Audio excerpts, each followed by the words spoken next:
The Lesser Light, Lights of the Collapse, Book 1 by Millie Copper. Chapter 1. Maddie flopped onto her bed, her phone held above her face as she scrolled mindlessly through her social media feed. The afternoon sun streamed through her window and cast a warm glow across her room, but she barely noticed. Her plans for the day had evaporated when her friends canceled their mall trip at the last minute. Not that it really mattered, the mall was lame, with more stores closed than open, but still, it was something to do. Ugh, she tossed her phone aside. The ceiling fan spun overhead, its gentle whirring the only sound in the quiet house. Her grandma was out of town, her mom was at work, and her brother was at a friend's house, leaving Maddie alone with her boredom. She rolled off her bed, wandered into the family room, and plopped on the couch. The remote felt heavy in her hand as she flicked through streaming services, but nothing caught her interest. Even her favorite shows seemed dull today. With a sigh, Maddie turned off the TV and grabbed a book from the nearby shelf. She'd been meaning to read it for weeks, but now, as she stared at the first page, the words swam before her eyes. After a few minutes of trying to focus, she snapped the book shut and tossed it aside. Her gaze drifted to the corner of the room where her brother Jackson's VR sat. The headset and controllers gleamed in the afternoon light, almost beckoning her. Maddie bit her lip, considering.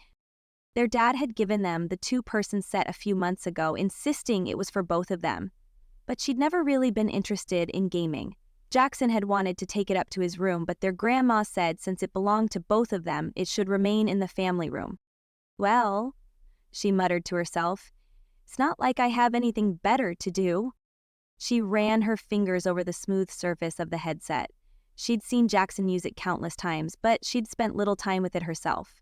He'd tried to show her how to use it by playing some silly game where they worked in a fast food restaurant. She kept dropping the hamburgers on the floor, much to Jackson's amusement. Maddie didn't think it was funny and quit playing. Maybe today, without her brother nagging at her, she could get the hang of it. With a shrug, she slipped on the headset and grabbed the controllers. The world around her disappeared as the game booted up. Maddie gasped as she found herself standing in a vibrant, colorful landscape. This definitely isn't the restaurant game, she thought. What has Jackson been playing? The graphics were incredible, more realistic than she'd imagined. She could almost feel the virtual breeze on her skin. A menu appeared before her, floating in midair. Maddie reached out hesitantly, her virtual hand moving in sync with her real one. Suddenly, she was in a bustling city square. Avatars of other players moved around her, some chatting, others engaged in what looked like quests. She took a tentative step forward, marveling at how natural it felt to move in the virtual world. When she pressed the help button, an avatar approached her and offered a tutorial. She accepted and followed the guide through the basics of movement, interaction, and combat. She found herself grinning as she successfully completed her first mini-quest. It consisted of collecting a set of magical artifacts scattered around the city. Time seemed to fly by as she explored the game world. She joined a group of other players to tackle a dungeon, her heart racing as they fought off waves of monsters. The teamwork and strategy required were surprisingly engaging, and she found herself getting caught up in the excitement. As she emerged from the dungeon, flush with victory and newfound confidence in her gaming abilities, a bright orange ball popped up in the bottom corner. Wondering where that would take her, she was just about to click on it when a notification covered her field of view. A message from player, Breve Bravo. Hey, Jack Attack! Didn't expect to see you on this early. How's it going, cuz? Maddie froze, her virtual avatar standing stock still in the bustling square. Jack Attack was her brother's gamer name. She probably should have signed off as him and on as herself before getting so far into the game. The player messaging her must be their cousin, Eddie, who often played with Jackson. She hesitated, unsure how to respond. Another message appeared. Earth to Jackson, you there, dude? Maddie's fingers hovered over the virtual keyboard, torn between pretending to be Jackson and coming clean. Just as she was about to decide, the orange ball in the corner of the screen began to pulse gently, growing larger with each beat. Its glow was mesmerizing, almost magnetic, drawing her gaze and pulling her focus. Her hand twitched involuntarily toward it, the urge to click on it nearly irresistible. Hey, why are you touching my stuff? Jackson's voice boomed from behind her. Before she could react, he yanked the VR from her face, sending it flying. Maddie swatted his arm in frustration. "Knock it off! It's not just yours. Dad said it was for both of us, dork." She reached out to reclaim the headset, but Jackson swiveled away, keeping it just out of her grasp. "If Grandma were here, you wouldn't do that." She narrowed her eyes at her younger brother. "Why are you home? I thought you were at Billy's place." "I was at Bobby's." He muttered something under his breath about how his dumb sister couldn't ever remember his friends' names. "She called. Said I need to get home." "Mom? Mom called you?" "From work." He shook his head. "I don't." His lips stretched in a tight line. "You don't what?" "I don't think she was at work. The noise wasn't right, too loud." He tilted his head and lowered his voice to a whisper. "I think she was in a bar." Maddie closed her eyes and rubbed her fingers along her forehead. "I'll call her. It's been over a year. She's been doing good, great even, staying on her medication and Grandma wouldn't have gone on her trip if she didn't think Mom was okay. I mean, she almost canceled her trip because of the weird stuff going on. She wouldn't have left us if she thought Mom was going to... You know." Jackson gave an exaggerated shrug. "Call her." "Don't call her. I don't care. I'm going to play my game." "But whatever, that dumb VR gives me motion sickness anyway." But even as she said it, Maddie couldn't help but think of the orange ball. It had been so magnificent, almost hypnotic. For a moment, she felt a strange longing to see it again. He smirked. "Too bad for you, Maddie.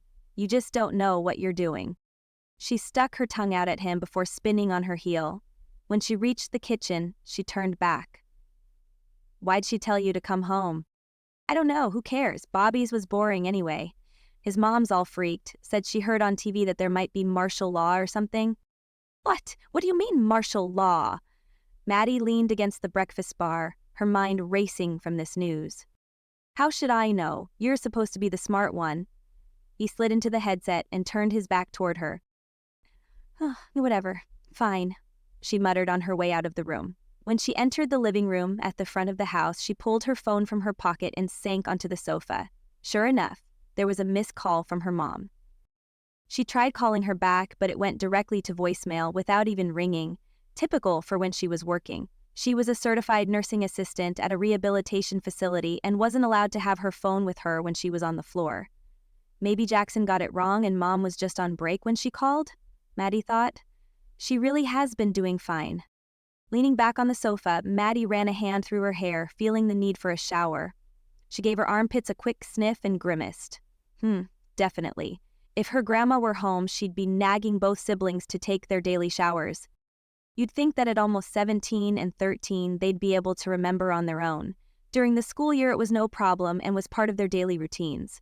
Maddie always showered as soon as she got out of bed each morning, while Jackson preferred to shower at night. She thought that said a lot about their personalities. She had no trouble waking up in the morning, but Jackson was always a slug, preferring to stay up way too late.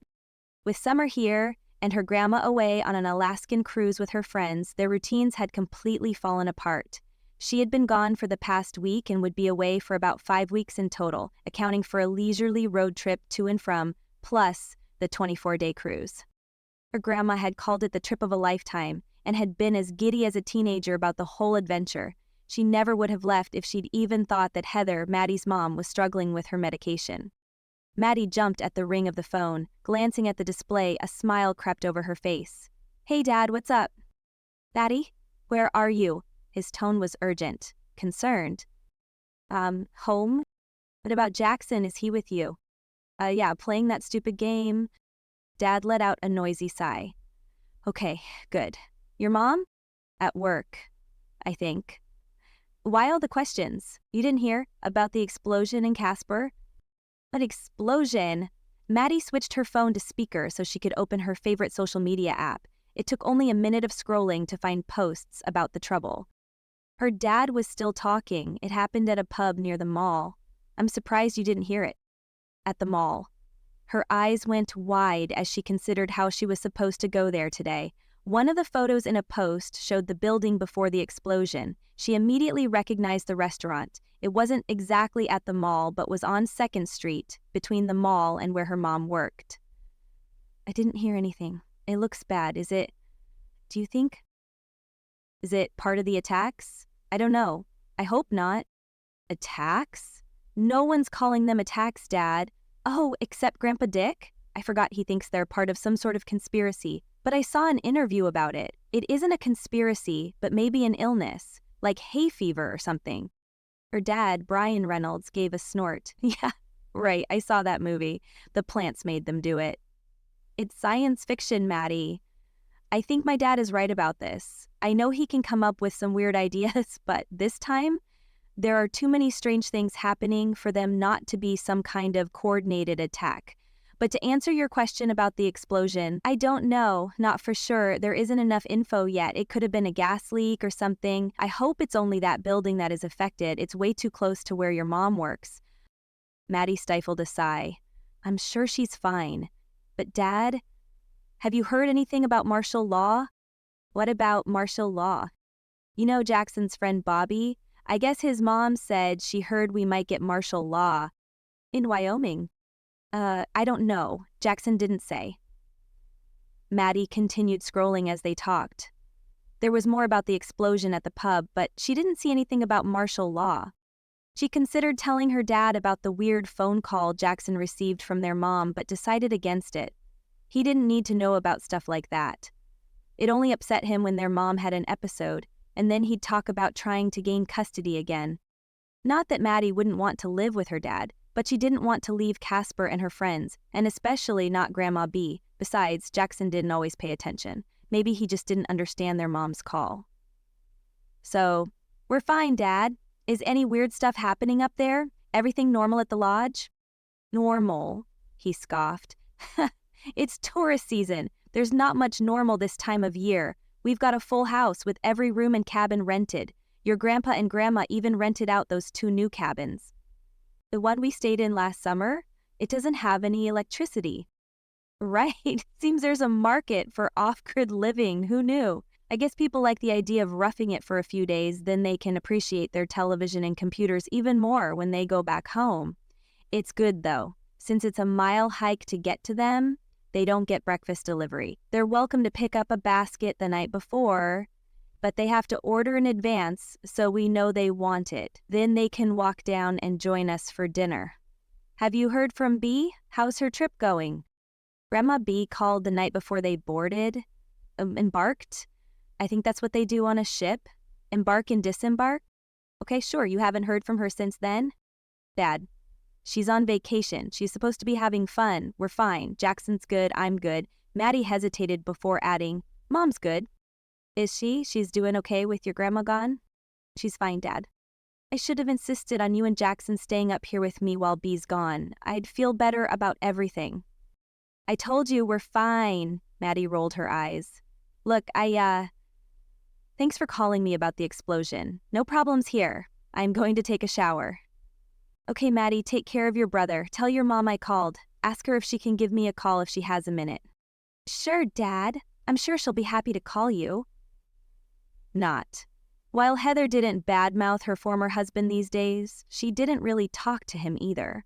When arrangements were made to visit her dad and his parents at the lodge they owned and operated near Yellowstone National Park, Grandma B usually handled it. Grandma B got along okay with Maddie's dad. She had hated him for a while, blaming him for some of the troubles with Heather, but she seemed to respect him for sobering up and doing well now. Brian lived in a cabin at his parents' lodge up the North Fork, about an hour from the town of Cody and minutes from the East Gate entrance to Yellowstone. After they said their goodbyes, which included a warning to be careful, Maddie went back to scrolling on her phone. Updates about the Casper explosion dominated the news, along with speculation linking it to other recent incidents. It all started a few weeks ago with a random event. A girl around Maddie's age attacked people on the New York subway with a knife, resulting in several deaths. The girl was stopped and seemed completely out of it, probably on drugs or something. Or maybe, like Maddie's mom, she had voices in her head telling her to do things. Since then, there had been more unsettling stories. A guy stole a semi-truck and drove it down a sidewalk in Atlanta, leaving dozens dead. He seemed completely out of his mind. Then there were a couple of mass shootings where the shooters acted disoriented as if they weren't aware of their actions. Earlier today, a girl around Maddie's age stole a small airplane and crashed it into a hangar. Like she was driving a car, not flying a plane. 6 people died. Maddie heard an interview with a doctor who thought it was some kind of mass illness or psychosis making people do those things. He was even supposed to get the CDC to review the information and well, she wasn't entirely certain what they were supposed to do. Maybe make a vaccine or something to get people to stop killing. Wouldn't that be some kind of great invention? Chapter 2. At the shelf by the back door, Maddie picked up the binoculars her grandma used for birding and then stepped out onto the deck. She moved against the rail, pushing her mother's much too full ashtray to the side. "So gross," she muttered. She didn't need the binoculars to see the column of smoke rising in the hot, windless sky. Even with the lenses, it was hard to make out much more detail. The buildings remained obscured, nestled in an office district with several restaurants and businesses near the care center where her mom worked. Still, it did seem awfully close to the care center. According to social media, there was a suspicion that nearby buildings might have been affected as well. With the clock just shy of 1 in the afternoon, Maddie couldn't help but wonder how many people had been inside the restaurants during the explosion. She wrinkled her nose, catching a faint whiff of smoke. It was surprisingly mild, likely due to the still air, a rarity in Casper, keeping it from drifting their way. She set the binoculars down on the picnic table and wiped her forehead with the back of her hand. It was only early June and already much too hot. Picking up the binoculars again, Maddie turned her gaze westward from the smoke column. She could just make out the tree line along the North Platte River. Continuing to scan, she searched for Lake Mackenzie, a modest water spot but perfect for leisurely activities. While showering would have been practical, Maddie decided to head to the lake. Last Christmas, Grandma B surprised them all with paddleboards. Maddie had fallen in love with paddleboarding after borrowing a friend's board last year, prompting her to ask for her own. For some reason, Grandma B thought it'd be a great family activity and had bought boards not only for Maddie, but also for Jackson, Heather, and herself, along with wetsuits suitable for Wyoming's never-warm waterways. They had enjoyed several outings over Memorial Day weekend, starting at Lake Mackenzie before venturing out to Alcova Reservoir, about 30 miles from Casper, for a bigger water adventure. Before leaving for the lake, she needed to try her mom again. If nothing else, just so she could tell Jackson that everything was fine. He pretended like he didn't care how she acted, but Maddie knew that was a lie. She should also tell him about the explosion. Maddie called her mom, pacing nervously on the back deck. Still no answer. She left a brief voicemail, trying to keep her voice steady. "Hey Mom, it's Maddie, just checking in. There was some kind of explosion, can you see it? It's close to your work. Call me back when you can, okay?" She hesitated, then added, "Love you." She slipped her phone into her pocket and headed back inside. Jackson was exactly where she'd left him, completely absorbed in his VR world. "Jackson?" she called. No response. "Jackson!" He jumped, nearly toppling over as he yanked off the headset.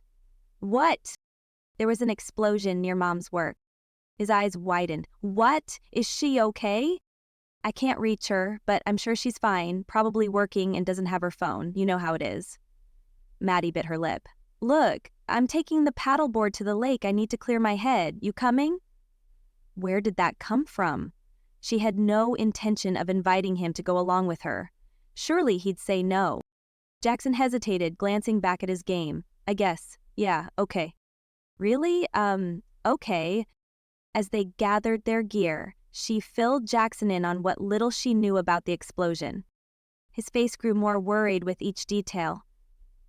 "You don't think?" His voice trailed off. "Think what? That it's like those other things? The subway attack, the truck thing?" She shrugged, trying to appear nonchalant. Probably just an accident, a gas leak or something. They loaded the paddleboards into the back of her car and set off for Lake Mackenzie. The streets were conspicuously quiet. Usually on a summer afternoon like this, kids would be out playing and people would be walking their dogs or working in their yards. But today, curtains were drawn and a stillness hung in the air. The few people they did see outside were standing in groups, talking and pointing in the direction of the explosion. As they neared the interstate to take them toward Bryanstock Trail, the road that led to Lake Mackenzie, A faint, acrid smell reached them. Phew! Jackson rolled up his window and reached for the buttons to control the air conditioner. It doesn't work, Maddie shook her head as she batted his hand away from the knobs. You know that, just leave the window down. But it stinks. Get used to it. It'll probably stink for days, just like when there are wildfires around and the smoke settles in. Jackson grumbled about something that Maddie chose to ignore. When they arrived at the lake, which was really nothing more than a duck pond, they found it deserted. On a normal day, there would be at least a few other people around, fishing or lounging on the small beach. Today it was just them and the ducks. They inflated their boards in silence. As Maddie was about to push off from shore, Jackson spoke up. What if Mom was in the explosion? Maddie's stomach clenched. She had been trying not to think about that possibility. She wasn't, she said firmly. She was at work. The care center's up the road. But what if he wasn't there, Jackson? Now come on, let's paddle. Out on the water, some of her tension eased. The rhythmic motion of paddling, the sun on her face, the gentle lapping of water against her board, it all helped calm her churning thoughts. She paddled from her knees, not yet having the core strength necessary to stand up. Jackson, however, popped right up and gave her a saucy grin before quickly losing his balance and splatting into the water. "Ah," she laughed, "not as smooth as you thought." Jackson shook the water from his hair and wiped his face. Yeah, he retorted with a playful smirk. "At least I got up. What's your excuse?" She rolled her eyes, but a smile tugged at her lips. "Oh please, I'm just savoring the moment." "Sure you are." Jackson splashed water in her direction before pulling himself back onto his board with ease. "Maybe by the end of the summer you'll be able to stand up without looking like a baby giraffe." Maddie splashed him back, laughing. "Baby giraffe? Seriously?" He shook his head, still grinning, as he got back into position and smoothly stood up again. "Watch and learn, Maddie. Watch and learn." Surrounded by laughter and teasing, her worries melted away, even if just for a little while. The world beyond the shore seemed distant and insignificant compared to the here and now, under the sun and sky, with Jackson's sass keeping her grounded in the moment. They'd been out for about 20 minutes when a distant rumble made them both pause. "What was that?" Jackson asked, his voice tight. "Probably just a truck or something," Maddie said, but she wasn't convinced. It sounded more like an explosion. Sirens began to wail. So many sirens. Too many. Even the town warning siren was going off. Another deafening boom, this time bigger, created ripples across the water. "Maddie!" Jackson almost lost his balance as he pointed in the direction of their home. "What is that?" She whipped around, her eyes wide with fear and disbelief. This was big, bigger than anything she'd ever faced. Chapter 3. Across the landscape, a colossal fireball churned and roared. Its metal frame glowed crimson, shedding flaming debris in its wake. Heat waves shimmered around it and ignited patches of dry grass. A thick plume of black smoke trailed behind, casting a brief shadow over the terrain. "Maddie," Jackson's voice quivered. "What is that?" "I think it's a semi-truck or something. It must have exploded and wow, just wow." She cleared her throat. "It's okay." She tried to remain calm, but her heart was racing. "Let's head back." Jackson nodded before shifting to sit on his board, looking like a serious paddler. As they paddled towards shore, their fun was replaced by a sense of urgency. Maddie's phone buzzed in its waterproof pouch. In her haste to check it, she nearly fell off her board. It was a text from her mom. "Stay home. Do not leave the house under any circumstances. I'll be home as soon as I can." Maddie exhaled, but her relief evaporated as another explosion shattered the air, closer this time. She flinched, and her eyes darted toward the noise. Beyond the trees, in the direction of the city dump, a dark plume of smoke curled toward the sky. "What's happening?" Jackson whispered. Maddie and Jackson reached the shore and stared at the ominous smoke plumes rising all around them. The sirens hadn't stopped wailing, and now a multitude of car horns joined the chorus. "We should go home," Jackson said, his voice small and uncertain. Maddie nodded. "Mom sent a text telling us to stay home. She doesn't know we're here. I couldn't reach her, and..." Maddie shrugged. When their mom was at work, they pretty much spent their days as they wished. They checked in with each other and Grandma B when she was home, but that was all. To say their mom put little effort into parenting would be an understatement. Even telling them to stay home was out of character. She must be worried if she sent that text. Just then, Jackson's phone buzzed. It's her. Seconds later, he thrust the phone in Maddie's direction so she could see the screen. She told me to get home and stay there. I guess we should do it. Maddie hesitated. While she truly wondered what was happening, especially with so many explosions and sirens going crazy, her first instinct was to ignore the texts. What gives her the right to order us around, she thought. It's not like she acts like a mom. Years ago, she had insisted that Maddie call her Heather instead of Mom, though Maddie still often used the latter. Jackson never referred to her as Mom to her face, and rarely when talking about her. Grandma B was more of a mother to both of them than Heather had ever been. I guess. She sighed as she glanced around. This is kind of boring, anyway. And dangerous, Jackson muttered, and Maddie nodded in agreement. They deflated their boards and loaded them into the back of the car before setting off toward home. The acrid smell of smoke grew stronger as they passed an auto parts store that was on fire. The streets were no longer empty. People were rushing about, some throwing belongings into cars, others running on foot. Where's everyone going? Jackson pointed out the window. Maddie shook her head as her mind raced.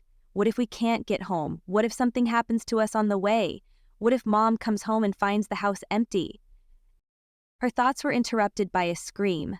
A man stumbled out of a house. His lanky frame moved in erratic jerks, tattoos visible on his arms and back as his t-shirt rode up. A woman appeared in the doorway, her blonde ponytail matted with blood from a gash above her eyebrow. Help, the woman cried. He's trying to kill me. The man whirled around at the sound of her voice. A low, animal-like sound rumbled from his throat as he lunged, his hands outstretched toward the woman. Maddie's foot hovered over the gas pedal. Jackson leaned forward, his seatbelt straining. We have to do something. Not our fight.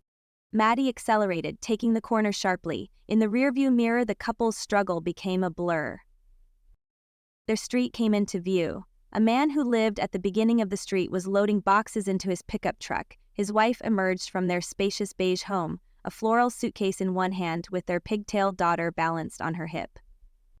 Looks like the Burks are leaving too. Leave it to Jackson to remember their names. He seemed to know everyone in the neighborhood. Maddie pulled her car into the garage and hit the button as soon as her trunk was clear of the door. Leave the boards. I'll grab them in a bit. Let's make sure all the doors are locked. Why lock the doors? Jackson's voice trembled. It's inside the garage. I don't know. It just seems like the right thing to do. Was that man attacking that woman? Do you think he has the sickness, whatever it is? I thought people just attacked groups. We hear about the groups, but... She shook her head. I don't know. I've read a few articles that said domestic abuse has increased over the last few weeks, and may be related to whatever is happening. Domestic abuse? Is that when husbands and wives fight? Let's get inside and get everything locked up. I'll text Mom and tell her we'll stay put.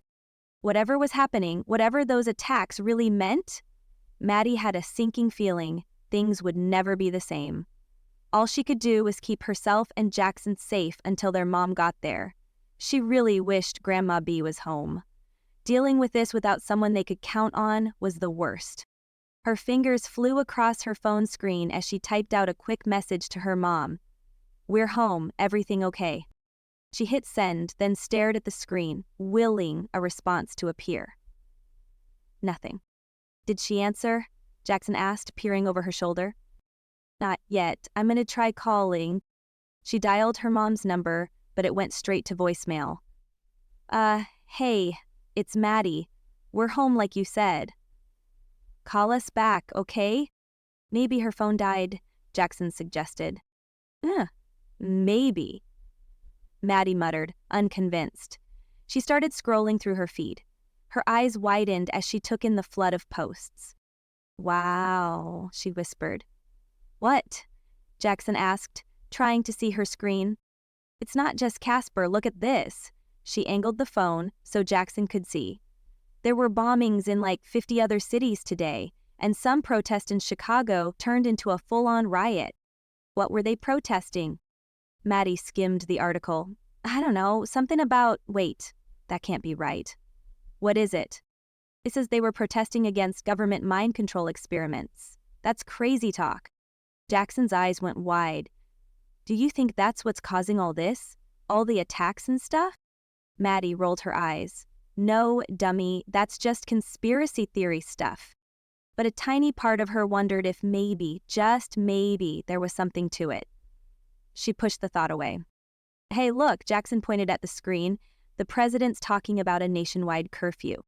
Maddie frowned as she read the article. That's stupid. How's a curfew going to help? The bombs are going off during the daytime. And remember that kid who crashed the truck into the parade and killed all those people? That was in the morning.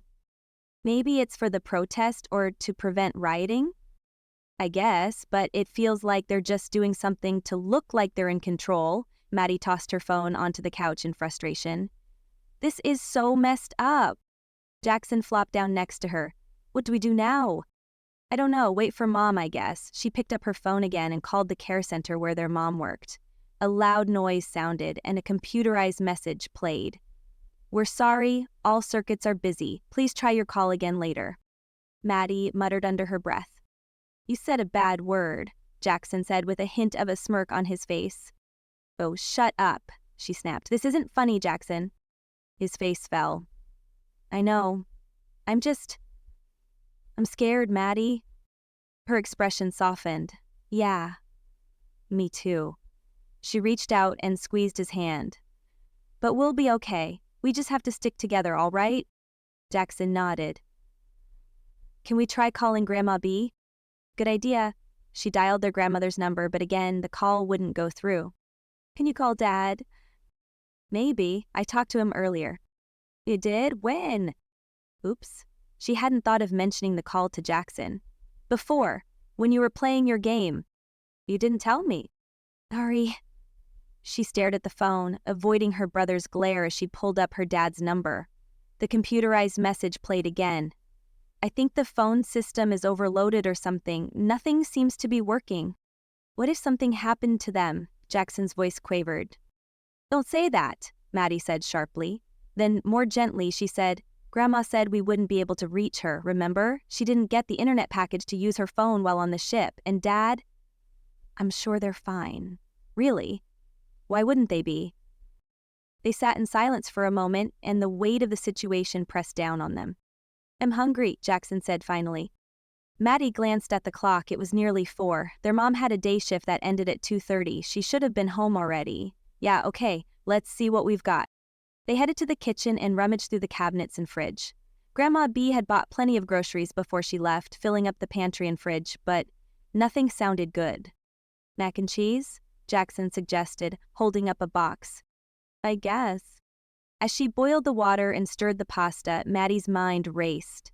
What if Mom doesn't come home? What if something had happened to her? To Grandma B? To Dad? She pushed the thoughts away and focused on the simple task at hand. She was being silly. Just because she couldn't call them, it didn't mean they weren't fine. Hey, Maddie? Jackson's voice broke into her thoughts. Yeah. What if she doesn't come home from work? Maddie's hand tightened on the spoon. She'll be back soon. But what if she's not? What do we do? Maddie turned to face her brother, seeing the fear in his eyes. She wanted to tell him everything would be fine, but the words stuck in her throat. Instead, she said, Then we figure it out. Together. Okay? Jackson nodded but didn't look convinced. As they ate their mac and cheese in front of the TV, watching news reports of the chaos unfolding across the country, the distant sound of the town's emergency whistle drifted through the air, faint but unmistakable. The responsibility hit her, hard and uninvited. She was only 16, but right now, she was all Jackson had, and she had no idea what to do next. The news anchor's voice droned on, listing city after city affected by the day's events. Maddie tried to focus, but the information blurred together in her mind. Maybe we should call the police, Jackson suggested between bites of mac and cheese. And tell them what, that Mom's not home from work yet? They've got bigger problems right now. But what if she's hurt? What if she needs help? Maddie set down her bowl, her appetite gone. Look, I'm worried too, okay? I'm not worried. He shook his head, but the look on his face said otherwise. Jackson went out of his way to pretend he didn't like their mom, but Maddie knew the truth. He longed for her love and attention, just like she did.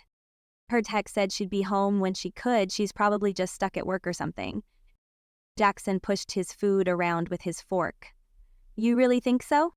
Yeah, I do, Maddie said, trying to sound more confident than she felt. Remember when that big snowstorm hit last winter? She had to stay at the care center for 2 days. I guess, Jackson mumbled.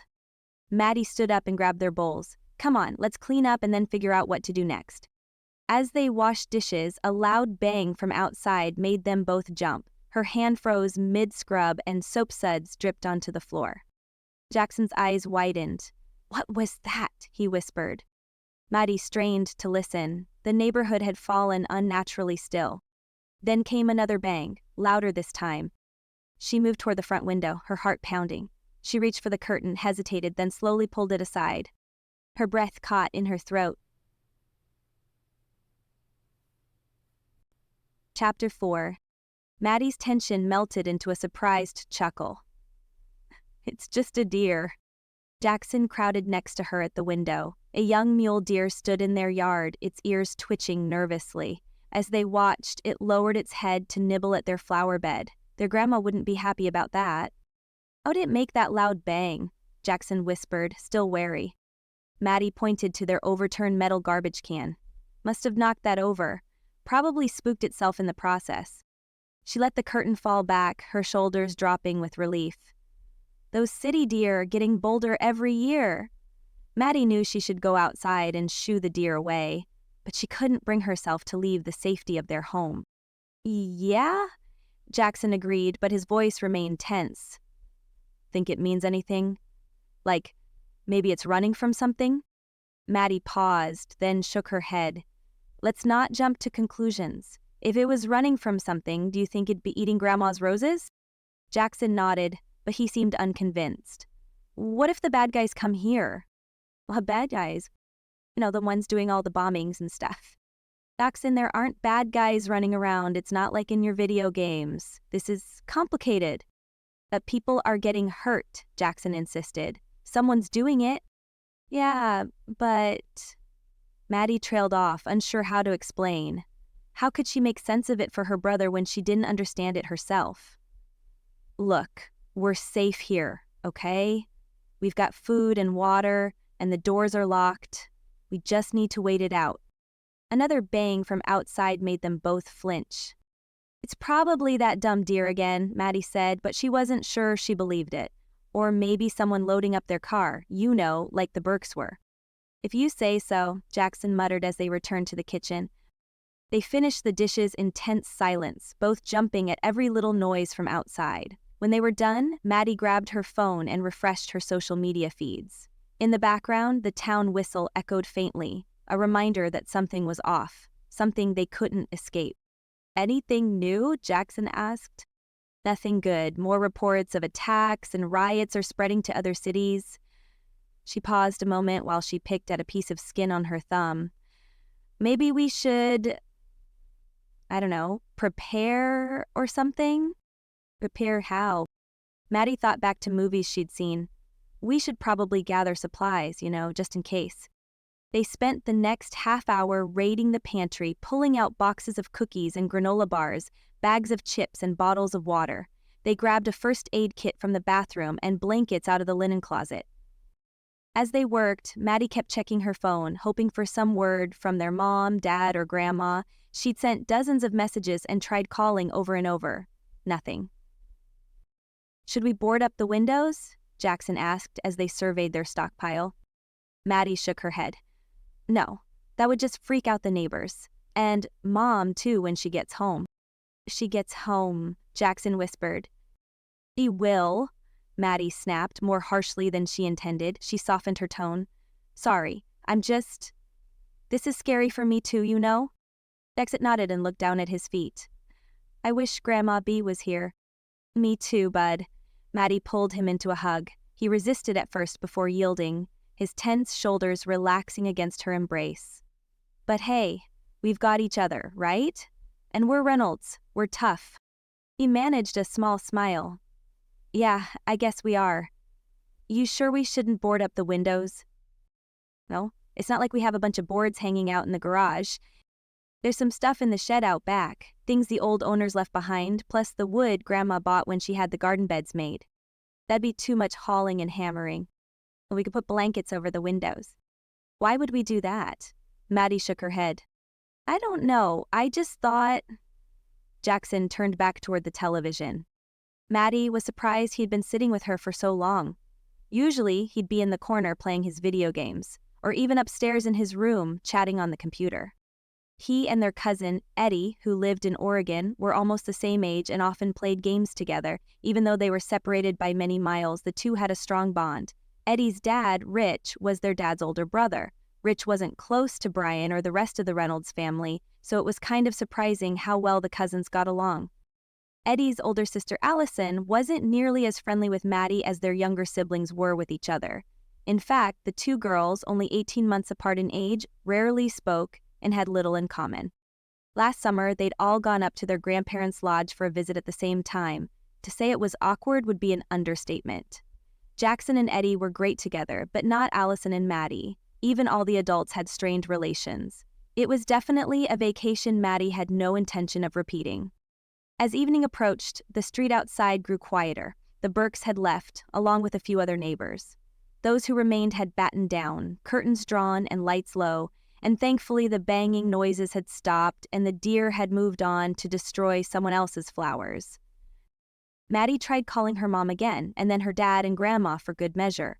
Her heart rate accelerated when her dad's phone rang instead of giving the all circuits are busy message, but neither he nor his voicemail picked up.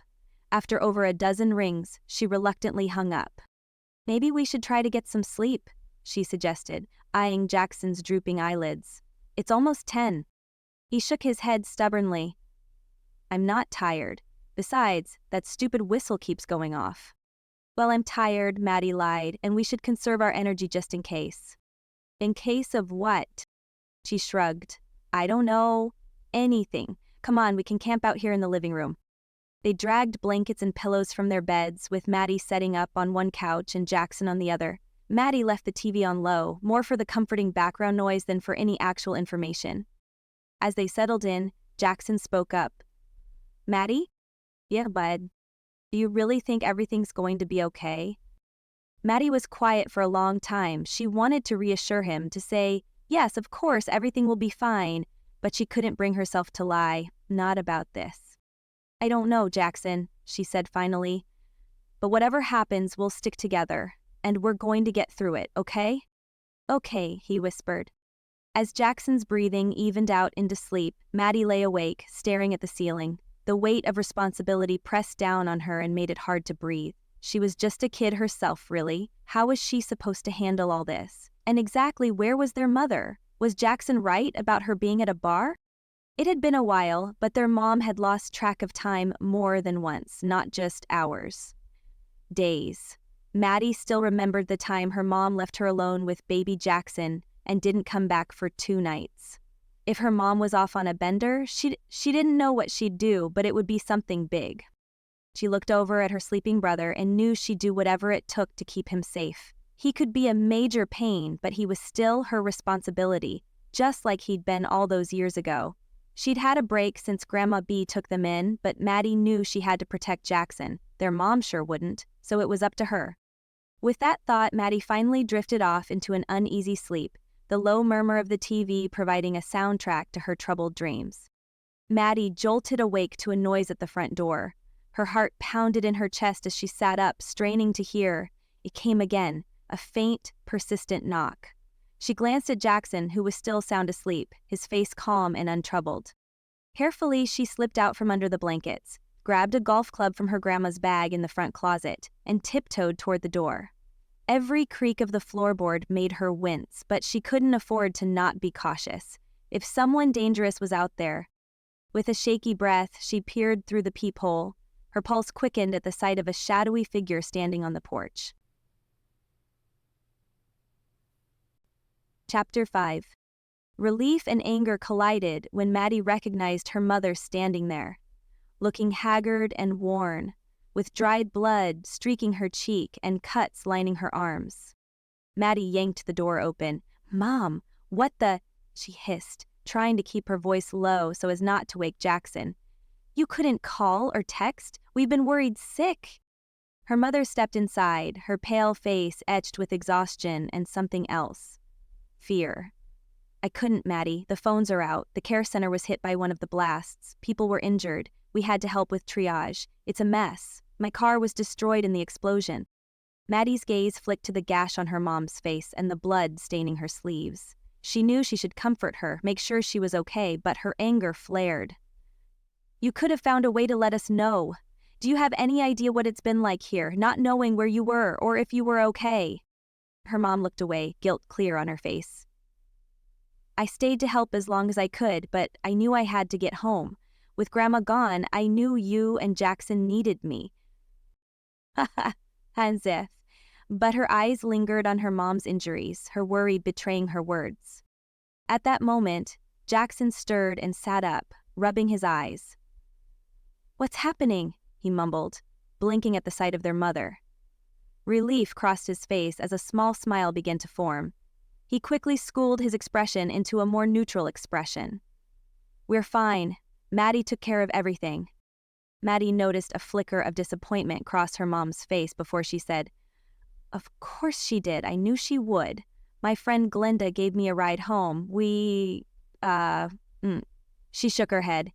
"Anyway, they evacuated our work. The building's a mess. I might be out of a job. They told us to call corporate in a few days. Maybe there'll be something at one of the other facilities." Maddie tried to swallow her frustration, but it bubbled over. "Great, just great. Now we have even more to worry about." Her mom's eyes filled with tears. "There's nothing I can do about this, Maddie. I'm sorry."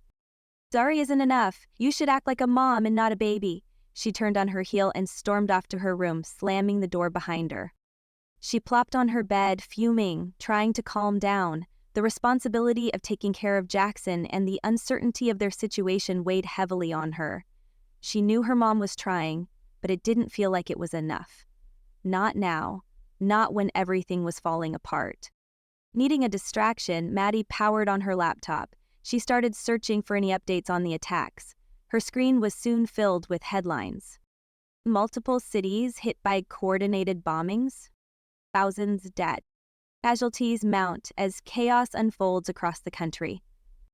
The news was grim. Each article painted a picture of widespread panic and destruction. A knot tightened in her stomach as she read about the severity of the situation. There were reports of overwhelmed hospitals, power outages, and disrupted communication networks. The government was urging people to stay indoors and conserve resources. In many ways, it reminded her of the worldwide pandemic they'd experienced years before. The entire world was on lockdown then. Maddie leaned back in her chair and rubbed her temples as the gravity of the situation sank in. The parallels to the pandemic were unsettling, but this felt different. More immediate, more violent. She thought about how young she and Jackson had been during the lockdowns and how Grandma B did her best to shield them from everything happening. School had been canceled and they couldn't go to their friends' houses. They spent a lot of time in their large backyard. Her grandma had ordered yard games off the internet and they played badminton and croquet. This was before their mom had completed her training to be a CNA. She was working at Albertsons then. As an essential worker, she worked long hours and came home grumpy and tired.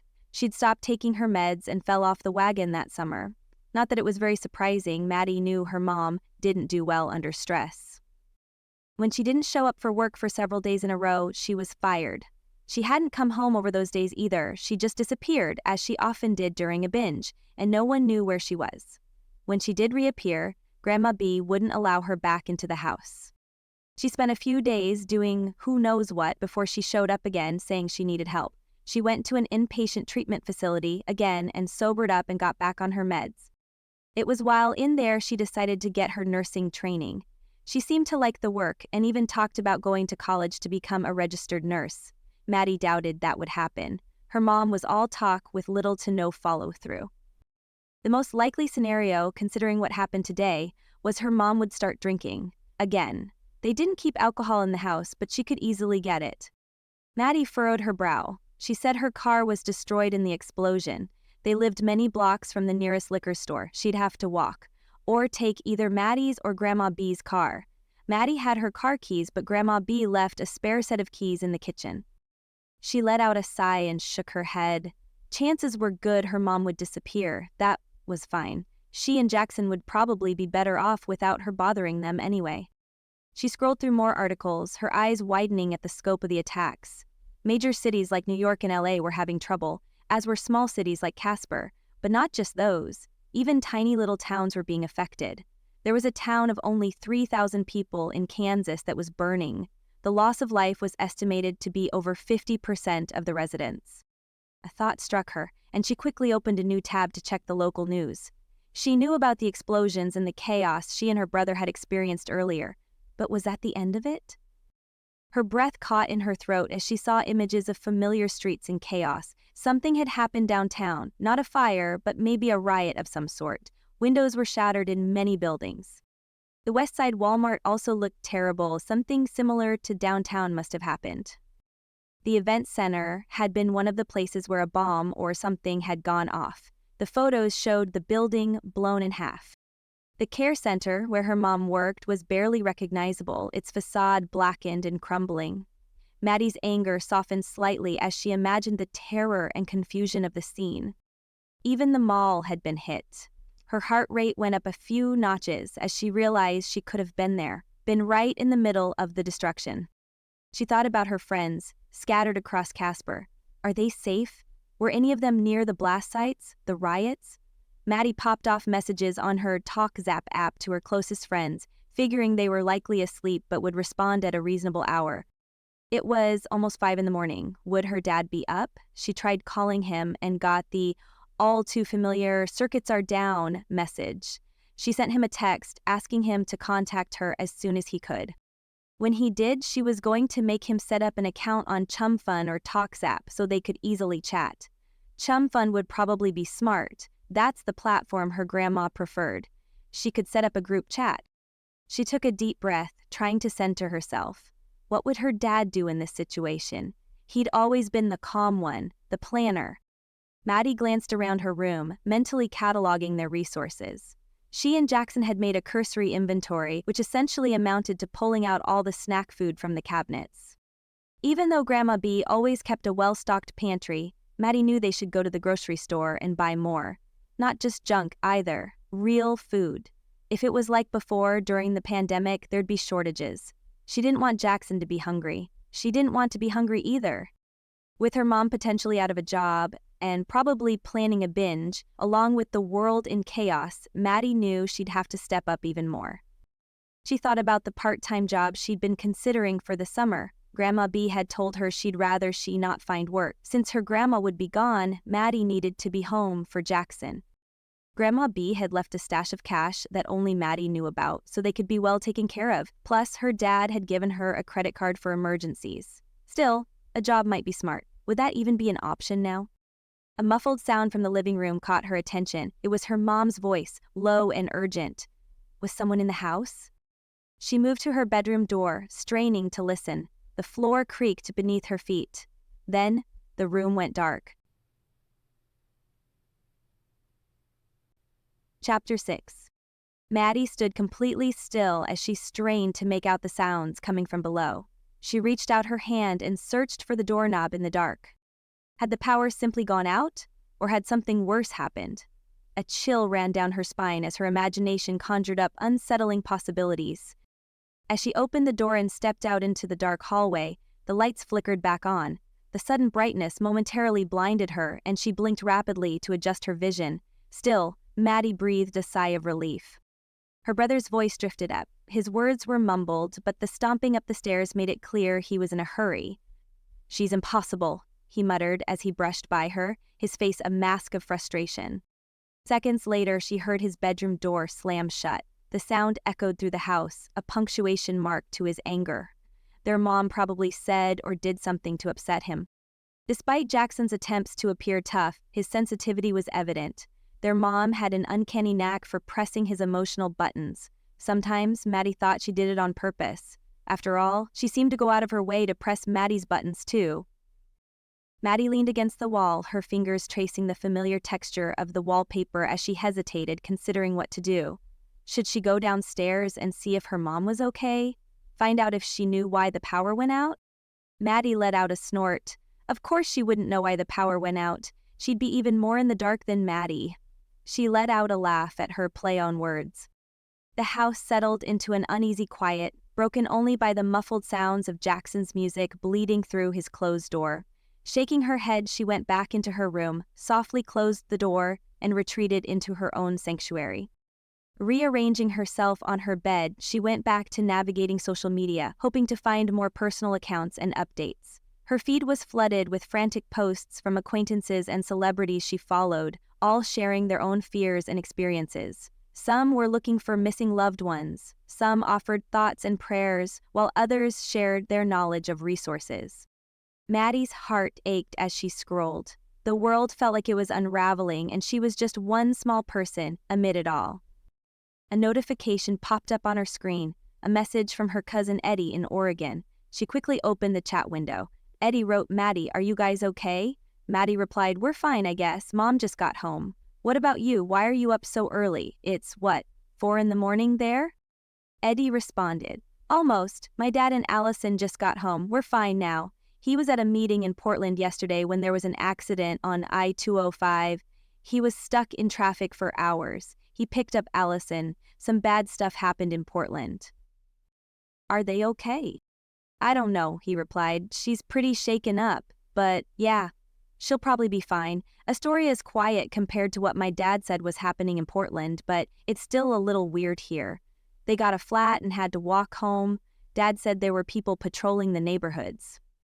Casper's a mess too. There were explosions. One of them was near my mom's work. Jackson and I saw a semi-truck on fire. It was like a big rolling fireball. I don't know exactly what's going on. It's scary. "Yeah, my parents are freaking out," Eddie wrote. "My dad's even been trying to call his parents and Uncle Brian, especially since there was an explosion in Cody." "Cody? I didn't hear." "Yep, yesterday, the Irma Hotel. The building was destroyed." Maddie felt a pang of worry for her dad, Eddie's Uncle Brian. She knew he wasn't in Cody yesterday, or hadn't been when she spoke to him, but her Uncle Rich must be concerned if he was trying to get in touch with his folks. They didn't get along very well. They tried, but it was always uncomfortable when they got together. She'd experienced that firsthand last summer. "I tried calling my dad last night, no luck, the phones are messed up. He's not on social media, so I can't message him."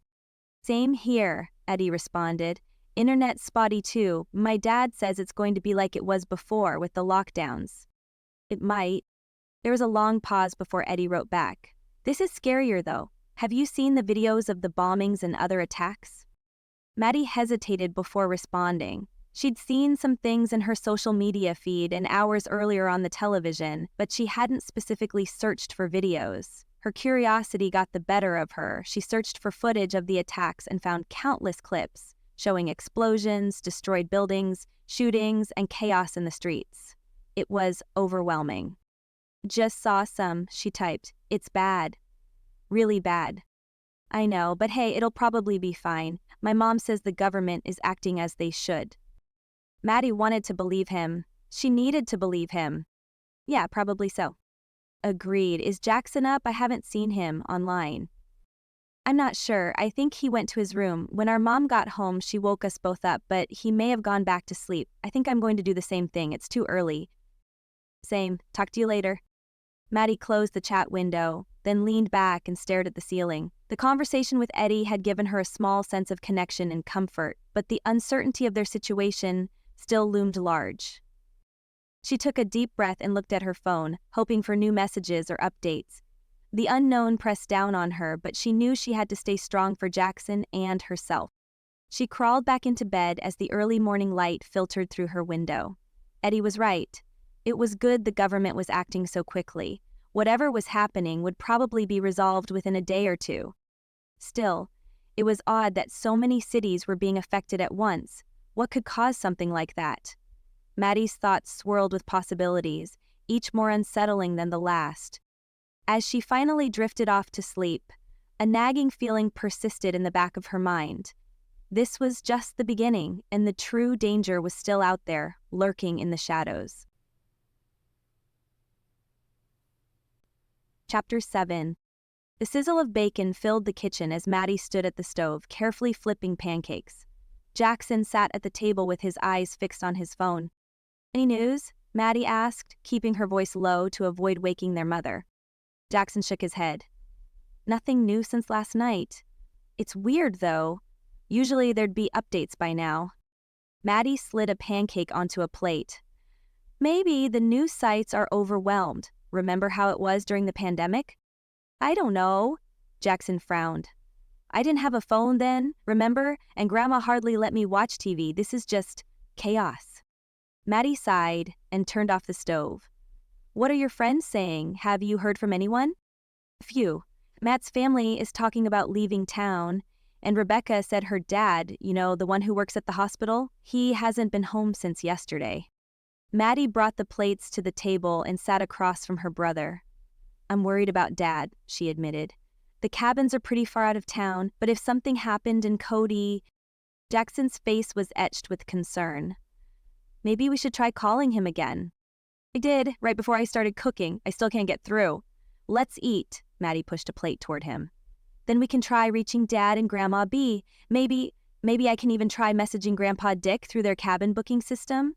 Grandma Ruth has alerts set up on her phone to be notified when someone tries to contact her there." Maddie smiled, pleased with the option of another way to reach their dad. She knew her grandparents wouldn't ignore a potential customer. Not that she felt her dad was ignoring her, but it was still frustrating. They ate in silence for a few moments, the situation hanging over them. "Maddie," Jackson said suddenly, his voice small, What if this doesn't get better? What are we going to do?" Maddie reached across the table and squeezed her brother's hand. "Hey, we're going to be okay. We've got each other, and we're smart. We'll figure it out." Jackson nodded but didn't look entirely convinced. "But what about Mom? You know how she gets when things are stressful. And with Grandma B gone..." "I know," Maddie's jaw tightened. "But we can handle it. We've done it before, right?" "Yeah, I guess. I just wish..." He was cut off by a simultaneous buzz from both their phones. Maddie grabbed hers and her heart raced as she read the alert.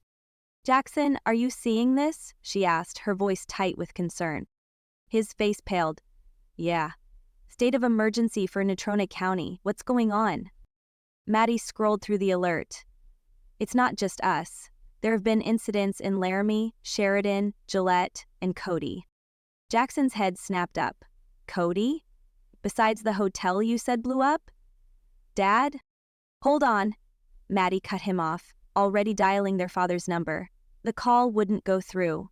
She muttered under her breath while trying again. "Is it something new? Is Dad okay?" "Check your phone, see what you can find out. I'll do the same." Maddie was pulling up her favorite news site. "I don't see anything, just the Irma Hotel and Restaurant from yesterday. Oh, and something happened at a doctor's office too, but nothing big. You find anything?" "No, nothing else." "Try Grandma," Jackson suggested, his own fingers flying over his phone screen. "She won't know anything about what's happening in Cody. She's on a cruise ship, remember?" "Please, can you just call her?" "I can try, but we probably won't reach her anyway." Maddie switched to her grandmother's contact info. Again, nothing but an error message. Panic started to build in her chest. No change. Either the lines are still overwhelmed or there's something wrong with the cell towers.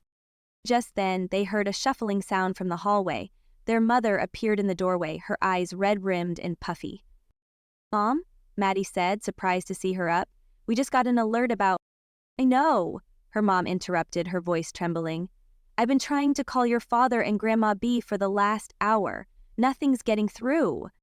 Maddie exchanged a worried glance with Jackson. Their mother looked like she was on the verge of tears, and Maddie felt a mixture of frustration and concern. She needed to take charge of the situation before it spiraled out of control. "Okay, let's not panic," she said, trying to keep her voice steady. "I'm going to try texting Dad and Grandma. Maybe Dad is working, even if calls aren't." Her fingers flew across her phone screen as she typed out messages to both her father and grandmother. When those didn't seem to go through, she hesitated for a moment before opening Chum Fun. "What are you doing?" Jackson asked, peering over her shoulder. "Trying Chum Fun. I messaged Grandma on it last night." She shook her head. "She hasn't read it yet. Let me try again." As she navigated the app, a notification caught her eye. The Wyoming governor just made a post.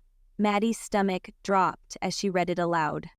"In the light of the ongoing crisis, I have issued an executive order declaring an emergency response for all affected counties. We are working tirelessly to address these unprecedented events and to ensure the safety of all Wyoming residents." The kitchen fell silent as the gravity of the situation sank in. Maddie looked from her brother's worried face to her mother's tear-streaked one. "What do we do now?" Jackson asked. Before Maddie could respond, their mother burst into tears.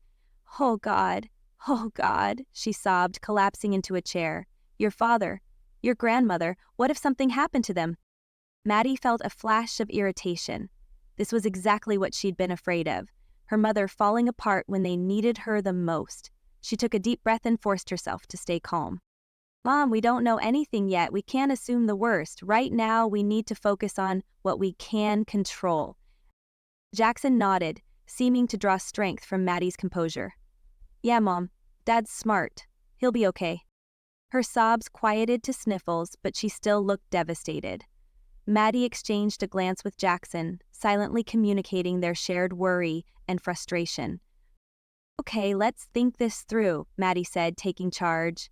"We already sorted out a few things yesterday, but we're going to need to get more groceries and stuff. Jackson, do you want to start a list?" Jackson nodded, grateful for the task. "Mom, I need you to pull yourself together," she said, her voice gentle but firm.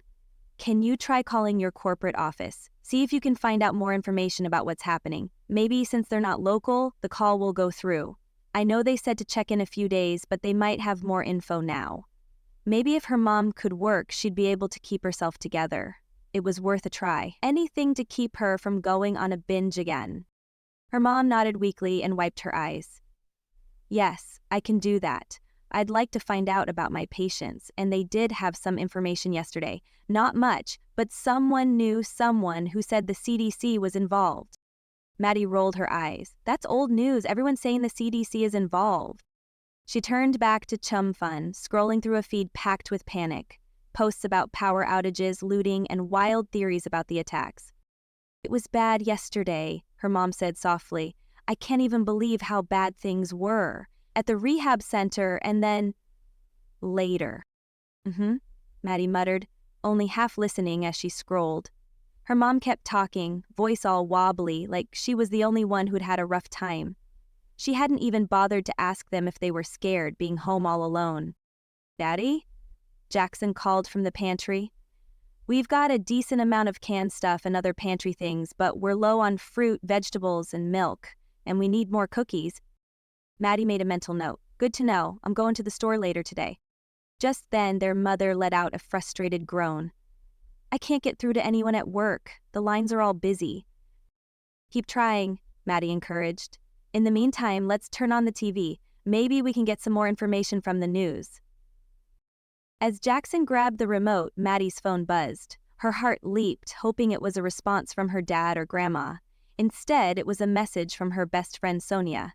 "Maddie, are you guys okay? Things are crazy here. My parents are talking about leaving town. Call me if you can." Maddie quickly typed out a response, letting Sonia know they were safe for now and asking her to keep in touch. As she hit send, she realized she hadn't checked TalkZapp to see if she'd had any responses. The thought of coordinating communication with everyone while also managing her family's situation felt overwhelming. The TV flickered to life, showing scenes of chaos from various cities across the country. The news anchor's voice was grim as he reported on the widespread attacks and the government's struggle to respond. "Oh, no," her mom whispered, her eyes glued to the screen. "It's worse today than yesterday even. And yesterday was terrible. The things..." "Shush," Maddie said. "I want to hear this." She felt fear bubbling up inside her but forced it down. Panicking wasn't an option, not when her family needed her to stay strong. When the report was finished, Maddie took a breath. "Okay," she said, her voice steadier than she felt. Here's what we're going to do. Jackson, finish checking our supplies. Mom, keep trying to reach your work and see if you can get through to any of the neighbors. I'm going to make a list of what we might need if we have to stay inside for a while. I need to tell you about yesterday, their mom said, her voice cracking as she spoke. I need to tell you what happened. Later, Mom, Maddie dismissed her. We have things to do. Her mom looked ready to argue, but gave a reluctant nod. As her family moved to follow her instructions, Maddie's mind raced. She thought about her dad and grandma, hoping they were safe. She thought about her friends and their families, wondering if anyone else was planning to leave town. And she thought about the uncertain future stretching out before them, filled with unknowns and potential dangers. But most of all, she thought about Jackson. He was here, and he needed her. Whatever was happening in the world, whatever challenges lay ahead, Maddie knew one thing for certain: she would do anything it took to keep Jackson safe. She glanced at her mom. Heather was trying her phone, tears streaming down her face. As usual, she'd be little to no help. As she began jotting down a list of supplies, Maddie glanced out the front window. The street outside looked deceptively normal. The sun was shining and a gentle breeze rustled the leaves. It was hard to believe that just beyond their peaceful neighborhood, the world as they knew it might be falling apart. Maddie? Jackson's voice pulled her from her thoughts. I found some batteries and flashlights in the pantry. Candles, too. Good thinking. Bring anything you think might be useful to the kitchen table. As Jackson disappeared back into the walk-in pantry, their mother let out a frustrated sigh. I still can't get through to anyone. What if the phones never work again? What if... Mom, Maddie cut her off. We can't think like that. We have to stay focused on what we can do right now. You're right. You're so much stronger than me, Maddie. I don't know what we'd do without you. Maddie felt a complex mixture of emotions at her mother's words. Pride, frustration, and sadness. She wished she didn't have to be the strong one all the time, but now wasn't the moment to dwell on that. We're fine. Maddie hoped she sounded more confident than she felt. Now, let's see if we can... A loud crash sounded, accompanied by shattering glass. All three of them froze, exchanging alarmed looks. What was that? Jackson whispered, emerging from the pantry with an armful of supplies. Maddie rushed to the window. Across the street, the neighbors were locked in a violent struggle on their front lawn. Chapter 8.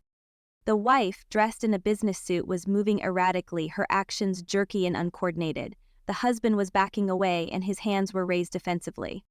Oh no, Maddie gasped. It's the people across the street, that snooty woman. Something's wrong. She's attacking her husband. The attorney? Her mother asked. Charla Weber? Jackson joined her at the window, his eyes wide with fear. It's like that couple we saw yesterday, he whispered. Their mother came up behind them, her face pale. We have to help him. Maddie nodded, already pulling out her phone. I'm calling 911. She dialed the number, and to her relief, the call went through. But her relief quickly turned to frustration when she was met with a recorded message. Due to the high volume of calls, wait times may be longer than usual. If this is not an emergency, please hang up and... No. Maddie ended the call and tried again. Outside, the situation was escalating. Mrs. Weber had a hammer. She swung it at her husband and hit him on the arm. His scream pierced the air. Maddie, we have to do something, Jackson cried. Maddie shook her head while her mom said, I don't know if we should go out there. Can you tell if she's singing? If she is, it's too dangerous. Is she singing? Maddie looked at her mom and made a face. What was she talking about? I'm going to try to help him. Mom, keep trying 911. Jackson, stay inside no matter what, okay? Her mom reached out to stop her, but Maddie slipped by. She sprinted to the front door and grabbed the golf club she'd left there the night before. As she stepped outside, the warm morning air hit her face, a stark contrast to the chilling scene unfolding before her. Mrs. Weber? She called out, her voice stronger than she felt. What was the first name her mom used? Charla? Is something, wrong? Brilliant, Maddie. Of course, something's wrong, she thought. She has the sickness, whatever it is that causes people to go nuts. And now she's going to set her sights on you instead of her poor whimpering husband? Charla Weber's head snapped toward Maddie, her eyes unfocused and wild, yet a pleasant, almost serene smile rested on her face. she lowered the hammer. Her husband took the opportunity to turn tail and run back into the house, slamming the door with extra force. The woman's entire body seemed to shake, reminding Maddie of a wet dog attempting to dry itself. Her focus seemed to clear as her shoulders dropped. "What is going on?" Mrs. Weber asked, her voice barely above a whisper. She glanced down at the hammer. Oh, no! She shook her head. "No! Not me! Not..." The unmistakable growl of an approaching diesel engine filled the air. Both Maddie and Mrs. Weber looked toward the pickup accelerating down the street. Mrs. Weber straightened her shoulders and dropped the hammer as she sprinted toward the neighborhood street. "No! Don't do it!" Maddie cried. Everything seemed to slow as the truck barreled toward them. Maddie felt a surge of panic as she watched Mrs. Weber run into the street, intent on only one thing. The pickup showed no signs of slowing. The next moment was a blur. Mrs. Weber reached the middle of the street just as the truck hit her, sending her tumbling across the pavement. Maddie screamed and dropped the golf club as she ran to Mrs. Weber's side, her heart pounding. "Call 911!" Maddie shouted to Mr. Weber, who had opened the door as he realized what his wife intended to do. Like Maddie, he'd probably seen the videos on the internet of similar incidents of violence, followed by confusion and regret. She kneeled beside Mrs. Weber, who lay motionless, blood seeping onto the asphalt. Maddie's hands shook as she checked for a pulse, relieved to find one but terrified by how weak it was. The driver, pale and shaking, stumbled out of the truck and stared in horror at what he'd done. "I didn't see her," he kept repeating, his voice barely a whisper. Maddie didn't look up. She focused on Mrs. Weber, praying help would arrive in time. "Maddie!" her mother's voice called from their doorway. "I got through. The police and ambulance are on their way. Get back inside, now!" Was she singing? What, singing? No? Maddie shook her head. "Still, go inside. She might still be dangerous." Maddie's next-door neighbor rushed over with a first aid kit in hand. He dropped to his knees beside Mrs. Weber and quickly assessed her injuries, talking to her as he told her what he was doing. Mr. Weber, cradling his injured arm close to his chest, kneeled beside his wife with tears streaming down his face. "She didn't know who I was. She was out of her mind. Just like, he's a Starbright," the neighbor with the first aid kit declared matter-of-factly. "A Starbright?" Maddie's mom asked as she stood behind her. "She's not. She can't be," Mr. Weber said. "Besides, that's just a rumor. Conspiracy. Does your wife usually take a hammer to you?" The neighbor motioned toward Mr. Weber's arm. "Looks like she broke it." "Go inside the house, Maddie," her mother said, her voice strong and controlled. "Stay with Jackson." "No, I can help here." "Go to the house." Maddie hesitated, torn between obeying and wanting to stay and help. The intensity in her mother's eyes made her decision. It was a look she couldn't recall ever having seen before. She ran back to the house, worry gnawing at her insides. As she reached the doorway, she glanced back to see the neighbor and her mom working together to keep Mrs. Weber stable. The chaos and fear of the moment lingered in the air, but Maddie knew she had to stay strong for Jackson, who would be just as scared as she was. The pickup driver had sunk to his knees, his face buried in his hands. Was he praying? Mr. Weber was openly weeping. Her brother met her as she went inside the house. "Is she?" Maddie shook her head. "She doesn't look good." "He has the sickness," Jackson said. It's like that movie where that guy wakes up from a coma and everyone wants to kill everyone else." "When did you see that movie?" she asked as they moved toward the window where they could watch. "Last night. Some of it, anyway. People were talking about it online. They say that's what the CDC is trying to find a vaccine to fix. You shouldn't be watching movies like that. It'll just scare you." "This scares me." He gestured to the scene in front of their house. Jackson's voice dropped to a whisper. "You have blood on you." He indicated the sleeve of her hoodie. It was also on her hands. "I'll go wash. Are you going to..." She motioned toward the window. "She seems to know what she's doing, huh?" he asked as Maddie headed toward the guest bathroom. "Mom, I guess." Maddie closed the bathroom door with her hip and stared into the mirror as she took several deep breaths. She carefully peeled off her hoodie, making sure not to transfer any more blood onto her body or clothing. She turned on the water and scrubbed her hands vigorously, watching the pink-tinged water swirl down the drain. Her stomach churned as she remembered Mrs. Weber's broken body on the pavement. She splashed cold water on her face, trying to compose herself before facing Jackson again. It was like that movie. She'd seen it last winter over at a friend's house. That one and the sequel. She hated both of them. Movies like that were not her preference. Give her a romantic comedy any day. She went to the laundry room and set her hoodie to soak in the washing sink. When she returned to the living room, Jackson was still glued to the window. "The ambulance is here," he reported, his voice tight with anxiety. Maddie joined him and watched as paramedics swarmed around Mrs. Weber. Their mother stood to the side talking to a police officer. Mr. Weber sat on the curb, cradling his injured arm, looking shell-shocked as an EMT tended to him. "What made her do that?" Jackson asked softly. "I don't know, it's like she wasn't herself anymore. Like those other attacks we've been hearing about," Jackson said. "The ones they're calling star brights, like the movie about the rage." A chill ran down Maddie's spine. She'd seen references to star brights online, but hadn't paid much attention, dismissing it as another internet rumor. Now, she wasn't so sure. "What do you know about them?" she asked, turning to face her brother. Jackson's eyes were wide. "Not much, just what I've seen online. People saying that sometimes, out of nowhere, someone will just change. Start attacking people, singing nursery rhymes or old pop songs. They call them star brights because of the songs," Maddie finished, remembering what she'd read. "Twinkle, twinkle, little star, starlight, star bright, even the Star-Spangled Banner," Jackson added. "But that's just a theory, right? It can't be real. Besides, Mrs. Weber wasn't singing." Jackson shrugged, looking uncertain. "I don't know. It seemed crazy before, but after what we just saw."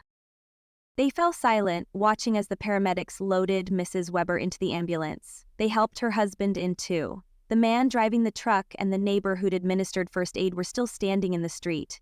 Their mother was walking back toward the house, her face set in a grim expression. "Get away from the window," Maddie said, suddenly pulling Jackson back. "We don't want Mom to think we've been spying. I'm sure she knows we were watching." Even so, they retreated to the couch, trying to look casual as their mother entered. She paused in the doorway and studied them for a moment before speaking. "Are you both all right?"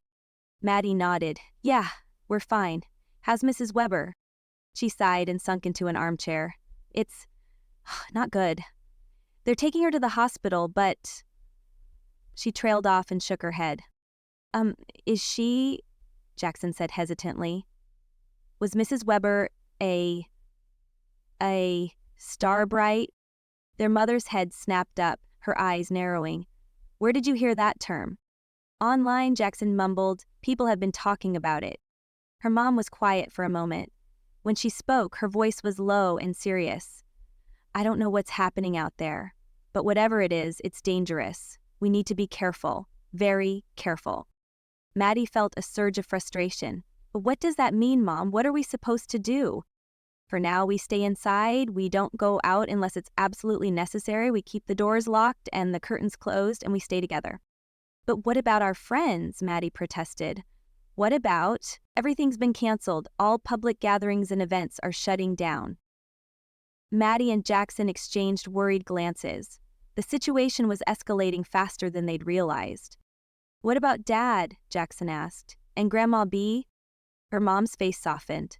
"I'm going to keep trying to reach them, but for now we have to focus on keeping ourselves safe, okay?" "Can I at least text my friends?" Maddie asked. "Yes, but be careful what you say. There's no reason to mention the incident with Mrs. Weber. We don't want to spread panic. And don't be spreading rumors about her being a star bright. That's a stupid term, anyway." Her mom paused before taking a deep breath. "I saw some of them last night." "Saw some of what?" Jackson leaned forward. "The singers, the star brights. There was a man at the hospital and then a whole group of them. Glenda and I... They stopped her car and attacked us." "They attacked you? Is that how you got the cut on your face?" "No, that was from earlier. In the explosions. I'm fine." She paused a moment while she rubbed her shoulder. "But they took the car. We had to run to get away." Maddie leaned back and crossed her arms across her chest. I thought you said Glenda drove you home. Heather nodded. She did, but we had to go to her house and get her husband's car. We left hers on Yellowstone. Pursing her lips, Maddie said, Sounds like quite the story. You don't believe me? I don't know, Mom, should I? Her mom's face tightened, a mix of frustration and hurt. Maddie, I'm telling you the truth. Why would I make this up? Maddie shrugged, her arms still crossed. It just sounds, I don't know, over the top. A whole group of them attacking you and stealing Glenda's car. Why haven't I heard about this happening to anyone else? Heather rubbed her temples. I don't care if it sounds crazy. It happened. I'm just glad we got away. Jackson glanced between them, his voice hesitant. Mom, did you tell the police?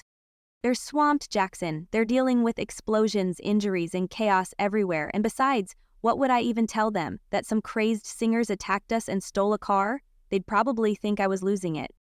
Maddie's expression softened, though doubt still lingered in her tone. So, what now? Are they just out there, somewhere, roaming around? Heather met Maddie's gaze, her voice steady but grim. I don't know, but if they are, we need to be careful. I'm not sure why it happens. The neighbor said he thought Charla Weber was one, but I'm not sure. She wasn't acting the same as the people I saw. Jackson leaned forward, a flicker of unease crossing his face. How was it different? Heather hesitated, her eyes distant as if replaying the events in her mind. Their eyes, the way they moved. It was like they weren't even human anymore. Silence settled over the room, broken only by the sound of Maddie's phone vibrating on the table. As Maddie checked it, she noticed her hands were shaking. She took a deep breath and tried to steady herself. Another news alert. No changes, just more of the same. Maddie? Jackson said, his voice tense. What if one of us becomes a Starbright? The question hung in the air, heavy and terrifying. Their mom paled but quickly composed herself. That's not going to happen. We're going to be fine. We just need to stay calm and stick together. Maddie wanted to believe her, but doubt gnawed at her. She thought about Mrs. Weber, how she'd been confused and violent, breaking her husband's arm with a hammer. Could that happen to any of them? As she typed out messages to her friends, the reality of it all crashed over her, impossible to ignore. Whatever lay ahead, she knew she had to stay strong. For Jackson, for herself, and even for her mom. A rustle caused her to look up. Are you okay? Her mother asked as she kneeled beside her and placed a hand on her forearm. That was incredibly brave, Maddie, and incredibly foolish. You could have been hurt. Maddie stiffened at her touch. Taking the hint, her mom withdrew her hand. Maddie nodded, unable to form words. The reality of the situation was sinking in. Whatever was happening in the world had just landed on their doorstep. The safe, familiar neighborhood that she'd lived in for several years suddenly felt alien and dangerous. A knock at the door made them all jump. Police, a voice called. We need to ask you some questions. Maddie's mother stood up, straightening her shoulders. She looked determined and in control. I'll handle this. Take Jackson to the kitchen. Both of you get a drink of water. Jackson and Maddie exchanged surprised glances. Maddie gave a slight nod and followed her mother's instructions, with Jackson right behind her. At that moment, Maddie sensed a flicker of hope. Maybe, just maybe, they could face this crisis together after all. As she turned on the faucet, Maddie couldn't shake the nagging fear in the pit of her stomach. If this was happening here, in their quiet neighborhood, what else was unfolding across the city, across the country? And where were her father and grandmother in all this chaos? Was her grandma safe on the cruise ship? Was her dad safe at the isolated lodge? The world as they knew it was changing. Once again, Maddie had a sinking feeling that this was only the beginning. Chapter 9. Maddie and Jackson huddled in the kitchen, straining to hear their mother's conversation with the police officer. The muffled voices from the living room were too low to make out clearly, but the tone seemed serious and urgent. What do you think they're talking about? Jackson whispered, his eyes wide with concern. She glared at him. What do you think? Mrs. Weber, of course. Jackson nodded, but his furrowed brow betrayed his anxiety. Do you think they'll want to talk to us too? Probably not you, but maybe. She shrugged. Maybe you. Before Maddie could answer, their mother's voice rang out, slightly louder than before. I appreciate your concern, officer, but my daughter is still shaken up. You already have my statement. Isn't that enough? The officer's voice returned in a mumble, too low to make out. Perhaps you could come back tomorrow, her mom suggested. After a pause, the officer's deep voice, now sounding closer to the kitchen, replied, I understand, ma'am, but it's important we get all the information we can while it's still fresh. Are you sure she can't spare just a few minutes? Maddie's heart raced. Part of her wanted to go out there, to tell the officer everything she had seen. Tell him how Mrs. Weber was hitting her husband, how she seemed crazy, out of her mind. But another part of her, the part that still couldn't quite believe what had happened, wanted to hide away and pretend it was all a bad dream, that this entire thing was a bad dream. Maybe she could go to sleep and when she woke up, Grandma B would be home and her mom's work would still be fine and... She sighed as she shook her head. I'm sure, her mom's voice was strong. My daughter's well-being is my priority right now. We'll be happy to cooperate fully tomorrow. There was another pause, longer this time. Finally, the officer spoke again.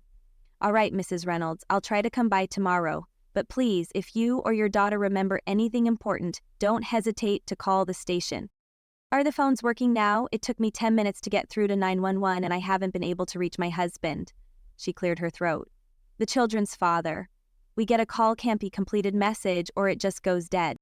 Communications are spotty right now. Some cell companies are more reliable than others. You might try email. In fact, email the station tomorrow. Someone will get back to you. Let me give you the address to use. Of course, officer. Thank you for understanding. Maddie and Jackson exchanged glances as the front door closed. A moment later, their mother appeared in the kitchen doorway, her face a mixture of exhaustion and determination. Is everything okay? Maddie asked tentatively. Yes, everything's fine. The officer just had some additional questions about what happened. I told him you weren't up for talking right now. Maddie felt a surge of gratitude toward her mother. It was rare moments like these, when she stepped up and acted like a real parent, that made Maddie wonder if things could be different, if they could be a normal family. Thanks, Maddie murmured. Of course, honey. Now, why don't we all go sit in the living room? I think we could use a little family time after all that excitement. As they settled onto the couch, Jackson spoke up. That was pretty cool how you handled that cop. Her mom looked surprised, then pleased. Oh, well, I just wanted to make sure you both felt safe and comfortable. Jackson nodded, then asked hesitantly, Do you think I could make you a grilled cheese sandwich? You probably haven't eaten yet. The question hung in the air for a moment, the offer of nurturing so unexpected from Jackson that it caught them all off guard. Her mom's eyes welled up with tears, but before she could respond, there was another knock at the door. It's probably just the officer again. I'll handle it. Jackson and Maddie exchanged curious glances and shared a silent agreement. Trying to be as quiet as possible, they tiptoed after their mother to the door. They pressed themselves against the wall, peering around the corner with wide eyes. When she opened the door, it wasn't the police officer standing there, it was their next-door neighbor, the one who helped with Mrs. Weber. He smiled nervously. Hi there, he said. I just wanted to check in and see how you all were doing after everything that happened. That's very kind of you. Please, come in. Her mom glanced back at them, then shook her head and motioned them to move into the living room. As the neighbor entered, Maddie studied him curiously. He had moved in over the winter, and while they had exchanged waves, they had never really spoken. He was tall and lean, with a neatly trimmed silver beard. The fine lines around his eyes and the subtle creases at the corners of his mouth suggested a life marked by laughter. I'm Tom, he extended his hand to their mother. We haven't been properly introduced. Heather. She shook his hand. And these are my children, Maddie and Jackson. Tom nodded at them both. Nice to meet you all. I just wanted to make sure everyone was okay. That was quite an intense situation out there. He looked directly at Maddie. I wanted to make sure you were handling things okay. Maddie lifted her shoulders. I guess. Jackson nodded slightly in acknowledgement of their neighbor's concern. Something like that, it can be very traumatic to witness, Tom said. My daughter is strong. Won't you sit down? Her mom motioned to the side chair in the front room. Thank you. As Tom moved toward the chair, Maddie and Jackson engaged in a silent tug-of-war for the corner spot on the couch. The best seat for both comfort and a clear view of their visitor. Maddie, being older and slightly quicker, managed to claim it first. Jackson shot her a look of mock outrage before reluctantly settling for the middle cushion. Maddie couldn't help but smirk at her small victory. It was a familiar, almost comforting moment of sibling rivalry amid the chaos of the day. She nudged Jackson with her elbow. A silent apology and reassurance rolled into one gesture. He rolled his eyes but gave her a tiny smile in return, their momentary squabble already forgotten in the face of more pressing matters. Oblivious to their silent exchange, her mom perched on the arm of the couch nearest Tom's chair, her attention fully focused on him. She fidgeted slightly, and her eyes darted to Tom's face more often than necessary. "We're fine, thank you. And how are you holding up? You were right in the thick of it too." Tom sighed and ran a hand through his hair. "I'm all right. It's not the first emergency I've dealt with. I used to be an EMT years ago. But this was different." He paused, looking thoughtful. "Have you heard the latest news? My ex-wife.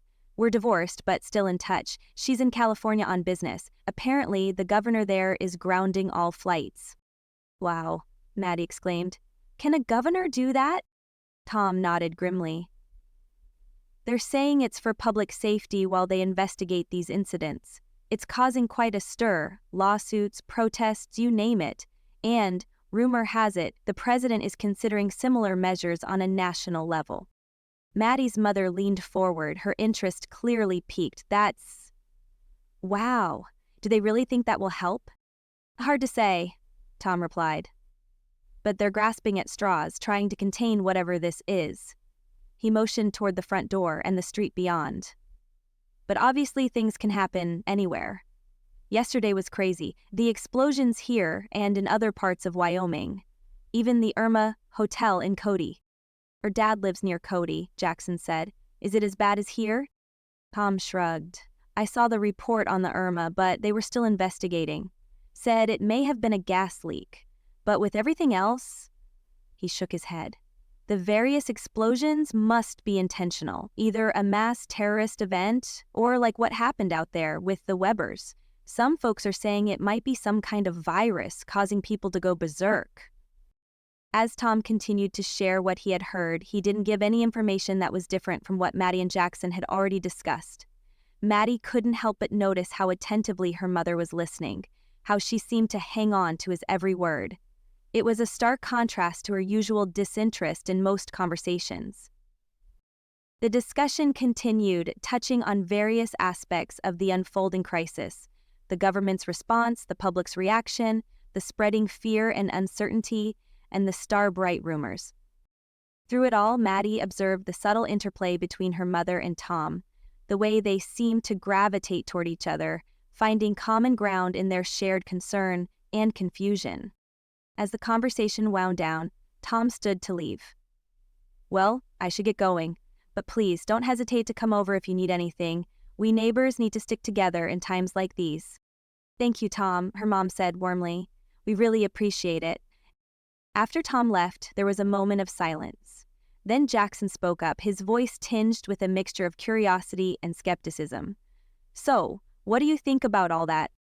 Her mom sighed and sunk back onto the couch. "I don't know what to think anymore. Everything's happening so fast, it's hard to keep up." Maddie nodded in agreement. "Yeah, it's like the whole world's gone crazy overnight." As they sat there, each lost in their own thoughts, she couldn't shake the feeling that their lives were balancing on a knife's edge. The familiar routines and certainties of yesterday seemed to be slipping away, replaced by a new reality filled with danger and uncertainty. But as she looked at her mother, who still seemed fully present and engaged, and her brother, who had offered to make their mom a sandwich in a rare display of care, Maddie felt a glimmer of hope. Maybe, just maybe, this crisis would bring them closer together. Maybe it would force them to become the family they always had the potential to be, the family she always wished she could have. With a sigh, their mom popped to her feet. "I'm going to the store. We need to stock up on groceries just in case things get worse." Maddie and Jackson exchanged a quick, worried look. They both knew what her sudden errand could mean. "I'll come with you," Maddie offered, already standing. "I can help carry stuff." "And me too," Jackson chimed in. "We can get more if we all go." "No, you two need to stay here where it's safe. We don't know what's going on out there, and I don't want to risk anything happening to you." A knot formed in Maddie's stomach. She'd heard this kind of talk before, and it rarely ended well. "Mom, are you sure? Maybe we should all just stay home." "I'll be fine," she insisted, avoiding eye contact. "I won't be gone long, just stay inside and keep the doors locked, okay?" As she grabbed her purse and the spare key for Grandma B's car, Maddie and Jackson shared another look, this one filled with understanding and resignation. They both recognized the signs: the nervous energy, the flimsy excuses, the insistence on going alone. "Who's going to the liquor store, isn't she?" Jackson muttered under his breath, low enough that only Maddie could hear. Maddie nodded slightly, her jaw clenched. "Probably," she whispered back. "So much for handling the crisis." They watched in silence as their mother walked out the door, her promises to return soon ringing hollow in their ears. "Come on," she said to Jackson, trying to keep her voice light. "Let's make those grilled cheese sandwiches you mentioned. Mom might be delayed." Jackson nodded. His expression was a mixture of disappointment and resignation. "Yeah, okay. Only I'd rather have those frozen pizzas Grandma left us." As they headed to the kitchen, Maddie couldn't help the anger and frustration swirling inside her. Just when they needed their mother the most, it seemed she was falling back into old, destructive patterns. She'd been sober for over a year, taking her medication, doing so well. But Maddie pushed those feelings aside. She had to focus on taking care of Jackson and keeping them both safe in this increasingly uncertain world. As the midday sun streamed through the window, casting bright patterns across the living room floor, Maddie made a silent promise to herself. No matter what challenges lay ahead, no matter how dark and frightening the world became, she would do everything in her power to keep Jackson safe. Her mom would do whatever she did, that was on her, but Maddie knew how to care for her brother. Little did she know, the true tests of her resolve were only just beginning. Chapter 10. Maddie and Jackson had spent the last couple of hours alternating between watching the news, checking their phones for updates, and peering out the window for any sign of their mother's return. They'd discussed going to their church youth group, which met on Wednesday evenings, but when Maddie checked the church's website, she discovered the groups were canceled. Sunday service was still planned, but that could change depending on the situation by then. Maddie checked the time again. Her impatience grew with each passing minute. Jackson shifted restlessly beside her, and the two exchanged glances, an unspoken acknowledgement of their shared unease. Would she even bother to come back today? Or, like so many times in the past, would she go on another binge and return days later, sick and in desperate need of a shower? At the unmistakable sound of the garage door opening, they both exhaled. "She's back," Jackson said with both relief and apprehension in his voice. Maddie steeled herself for whatever state her mother might be in. They both moved toward the door to the garage, arriving just as it swung open. Their mother stepped in, her arms laden with grocery bags, looking flushed but sober. "Can you two give me a hand?" she asked, her voice strained but steady. Maddie and Jackson exchanged a puzzled look before moving to help. As they unloaded the car, Maddie held in her comments about the items she had purchased. Instead of practical items, the kind of things Grandma B always bought, the bags were filled with junk food. Packages of cookies, brownies from the bakery, cans of soda, and bags of chips. "I thought we should have a few comfort foods," her mom explained as she pulled out boxes of mac and cheese. "Things are getting pretty crazy out there." Maddie watched her closely, searching for any signs of intoxication, but found none. Instead, she seemed upset and preoccupied, her movements jerky and her gaze distant. "Are you okay?" Jackson asked, concern evident in his voice. Her mom paused, a can of soup in her hand. "I'm fine, it's a mess out there. People are panicking and are buying everything in sight. I couldn't even get the brands I prefer." She pointed toward the garage. There's more in the car. More soda and bottled water and, she snickered slightly, toilet paper. Maddie smiled, remembering the debacle over toilet paper in the early days of the pandemic. Grandma B had almost come to blows with a woman who tried to steal a package out of their cart. At least her mom had recalled the trouble too, and brought home a few smart things. As they continued to unpack, her mom kept up a steady stream of chatter, detailing the chaos she'd witnessed in town. She talked about long lines, empty shelves, and heated arguments breaking out between shoppers. All the while she moved efficiently around the kitchen. Maddie watched this display of maternal competency with growing confusion and, if she was honest with herself, a twinge of resentment. Where was this responsible, caring mother when they needed her before? Why did it take a crisis for her to step up? We should inventory what we have, her mom said. Maddie, can you check the pantry? Jackson, you take the freezer. I'll work on organizing these new supplies. Since when do you care about being organized? Maddie muttered. The words were out of her mouth before she could stop them. Her mom froze with a package of ramen in her hand. Excuse me? Maddie knew she should back down, but something inside her snapped. All the fear, frustration, and confusion of the past few days came bubbling to the surface. You heard me, this whole responsible mom act? Where's it coming from? You've never cared about being prepared before. You've never cared about anything before. Especially not us. Maddie pointed from herself to her brother. Maddie, Jackson hissed, his eyes wide with alarm. Her mom put down the ramen, her face a mask of hurt and surprise. I'm just trying to take care of us, Maddie. I thought that's what you wanted. What I wanted? Maddie's voice rose. What I wanted was a mother who cared enough to do this stuff all the time, not just when the world's falling apart. That's not fair. I've always cared about you too. I'm doing my best here. Your best? Your best usually involves disappearing for days on end or passing out on the couch. Excuse me if I'm a little skeptical of this sudden change. Maddie, stop it, Jackson interjected, moving to stand between them. She's trying. Can't you see that? She stared at her brother in disbelief. Are you kidding me? You're taking her side? I'm not taking sides. I just think we should be grateful she's here and is trying to help, he pointed to the counter. She bought your favorite cookies. The betrayal Maddie felt at that moment was overwhelming. She'd always been the one to take care of Jackson, to shield him from their mother's shortcomings. And now he was defending her? Fine, Maddie spat, grabbing her car keys from the hook near the garage door. If you two want to play happy family, go right ahead. I'm out of here. Maddie, wait, her mother called, but Maddie was already storming out of the kitchen. She ignored the shouts behind her as she yanked open the door and ran to her car. Her hands were shaking as she jammed the key into the ignition. She hit the garage door opener and was moving as soon as it lifted. As she peeled out of the driveway, she caught a glimpse of her mom and Jackson in the rearview mirror, standing there with matching expressions of shock and concern. But she didn't care. She needed to get away. She needed to clear her head. Without really thinking about it, she found herself heading toward Casper Mountain. She had only gotten her license last fall on the day of her 16th birthday, and she could practically hear Grandma B's voice warning her about driving while upset.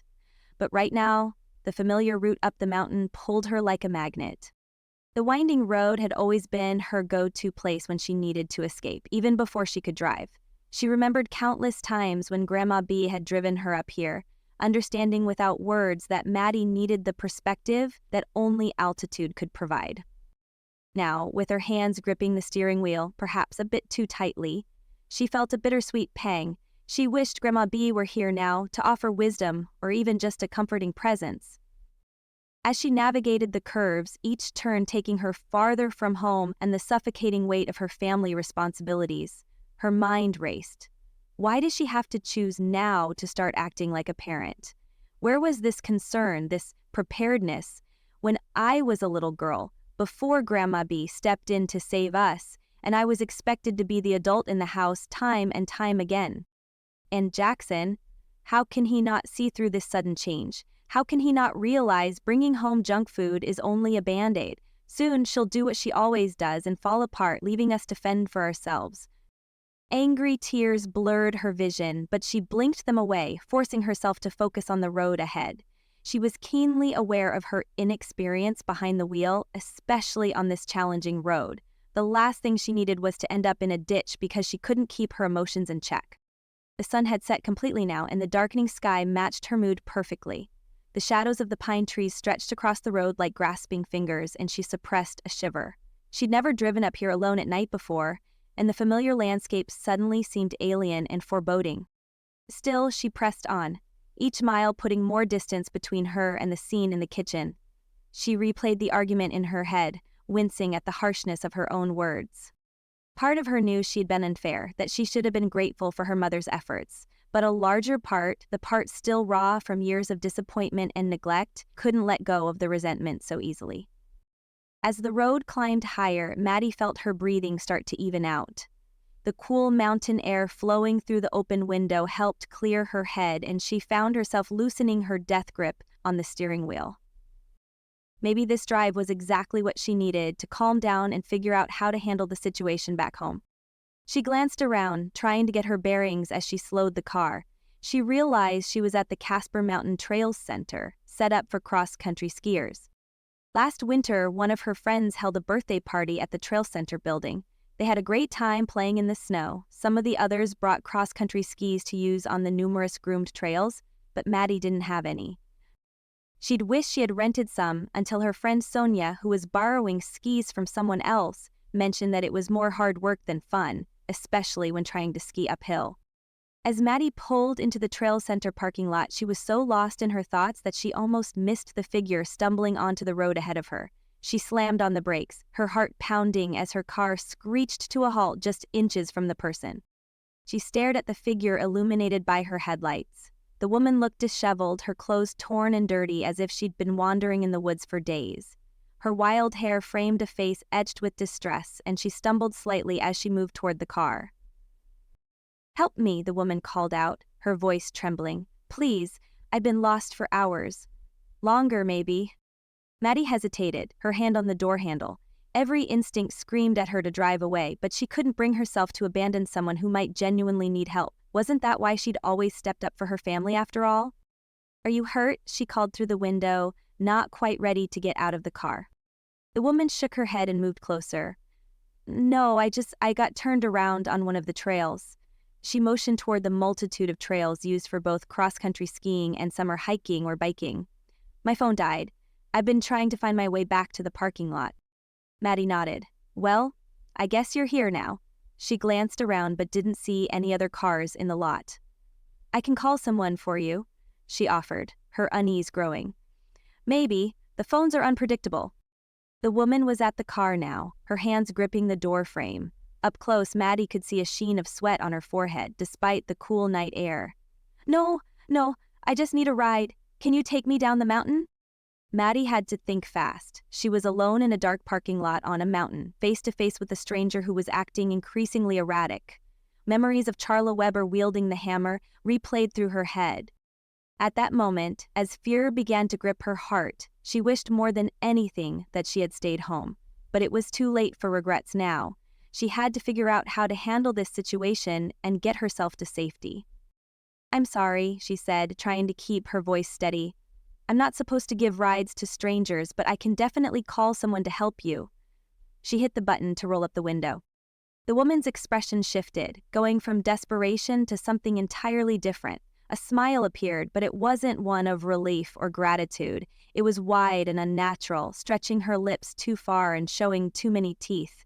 Her hands shifted from the door frame to the window, pressing firmly as it slowly ascended. "Oh, sweetie," the woman said, her voice taking on a sing-song quality that sent chills down Maddie's spine. "Don't you know, there are no strangers anymore. We're all friends now." Maddie's hand flew to the gear shift, ready to throw the car into reverse, but before she could make a move, the woman's face contorted further. Her eyes rolled back slightly and she began to sing in a chilling, off-key voice. "When you wish upon a star." Chapter 11. Maddie's blood ran cold as the woman's out-of-tune singing filled the air. The seemingly innocent lullaby took on a sinister quality in the woman's unnatural voice. She'd read some of the internet rumors about the Starbrights and their unpredictable, violent behavior, but up until now she wasn't sure they were true. Charla Weber wasn't singing but did have the same vacant and confused look as this woman. Without hesitation, she slammed the car into reverse. The sudden movement caught the woman off guard and she stumbled back, her hands slipping from the window. The tires screeched against the pavement as she backed up, her heart pounding. The woman's singing stopped abruptly, replaced by an inhuman shriek that sent shivers down Maddie's spine. The woman sprinted toward the car. Her movements were smooth and purposeful, and her pace quickened with every step. Maddie's hands shook as she shifted into drive, her foot heavy on the accelerator. The car lurched forward and the tires spun against the loose gravel at the edge of the road. For a terrifying moment, she thought she might not get traction, but then the car shot forward, leaving the screaming woman behind.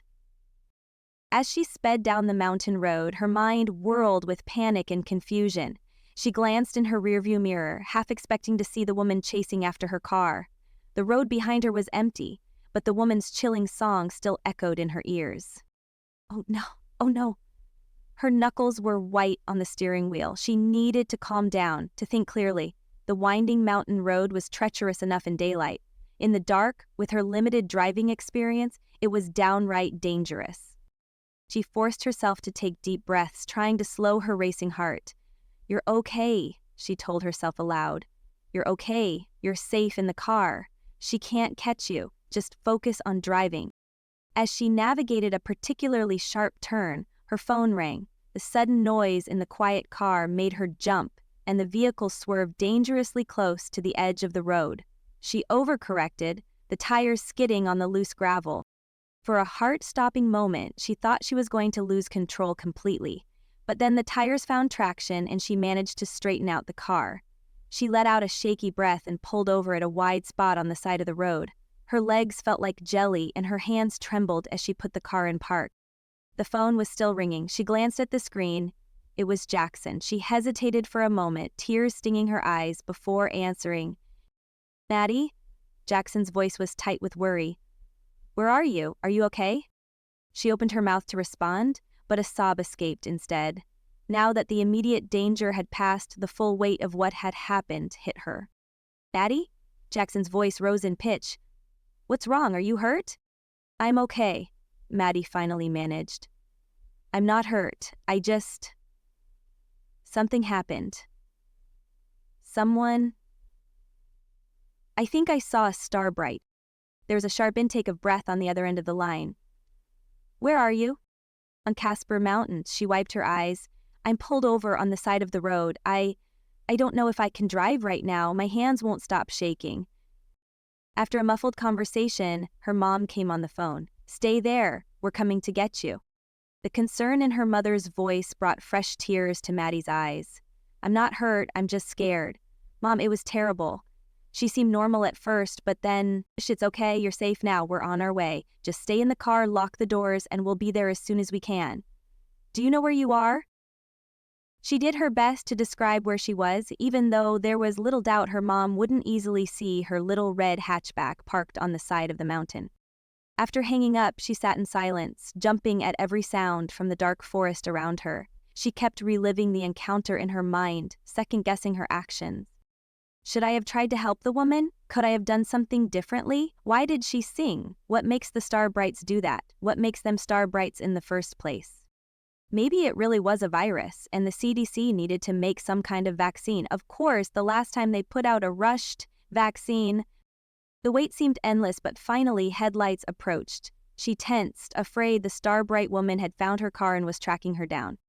But then she recognized her grandma's SUV. Relief washed over her as the vehicle pulled up next to her. Her mom rolled down her window and Maddie did the same.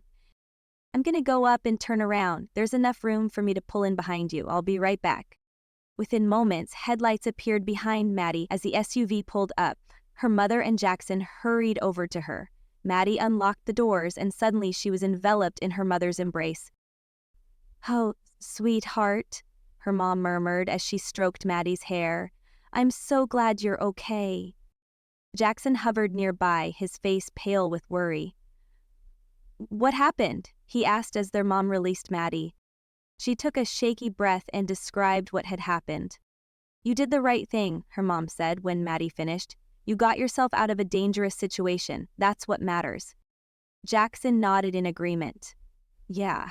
Who knows what could have happened if you'd tried to help her? We did some internet searches on the Starbrights. They are unpredictable. Her mother finished his sentence as both of them bobbed their heads. Maddie felt a surge of gratitude for their understanding. The argument from earlier seemed trivial now in the face of what had just happened. I'm sorry, Maddie said, looking at both of them. I shouldn't have run off like that. It was stupid and dangerous. Yes, it was, but let's not worry about that now. The important thing is that you're safe. Come on, let's get you home.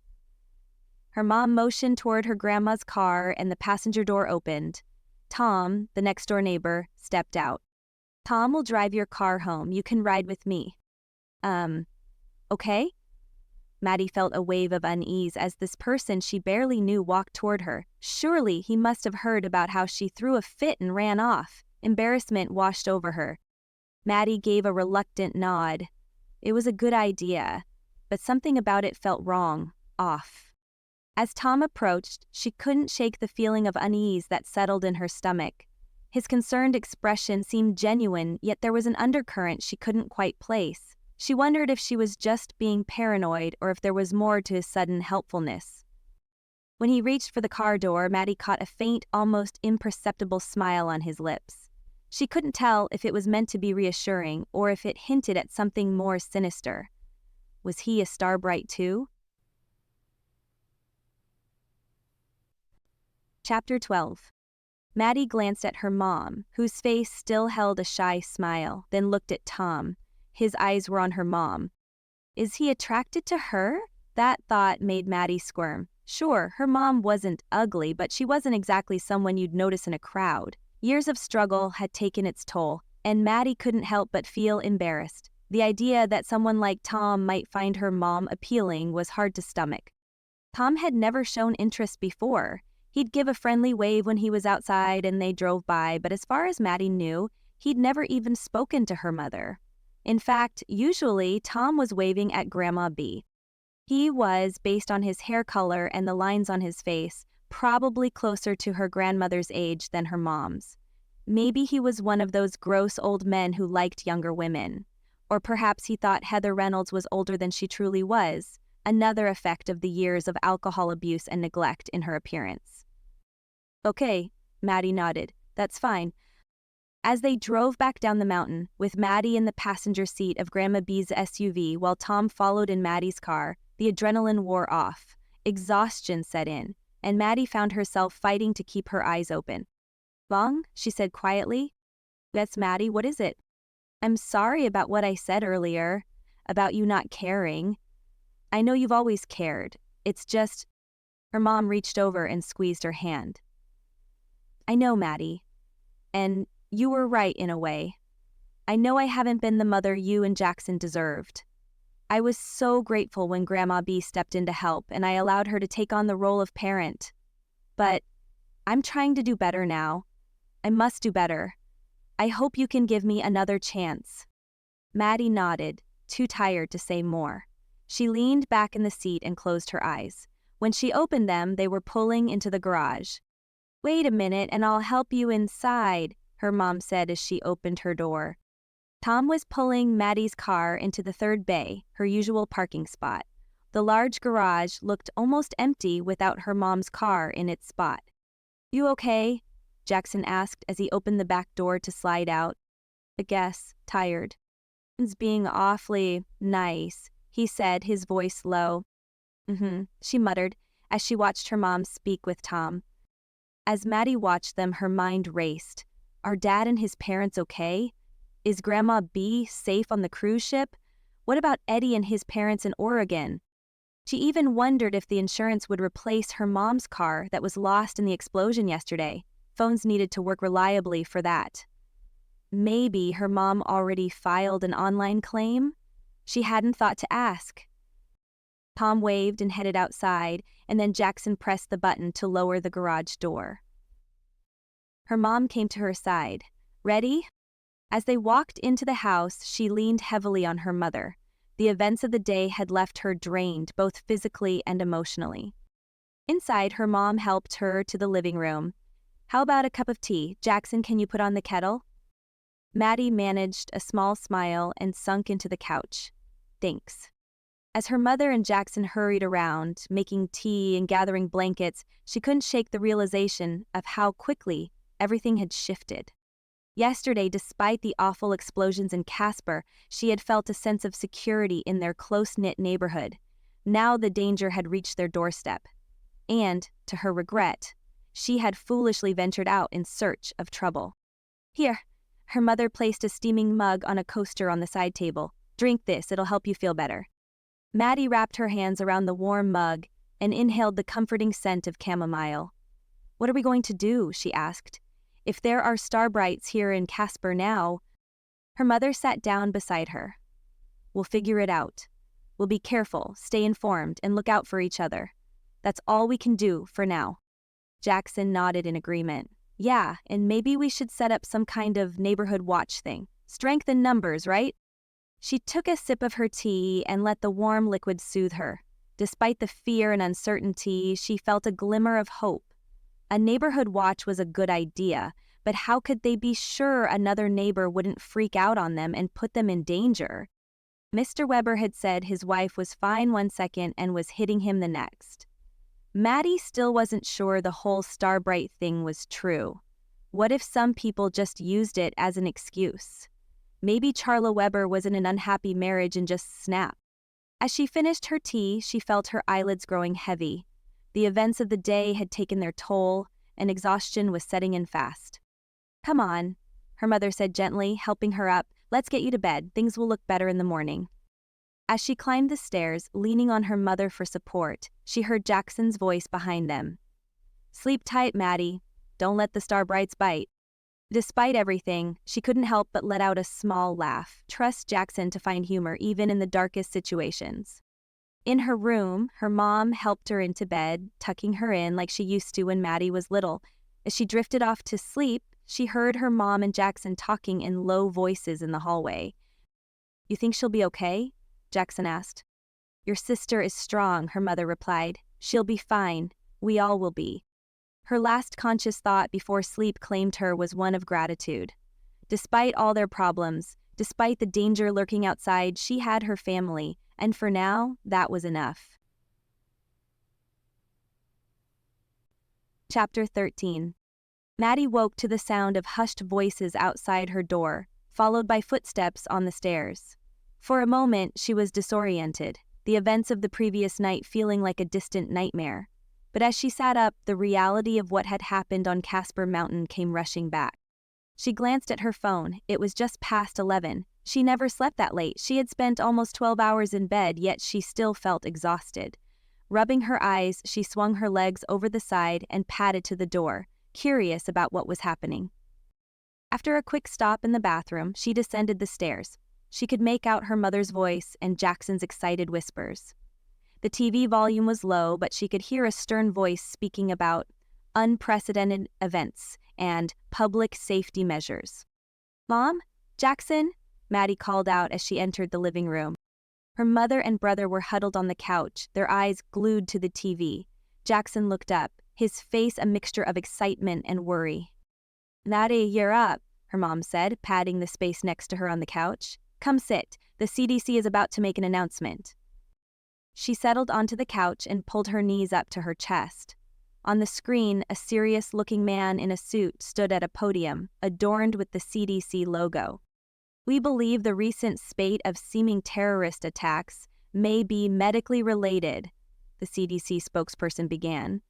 There's evidence indicating that some, but not necessarily all, of the perpetrators were in a catatonic state. We also have reason to believe this condition is spreading. A chill ran down Maddie's spine as she remembered the vacant look in the woman's eyes on Casper Mountain. The CDC representative continued, explaining they had formed a task force to investigate how the condition was spreading. At the moment, we think it may be some sort of bacteria or microbe, possibly a virus. The condition seems to affect mainly teens and those in their 20s to early 30s, though there have been a handful of older adults affected as well.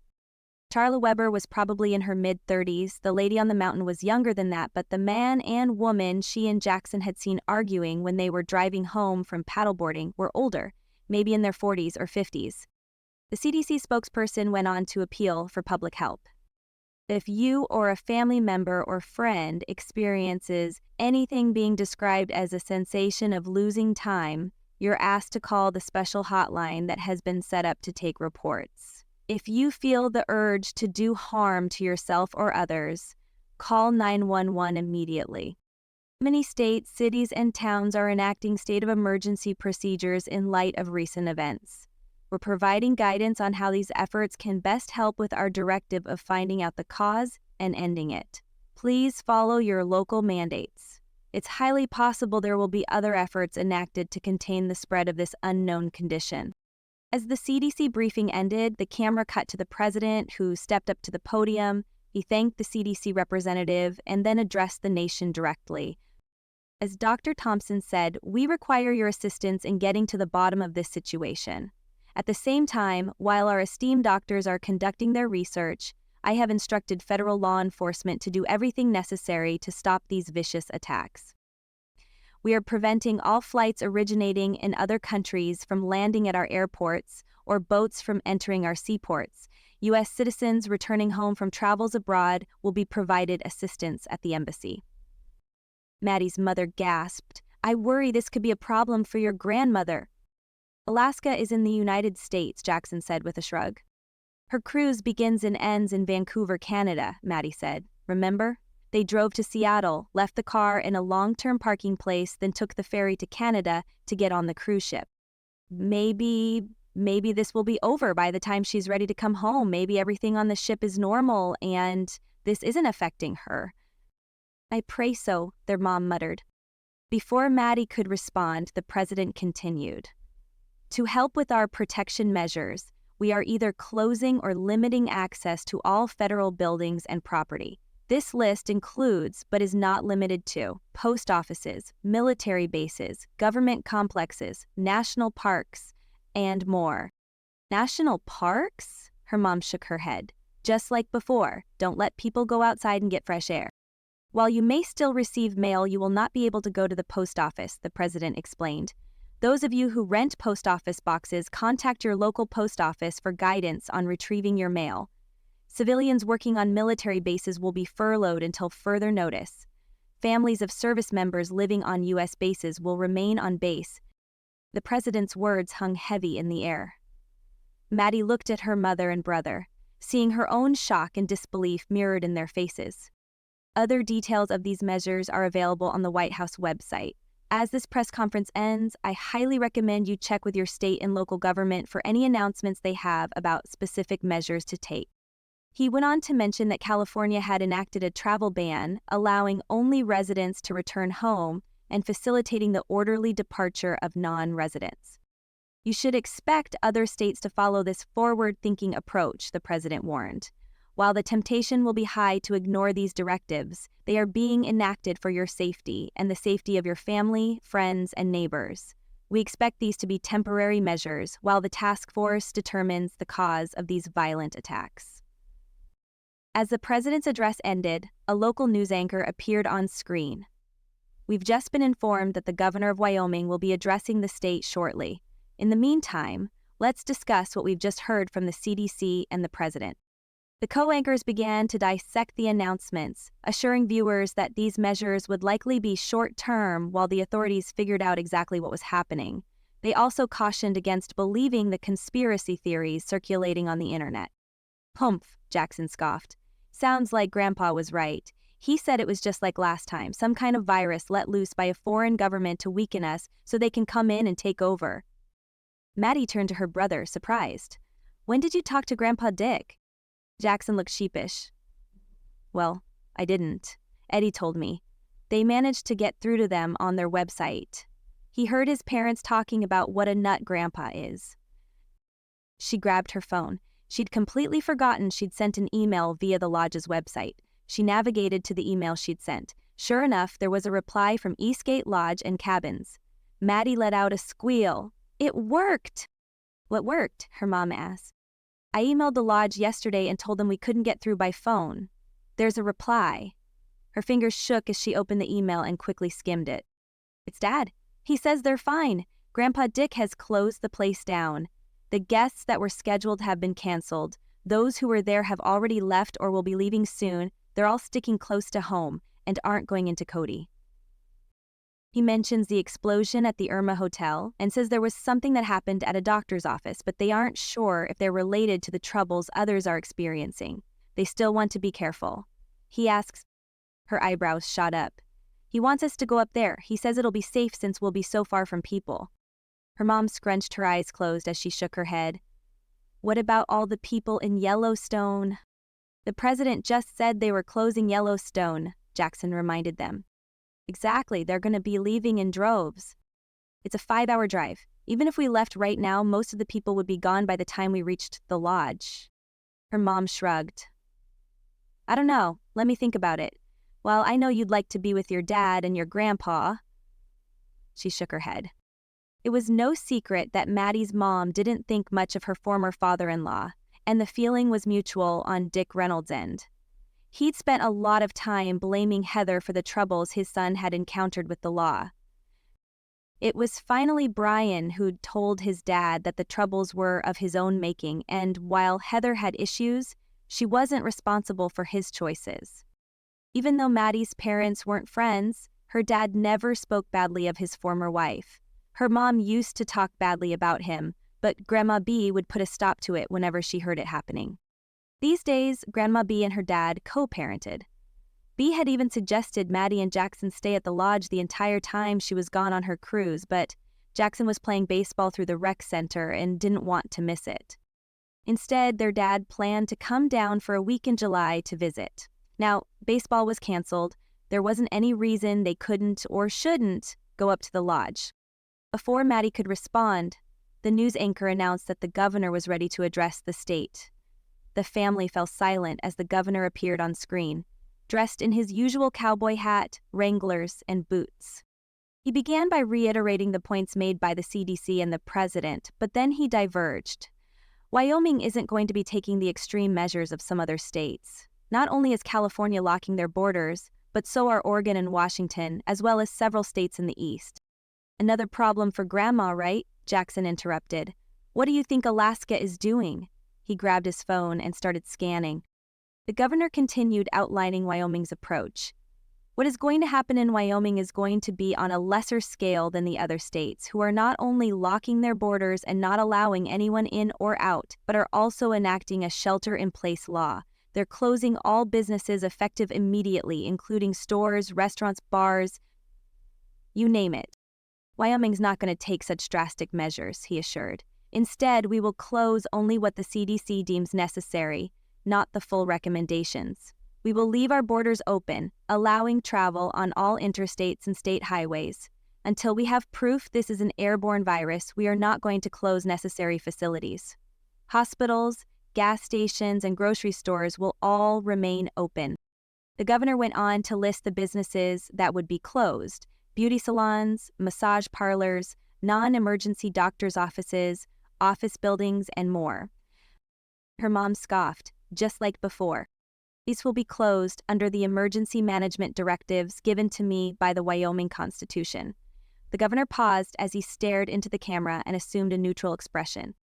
I'm not going to lie to you. We don't know exactly what is happening this time. We're not going to tell you it's only going to last for 2 weeks. The truth is, we don't know. We just don't know. He let out a breath. Trust me when I tell you, I'll share more as more information becomes available. As the governor spoke about working on compensation for those affected by the closures, Maddie's mother muttered, "Sure we can. How this guy was elected by the people of Wyoming, I'll never understand. He should just..." Maddie shushed her mom as the governor continued speaking. When the address finally ended, her mom sat there, looking dumbfounded. She started wringing her hands. "I don't know what we'll do. I've already lost my job when the building was destroyed. Will there be compensation for me?"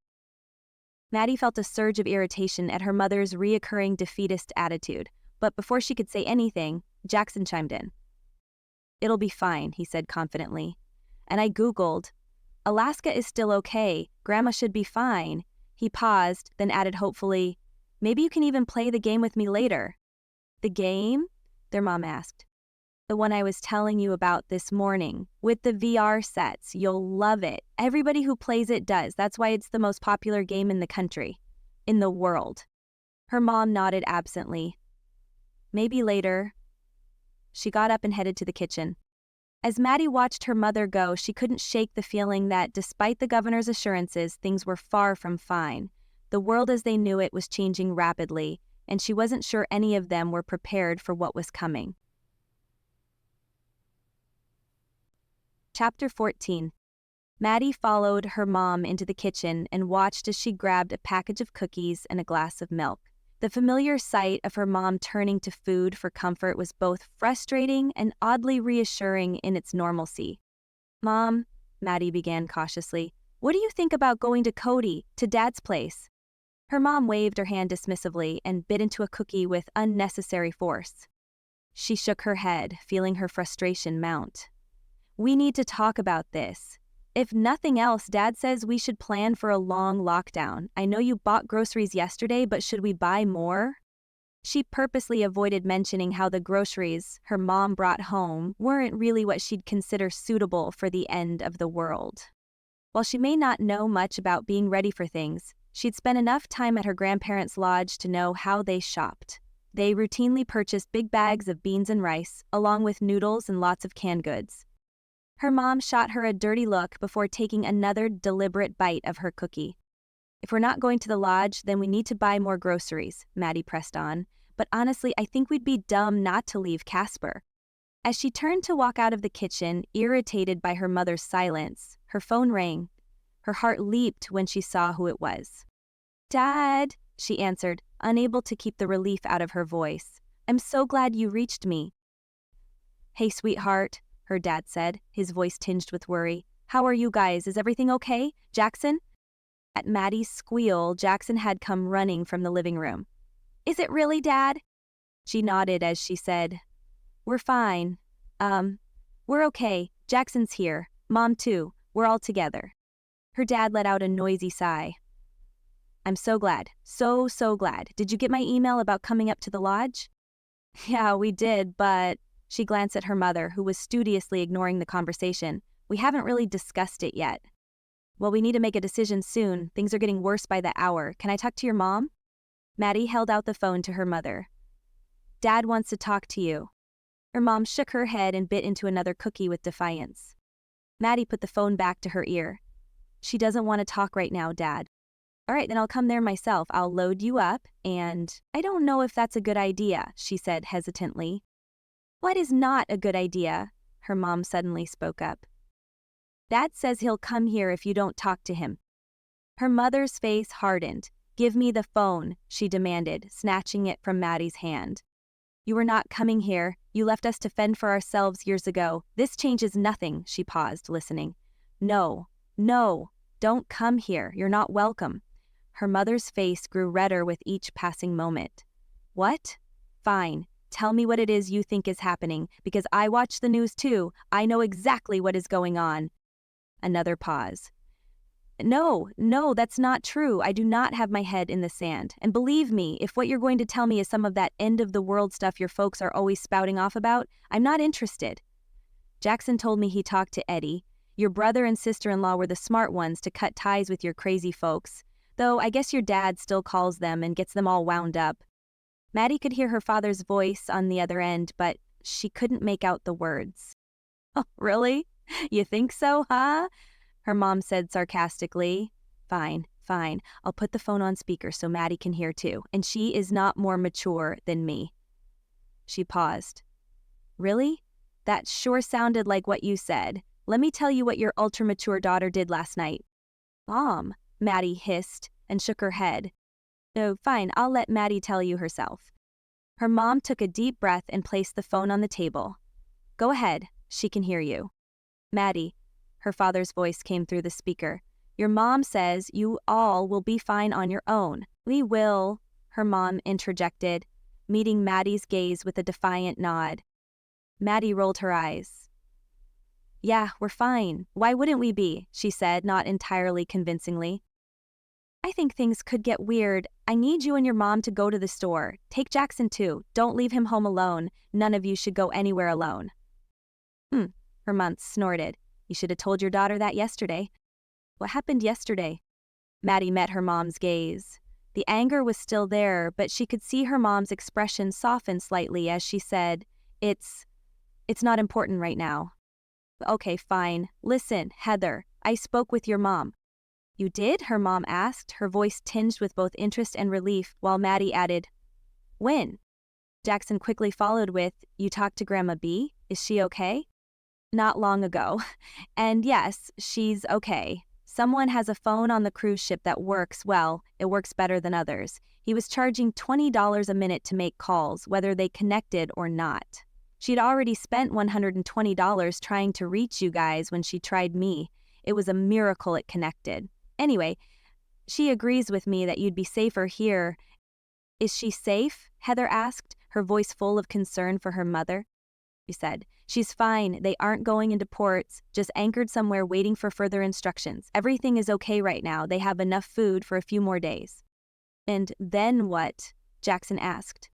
She didn't say. We only had a minute to talk. She said to message her on Chum Fun when you're on your way up here. Then we'll message her when you arrive. She's on a list to use the internet. Everything is just weird right now.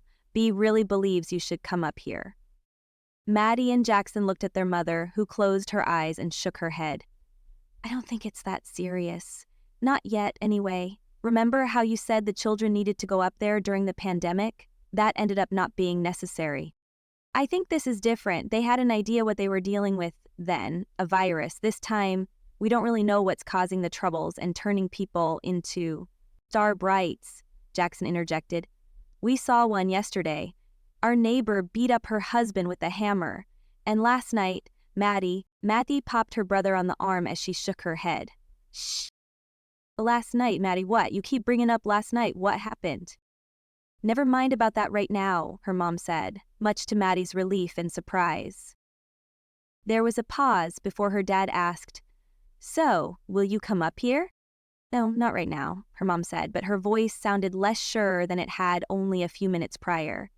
Maddie suspected knowing Grandma B thought their going up there was a good idea was causing her to be unsure of herself. She could practically hear her dad shaking his head. If you're not going to do what is best, then at least make sure you have what you need to hunker down. I've already sent money to that credit card I gave you, Maddie. Credit card? Her mom asked sharply. Maddie gave her a look. I'll tell you later. It's nothing, just something I gave her to use. For any emergency she or Jackson might have, this qualifies. Go buy whatever you can. I sent plenty of money, so don't worry about the cost. Go now. Things could get weird. Weirder than they already are. There was a pause, and then her dad asked hesitantly, Does Bea still keep cash on hand? How do you know about that? Really, Heather? It's not like I'm going to forget something like that. If she does, get it too, just in case there's a problem with the card. I'll pay her back for you. I can handle my own money. I don't need you to pay my bills. Besides, you think I don't have any cash? That's fine. Pay attention to the news. Set up alerts on your phone so you can be notified of changes to the situation. The governor said he isn't going to do what they did in California and other states, but nothing would surprise me. He'd never stand for it, her mom said. Even though he's a transplant, he's smart enough to know how Wyomingites are. We followed along before during the plandemic, remember? And that right there is why the children and I are not going up there. You and your parents convinced everything is a conspiracy. They're not all out to get us, you know. Are you sure? Heather's lips went tight and she let out a sigh. She looked like she wanted to say something more but stayed quiet. What about Eddie and Uncle Rich and Aunt Beth? Eddie said you guys talked to them? Jackson chimed in. By email, we told them the same thing I'm telling you. They should leave Oregon, especially considering the rules in place on the West Coast. Things could get interesting. They should leave and hightail it here. I don't think they will, though. They're stubborn, too. A tense silence settled over the group as they absorbed the information. You guys need to go now. Get food. Take Bea's car. It'll hold more than either of the others. Maddie looked at her mom. They hadn't spoken to her dad since the explosion that destroyed her mother's car. Buy everything you can. Don't worry about the brands, Heather. Her mom snorted and shook her head. Get lots of dry foods and canned goods. Fill the car with gas while you're out. In fact, you should fill them all. Call me when you get home. If you can't get through, email me." As the call ended, Maddie looked between her mother and her brother. The tension in the room was unmistakable. "We should go to Dad's," Jackson said. "We're fine here," her mom insisted. "Well," Maddie said, trying to sound more confident than she felt, "if we're not going up there, we should at least do what he suggested. Shop. Fill up the cars with fuel. Anything else we can think of. Maybe we should get more boards for the windows like we talked about," Jackson suggested. "What boards?" her mom asked. Maddie waved her hand. "Never mind." "Fine, but we're not panicking. We'll think this through rationally." "I still think we should go to Cody," Jackson said. "Even Grandma B thinks so." Maddie looked at her mother, waiting for her response. Her mom's face was a mix of emotions: fear, stubbornness, and uncertainty. I don't know. It's a big decision. We can't just pack up and leave on a whim." "Why not?" Jackson asked. "But Dad seems pretty sure it's the right thing to do," Maddie argued. "Your father isn't always right, you know. He's been listening to your grandparents' doomsday theories for too long." "But Mom," Jackson said, "what if he is right this time? What if things do get really bad here? Look, I know you two think I'm being difficult, but this is our home. We can't just abandon it because of some flu or whatever this is." "It's not a flu," Jackson shook his head. "Not like any flu anyone has ever heard of anyway, not in real life. It's like a horror movie." Maddie sat down next to her mother. "Mom, I get it. I don't want to leave either. But we need to at least consider it. Maybe we can make a list of pros and cons?" "Okay, that's reasonable. We can do that." "Okay, but we need to be quick about it. If we're going to leave, we need to get going. If we're going to stay, we need to go shopping. I'm setting a timer." For the next 7 minutes, they debated the merits of staying versus going to Cody. Jackson pulled up news reports on his tablet, reading out updates on the spread of the Starbright condition and the increasing restrictions in other states. As they talked, Maddie could see her mother's resolve weakening. The reality of the situation was sinking in, and the idea of being stuck in Casper if things got worse was clearly unsettling to her. Finally, her mom held up her hands. All right. I'm not saying yes, but I'm not saying no either. Let's sleep on it. We'll go ahead and do the shopping, buy supplies like your father suggested. We can always take them with us. If things look worse, we'll consider going to Cody. Besides, I'd feel better going up there with a carload of groceries. I don't want your grandpa accusing us of being freeloaders." Maddie and Jackson exchanged glances. It wasn't a firm commitment, but it was progress. "Okay," Maddie agreed. "That sounds fair. We should probably make a list of what we need to buy." "Make it a quick list," Jackson urged. "Dad said we need to shop right away." As they started compiling their shopping list, Maddie couldn't shake the feeling that their lives were balancing on a knife's edge. Whatever decision they made in the coming days would shape their future in ways they couldn't even imagine. She just hoped they were making the right choice. The store's automatic doors slid open with a mechanical whoosh, welcoming Maddie, Jackson, and Heather into the fluorescent-lit expanse of the supermarket. The cart rattled as Maddie pushed it through the aisles, noting the bare shelves that hinted at the growing unease in the community. Despite the sparse selection, they managed to load the cart with an assortment of groceries. Boxes of pasta, canned goods, and other essentials filled the cart to the brim. "This is getting a bit silly," her mom's voice was tinged with uncertainty as she looked at the overflowing cart. "Do we really need all of this? And look at this." She picked up a small package of pasta. "I've never even heard of this brand." "Me neither, but there were plenty on the shelf. I'm sure it's fine," Maddie said, her expression resolute. "Besides, it's not like any of this stuff will go to waste. We've got things we can use for weeks. Did you see how many people are here now? Lots more than when we first arrived. I think we should go back down some of the aisles. Get more of this pasta, more beans and rice, canned goods. We'll have plenty of room in Grandma's car." Bouncing up and down on his toes, Jackson chimed in. "Dad says there's plenty of money on the credit card. We should buy anything we want. Everything. Maybe more cookies too." He glanced at his mom, who had polished off an entire bag of cookies on her own earlier. "A few bags." Her mom wrung her hands, hesitating for a moment before nodding.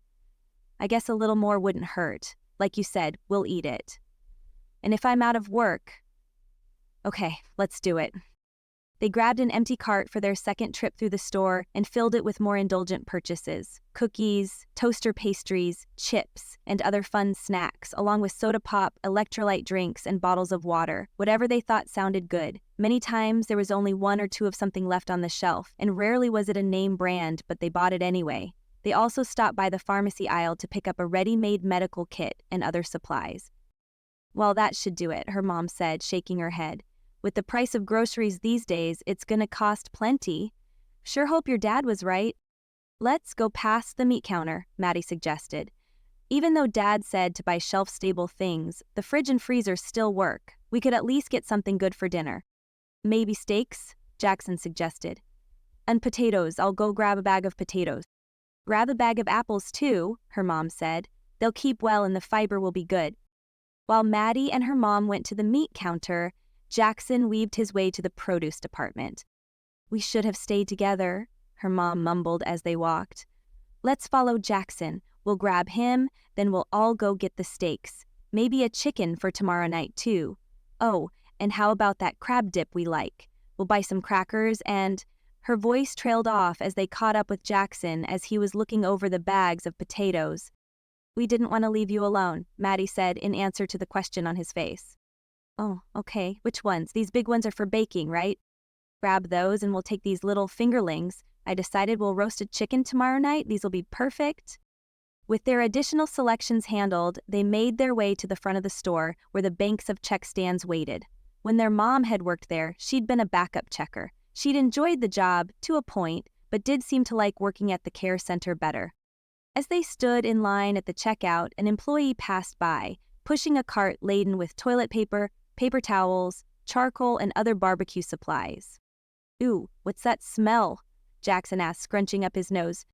"Smells like lighter fluid," the cashier replied, glancing at the other employee. "Hey, Lottie, you're leaking something. It's dripping out of the cart."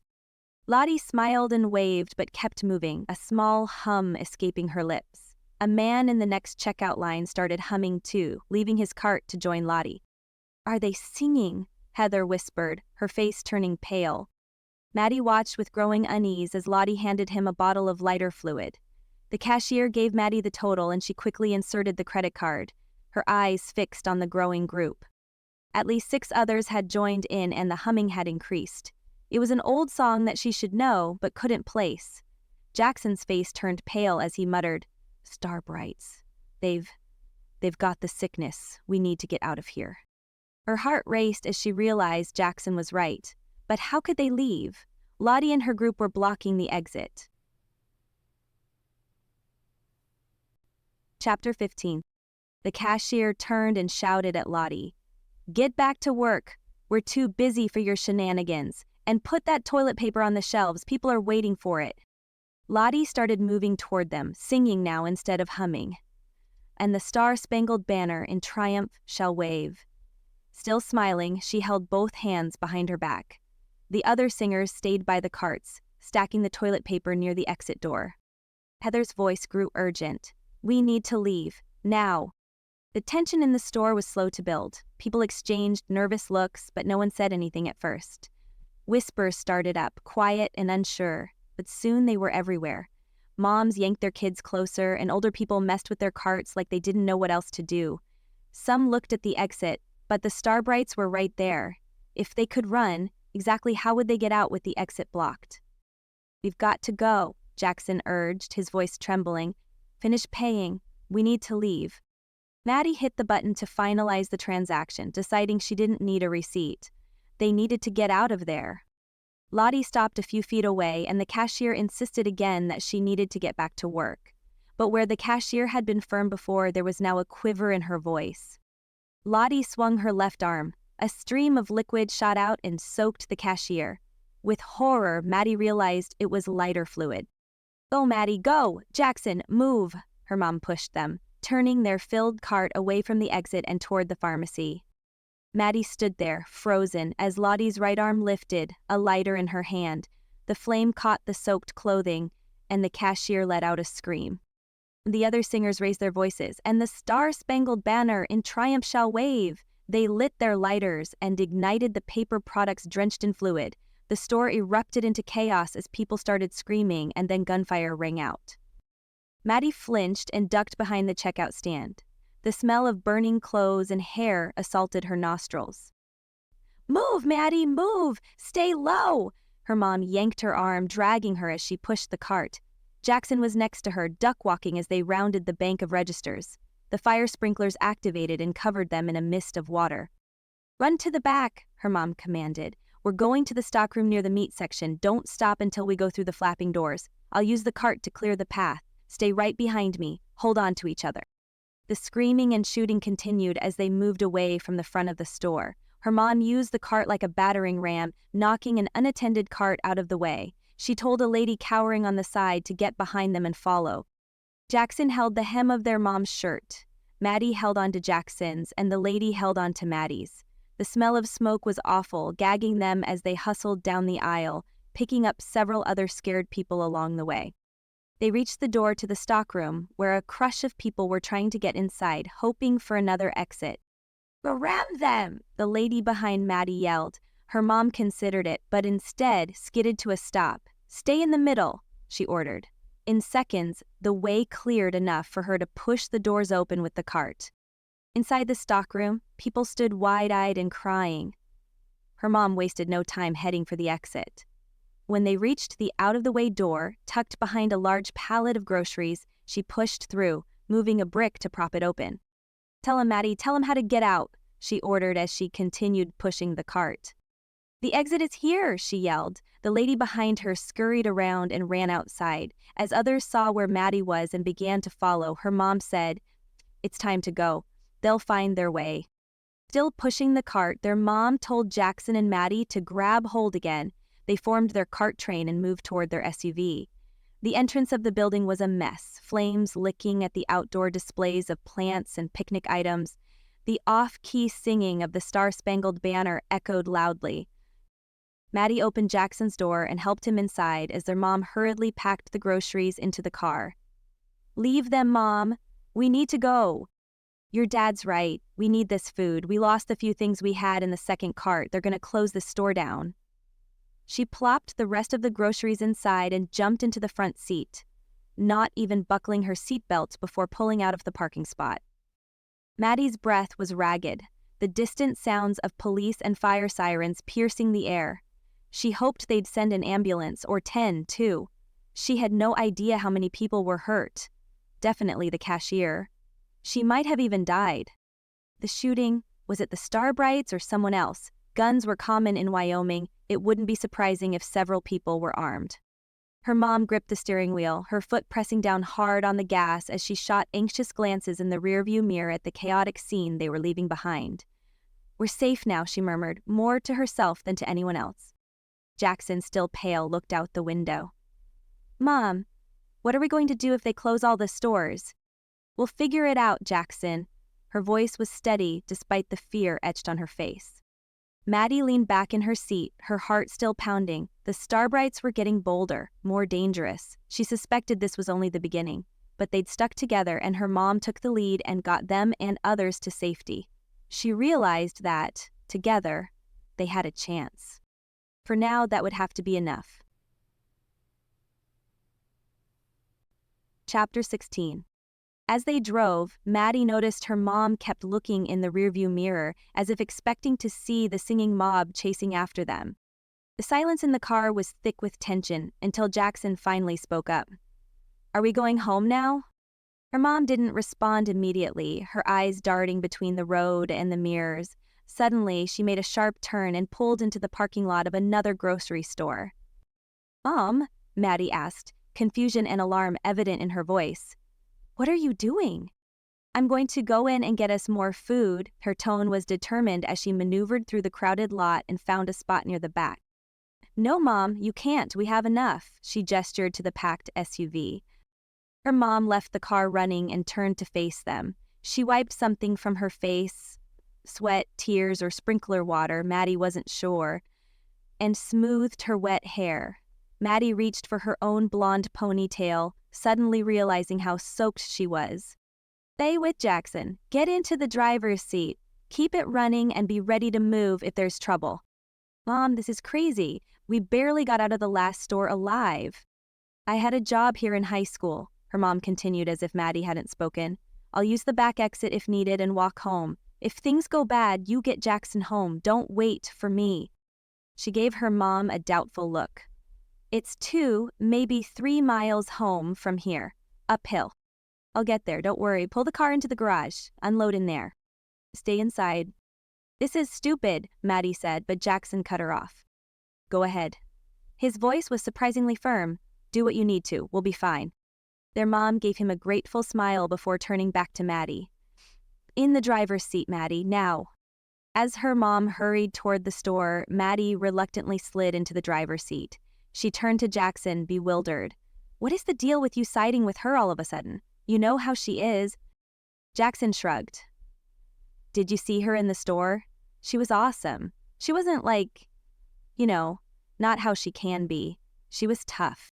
Yeah, well, maybe, Maddie conceded. But she'll fall apart soon enough, and walking home, she can't even walk down the block.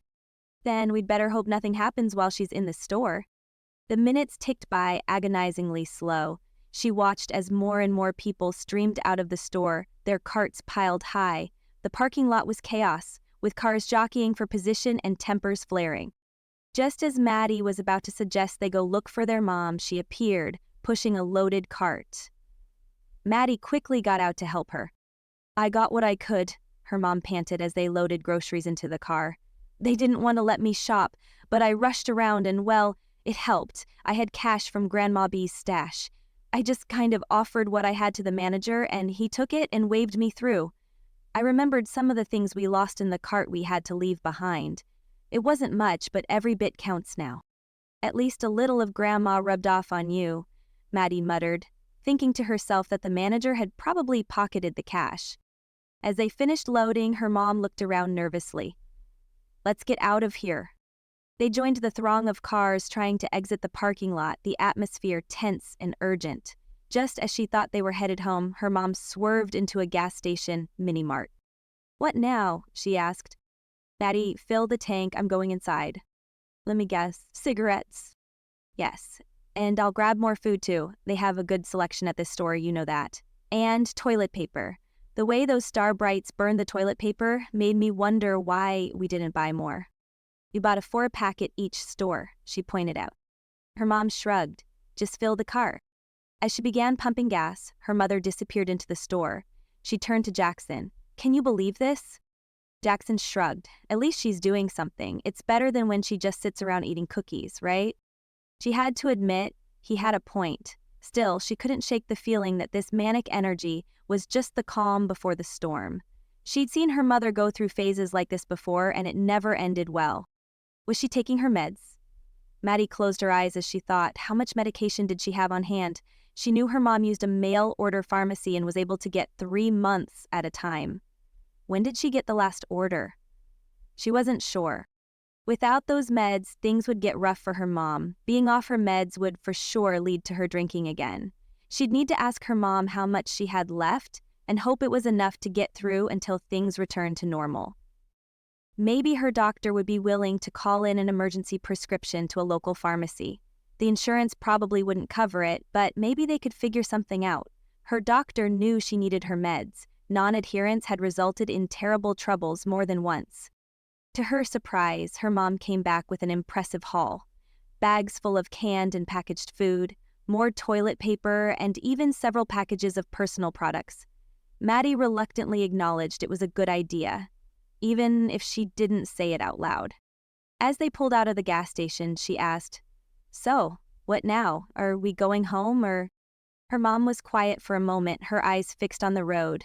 "We're going home, but we need to be ready. Your father, he might be right about Cody." Maddie and Jackson exchanged surprised looks. "You mean you're considering it?" "I'm considering it, but first, we need to get home and sort through all this. We need a plan." As they drove, Maddie couldn't help but feel a mixture of relief and apprehension.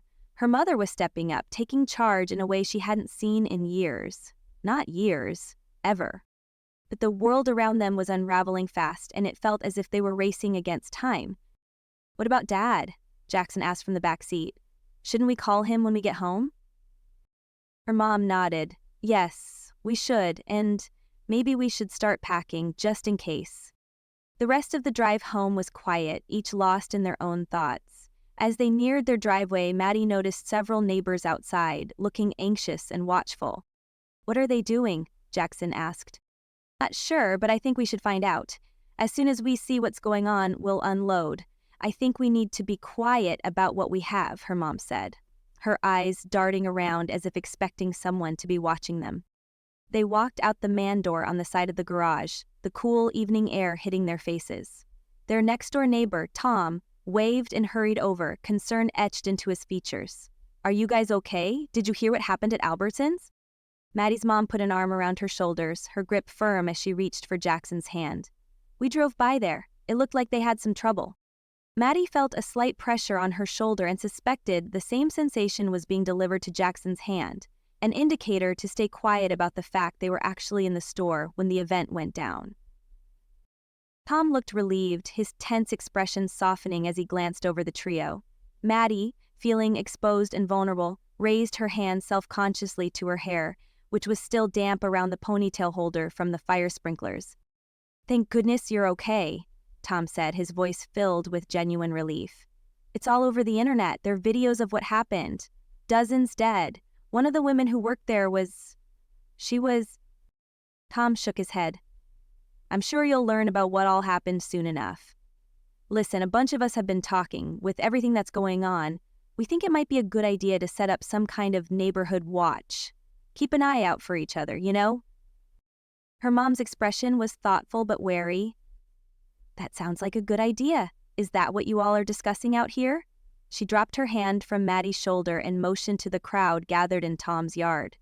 The group looked somber, their hushed conversations carrying a sense of urgency. "Plus other things." Tom glanced across the street toward the Webbers' home. His face darkened. "Peter Weber came home earlier. A police officer brought him. His wife..." Tom shook his head, his voice cracking. "She didn't make it. Peter said she'd come around and seemed like she might make it. But then she ended her own life." "Oh no." Her mom's hand flew to her mouth. Maddie stared at her shoes, the weight of the news pressing down on her chest. A sob welled up within her, but she forced it down, her eyes burning with unshed tears. Jackson's eyes went wide with fear and confusion. Why did she do that? Tom ran a hand through his hair. Either she was a star bright or she was scared, upset over what had happened earlier in the day. Sometimes, when people get too scared, they do things they wouldn't normally do. Heather pulled Jackson closer and wrapped her arms around both him and Maddie. "We're going to be okay," she whispered, though her voice wavered.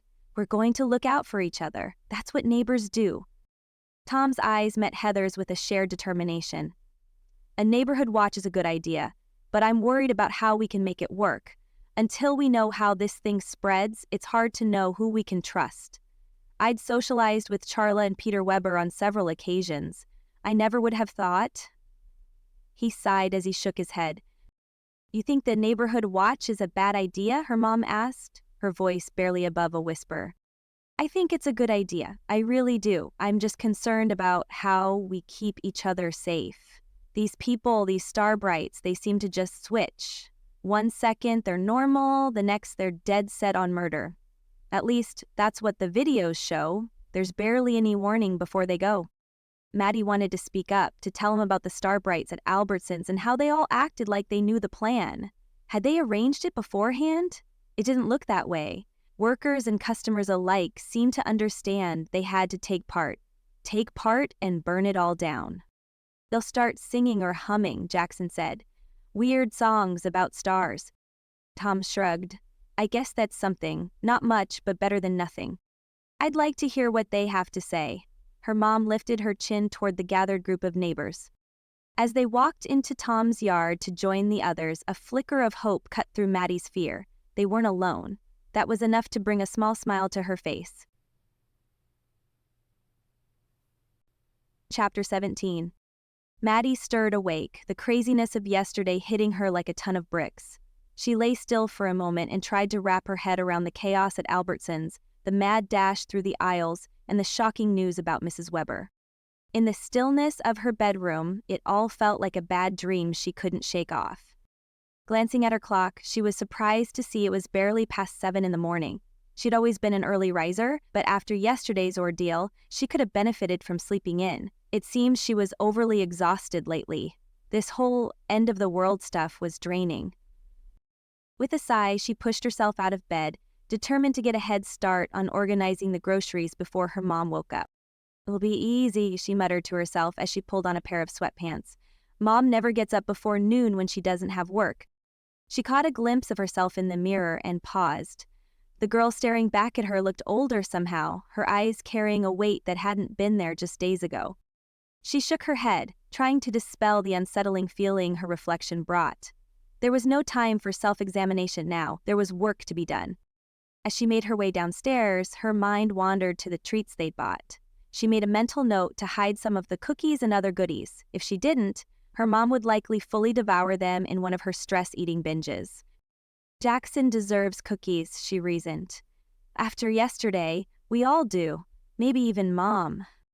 But when she reached the kitchen, she stopped short and her jaw dropped in surprise. The room was immaculate. The granite countertops gleamed, dishes were neatly stacked in the drying rack, and there wasn't a crumb in sight. Even more surprising, the groceries they'd purchased yesterday were all put away. They'd been so tired after yesterday's difficulty and the meeting with the neighbors that they'd left them in the kitchen to deal with today. As she ran a finger along the breakfast island in disbelief, a voice startled her. "Oh, hey, you're up." She whirled around to see her mom's head poking out of the walk-in pantry, a rare smile on her face. "Mom?" She blinked, wondering if she was still dreaming. "I thought you'd sleep in after yesterday. Are you okay?" Her mom stepped fully out of the pantry and wiped her hands on her jeans. "I thought you'd sleep in too.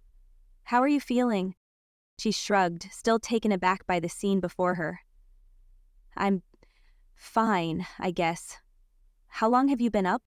"Not too long," her mom replied, but the dark circles under her eyes suggested otherwise. Maddie felt a pang of concern as she glanced around the spotless room, her mom's sudden burst of energy reminding her of past manic episodes. Was Mom up all night? She wondered. It wouldn't be the first time during one of those phases. Swallowing her fear, she hesitantly asked, "Do you need any help?" Her mom's smile widened. "Want to help me in the pantry? I've got a few things I thought should go up top. You can hand them up to me." Nodding, she followed her mom into the pantry. As her mom climbed onto the step stool, Maddie began handing up cans and boxes. The familiar routine felt strangely comforting after the chaos of yesterday. "The phone seemed to be working better. I was able to text your dad. He got the message and called me right back," her mom said casually as she arranged items on the top shelf. Maddie nearly dropped the can she was holding. "Your phone? And you answered." Her mom glanced down, a hint of her old defensiveness creeping into her expression. "Of course, silly. After all, I'd reached out to him. I figured he was worried. Besides, if I didn't answer, he'd call you, and I wanted you to be able to sleep." Maddie stood there, momentarily speechless. It was one of the most mom-like things she'd heard in years. Maybe ever. The simple consideration brought a lump to her throat as memories flooded back. She remembered the good times, though they were few and far between, the rare moments when her mom was present, loving, and attentive. Those fleeting instances of normalcy were what she clung to, hoping they would last. But they never did. She recalled the countless nights when Jackson was a baby, crying with hunger. Her mom, hungover and irritable, would wake 4-year-old Maddie to fix a bottle before retreating back to bed, leaving them to fend for themselves. Her dad had been around then, sort of. He worked on an oil rig and was gone for 2 weeks at a time. Even when he was home, he put in long hours at the machine shop his parents owned in Douglas, about 45 minutes east of Casper. That was before they retired and opened the lodge near Yellowstone. Her dad tried to make up for his absences with bursts of dad time, but it was never quite enough. She remembered the excitement of his homecomings and the way Jackson's face would light up at the sight of him. Those moments made the long separations bearable, but also made the eventual breakdown of their family all the more painful. Grandpa Dick and Grandma Ruth were selling the shop and moving to the North Fork. They had invited the whole family to go with them. Her dad had wanted to, even to try and work on the marriage, but her mom refused. At first, her dad seemed willing to stay in Casper while his parents moved, but then her mom did things that made him realize the marriage was truly over. After the divorce, her mom spiraled. She couldn't keep a job. Albertsons was just one in a long line of short-lived stints. They'd been on their own for about a year before the eviction notice on their apartment finally brought her grandma home from Arizona. During that year, her mom put on weight, slept more than ever, and started eating, smoking, and drinking in excess. It was a nightmare, with 10-year-old Maddie trying to keep things together for herself and Jackson. The bipolar diagnosis came after a 3-day binge landed her mom in jail. Threats of social services taking Maddie and Jackson faded when her grandma stepped in. Maddie shuddered at the memory of those dark days, constantly fearing separation from Jackson and the overwhelming responsibility she felt at such a young age. She'd grown up too fast, forced to be the adult in a situation no child should have to face. "Oh, good thing we're almost finished." Her mom's voice snapped Maddie back to the present. "This shelf is just about full." Looking down at Maddie, she smiled from the top of the step stool, which groaned ominously as she shifted her weight. Maddie forced a smile in return, but inwardly she remained cautious. Sure, her mom might have gotten up early to put away groceries. She might have seemed like the put-together parent she'd always claimed she wanted to be. But Maddie knew better than to trust it would last. She'd be ready to step in when needed, just like always. "So," Maddie ventured, handing her mom the last can, "what did Dad say?" Her mom's expression tightened. "He wanted to know if we'd made a decision about going to the lodge." Maddie's heart rate picked up. "And what did you tell him?" Her mom climbed down from the step stool. "I told him we're still thinking about it, but..." She hesitated, meeting Maddie's gaze. "I'm leaning toward going." She blinked in surprise. "Really? You want to go?" "No, it's not what I want. But after yesterday, I don't know if what I want matters. It may not be safe in Casper." A mixture of relief and anxiety washed over her. "But you think we might go?" "I want to go to the meeting with the neighbors this afternoon, see if the things we discussed yesterday truly have a chance of working. I'd feel better knowing the neighborhood was secure, that our house will be watched over so we have something to return to. In the meantime, we should start making plans to leave. That's why I did all this." She motioned to the shelves. "I thought if we had everything organized, we'd be able to better see what we should pack. There are some totes and boxes in the shed. We'll do things right, keep things neatly together. That way, if we do go, we can contribute." She felt a surge of pride at her mother's forethought. It was moments like these that reminded her of the capable, caring woman her mom could be when she wasn't battling her own demons. She nodded, her mind already racing with all they needed to do. "Does Jackson know yet?" "No, he isn't up yet. We'll let him sleep a bit, then we'll talk about it as a family. Perhaps if the neighbors have a viable plan, we'll hold off on leaving. But I do think we should have things packed and ready to go at a moment's notice. Suitcases, too. Anything we need to stay up there for weeks, months maybe." "But months? Did something new happen?" "Not that I know of. I was just thinking about last time and how 2 weeks to slow the spread became 2 years. Even afterward, things had changed." Maddie was younger then, much younger, and her grandma had done her best to shield both her and Jackson from the turmoil. But she still knew what was happening. This felt different, more immediate and dangerous, but the lessons learned then could prove valuable now. "I think I'll fire up my laptop, check and see if there is anything new. Plus, I want to see if Grandma responded on Chum Fun. I'm also going to message Eddie and email Dad." As Maddie turned to go, her mom called out, "Maddie?" "Yeah. I'm sorry for everything. I know I haven't been the mother you and Jackson deserve, but I'm trying. I really am." Her throat tightened. She wanted to believe her, wanted to trust that this change was real and lasting, but years of disappointment had taught her to be cautious. "I know, Mom," she said finally. I hope you can keep trying." As Maddie spoke the words, she realized how much she wanted them to be true. Despite everything, she still longed for the mother she'd always wanted, always needed, the mother her mom could be in her best moments. As she headed upstairs, she couldn't shake the feeling that everything was about to change. Whether it was for better or worse remained to be seen. But for now they had a plan, and that was something. She just hoped it would be enough to keep them safe in the increasingly dangerous world outside their door. She sat at her desk and opened her laptop. As she waited for it to boot up, she gazed out the window at the quiet street below. The world looked deceptively normal, but she knew better now. Whatever came next, she was determined to face it head on, protecting her family at all costs.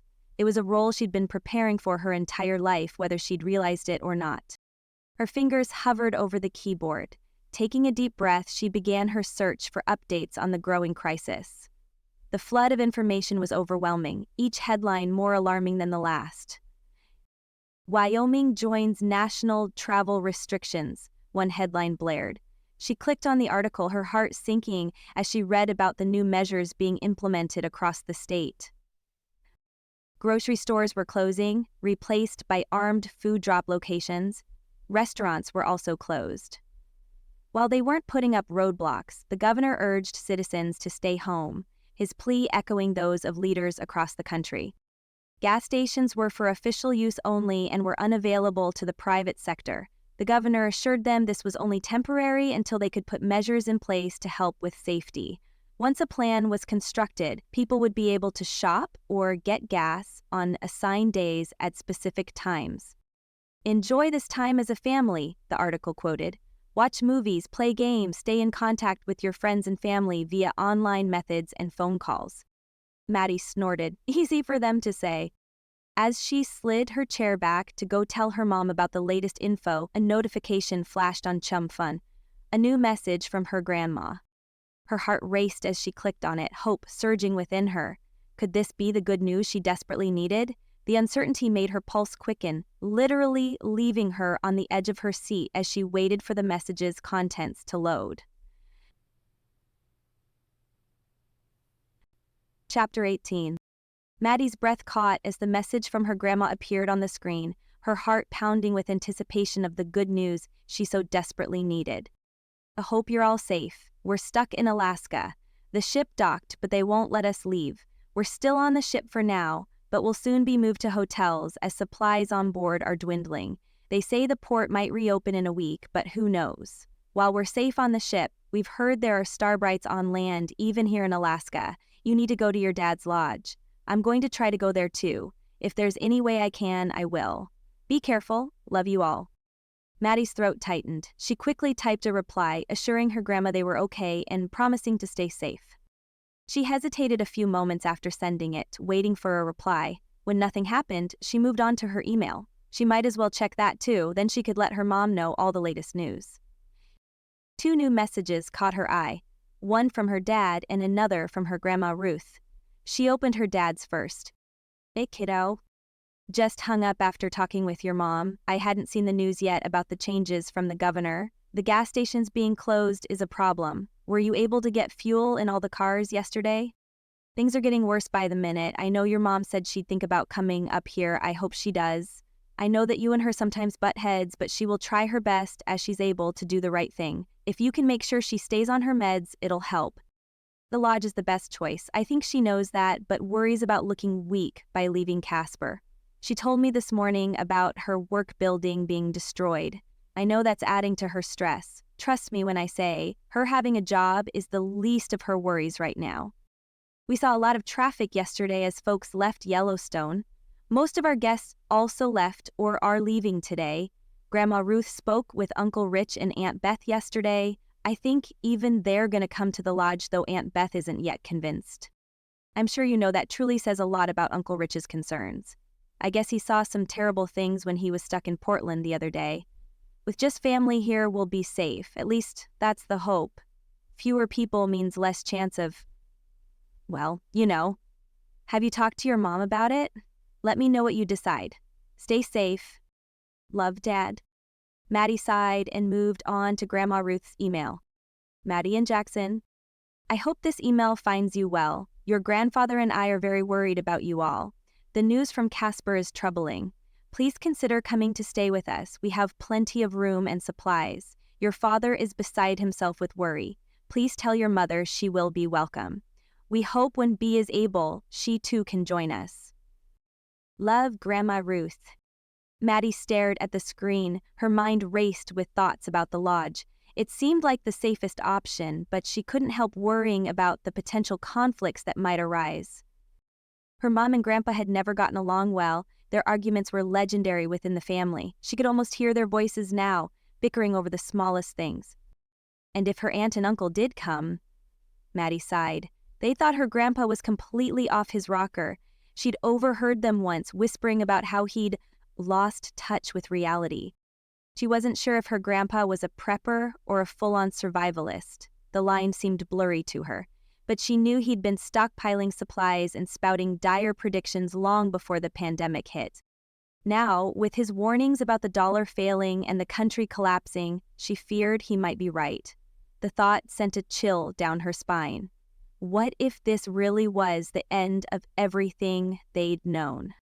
Despite the potential for family drama, the lodge seemed like their best option. At least they would be together, and her grandpa's preparations might actually save their lives. Maddie knew she had to convince her mom that heading up there was the best and safest choice, and she needed to do it quickly. They had to leave soon. A chat notification popped up. Eddie, hey Maddie, you guys okay? Maddie typed out a reply. Yeah, we're hanging in there. You? Eddie responded, it's crazy here. Mom and Dad are fighting about whether to leave or not. Dad wants to go to the lodge. He thinks it'll be safer. My mom doesn't want to leave. Same here. Mom's actually considering it now, though. Eddie, wow. Hey, did you see that video of the cop and the girl? Maddie typed fast. What video? Eddie sent a link, and Maddie clicked on it, her stomach churning as she watched the horrifying scene unfold. A teenage girl, not much older than her, was screaming and crying as a police officer roughly handcuffed her.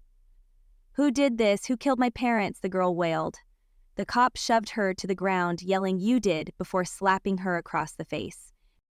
Maddie felt sick. She quickly closed the video. Maddie replied, that's horrible. What's happening to people? I know, it's everywhere. That video is so sad. I found some backstory on it. The cop knew the family, has known that girl since she was a toddler. Mom says we're safer staying put, but I'm scared. Things like that are happening everywhere. Me too. Listen, I gotta go, Maddie replied. Talk later? Yeah, stay safe. Maddie leaned back in her chair, her mind reeling from everything she'd learned. The star brights were everywhere, and the violence was escalating. Even families weren't safe. She shuddered as she thought about the video Eddie had sent. A knock at her door startled her. Maddie? Her mom called. Can you come downstairs? Tom's here. I think you should hear what he has to say. I'm going to wake up Jackson too. Maddie hesitated. After everything she'd just read and seen, the idea of even talking with the neighbor bothered her. And a neighborhood watch seemed naive at best, dangerous at worst. How could they trust people when the star brights could be anyone? Coming, she called back, closing her laptop. As she headed downstairs, she knew she had to convince her mom that staying put wasn't safe. They needed to leave, and soon. She found her mom and Jackson already in the living room with Tom. Their neighbor looked pale and agitated, his usual friendly demeanor replaced by a tense, worried expression. Maddie, good, you're here, her mom gestured for her to sit. Tom has some news. Tom nodded, his hands fidgeting in his lap. I just got off the phone with my brother in Cheyenne. He knows people who work for the governor. They're bad guys. Really bad. Tom recounted what he'd heard. Most of it was information she'd already gleaned from her online searches. The travel restrictions, the armed food drops, the escalating violence.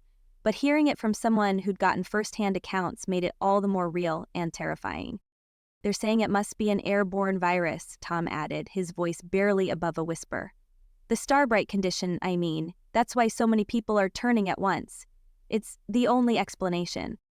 Jackson, who'd been quiet as he listened, suddenly spoke up. We need to leave. His voice was firm despite the fear in his eyes. Now. Today. Their mom shook her head and wrung her hands. I don't know. It's such a big decision. What if things get better? What if we're overreacting? Maddie couldn't stay silent any longer. Mom, please, Dad's right. We need to go to the lodge. It's safer there. Fewer people means less chance of this happening to us. Tom nodded in agreement. If I had somewhere better to go, I'd be packing up right now. You folks are lucky to have that option. Their mom still looked uncertain. But what about our home, our lives here, and my mom? What if she comes back and we're gone? He responded on Chum Fun. I was gonna tell you, sorry, she's okay, but we'll be stuck there. They're going to move them off the ship and into hotels. She wants us to be safe. She wants us to go to Dad's place. And she'll go there too if she can get out of Alaska and things aren't back to normal. Mom, our lives won't matter if we're not alive to live them. For a long moment, no one spoke. She could see the internal struggle playing out on her mom's face. The fear of leaving everything behind warring with the instinct to protect her children. Finally, her mom took a deep breath. Okay, she said quietly. Okay, we'll go, but we need to be smart about this. We can't just rush out without a plan. Relief washed over Maddie, quickly followed by a new wave of anxiety. They were really doing this. They were leaving Casper, possibly for good. Tom stood up, looking both relieved and sad. I'm glad you're going. I'll keep an eye on your house and let you know if anything happens here. As Tom left, the reality of their decision began to sink in. Maddie looked around the living room at the familiar photos and knickknacks that had been a part of her life for as long as she could remember. How much of it will we be able to take, she wondered. How much will we have to leave behind? Right. Her mom's voice was stronger now that a decision had been made. Let's make a list of what we absolutely need to take. Clothes, medications, important documents. Maddie, can you start packing the food? Jackson, I need you to gather all the flashlights and batteries you can find. As they dispersed to their tasks, Maddie knew their lives were about to change irrevocably. The world outside their door was growing more dangerous by the minute, and their only hope lay in fleeing to the relative safety of the lodge. She just hoped they weren't already too late. Chapter 19. The Reynolds house was a flurry of activity. Maddie, Jackson, and Heather moved with purpose, packing essentials and loading them into Grandma B's SUV. The air was thick with tension, but also with a sense of relief. They were finally taking action. Maddie was in her room, carefully selecting which clothes to bring, when her phone buzzed with an alert. She grabbed it, hoping for a message from her dad or one of her friends. Instead, her heart sank as she read the notification. Emergency alert. Governor's proclamation. State under martial law. Mom, Jackson, she called out as she ran down the stairs. You need to see this. They gathered around her phone as she read the proclamation aloud. By order of the governor, effective immediately, the state of Wyoming is under martial law. All residents are to remain in their current locations. No travel between cities. Effective immediately, Casper and Cheyenne are under a full security perimeter. No unauthorized travel in or out will be permitted. Violators will be subject to arrest and detention. The room grew still. Their plans, so carefully made, were now impossible. But what do we do now? Jackson asked, his voice small and scared. Her mom sank into a chair, her face pale. We stay. We have no choice. Maddie's mind raced as she stared at the proclamation. She remembered her dad's warnings, the fear in his voice when he told them to get out of Casper. The Starbrights weren't just a threat, they were a promise of chaos. She could still see the videos showing all the trouble they'd caused. The confused girl who had killed her parents bothered her the most. How could she not remember killing them? What caused her to do that? Could she, or even Jackson, be like the girl and... She hated to even think about it, but if they stayed in Casper, was that what awaited them? Fear and frustration welled up inside her. But Dad said it wasn't safe here. We can't just sit around waiting for something to happen. Maddie's right, Jackson chimed in.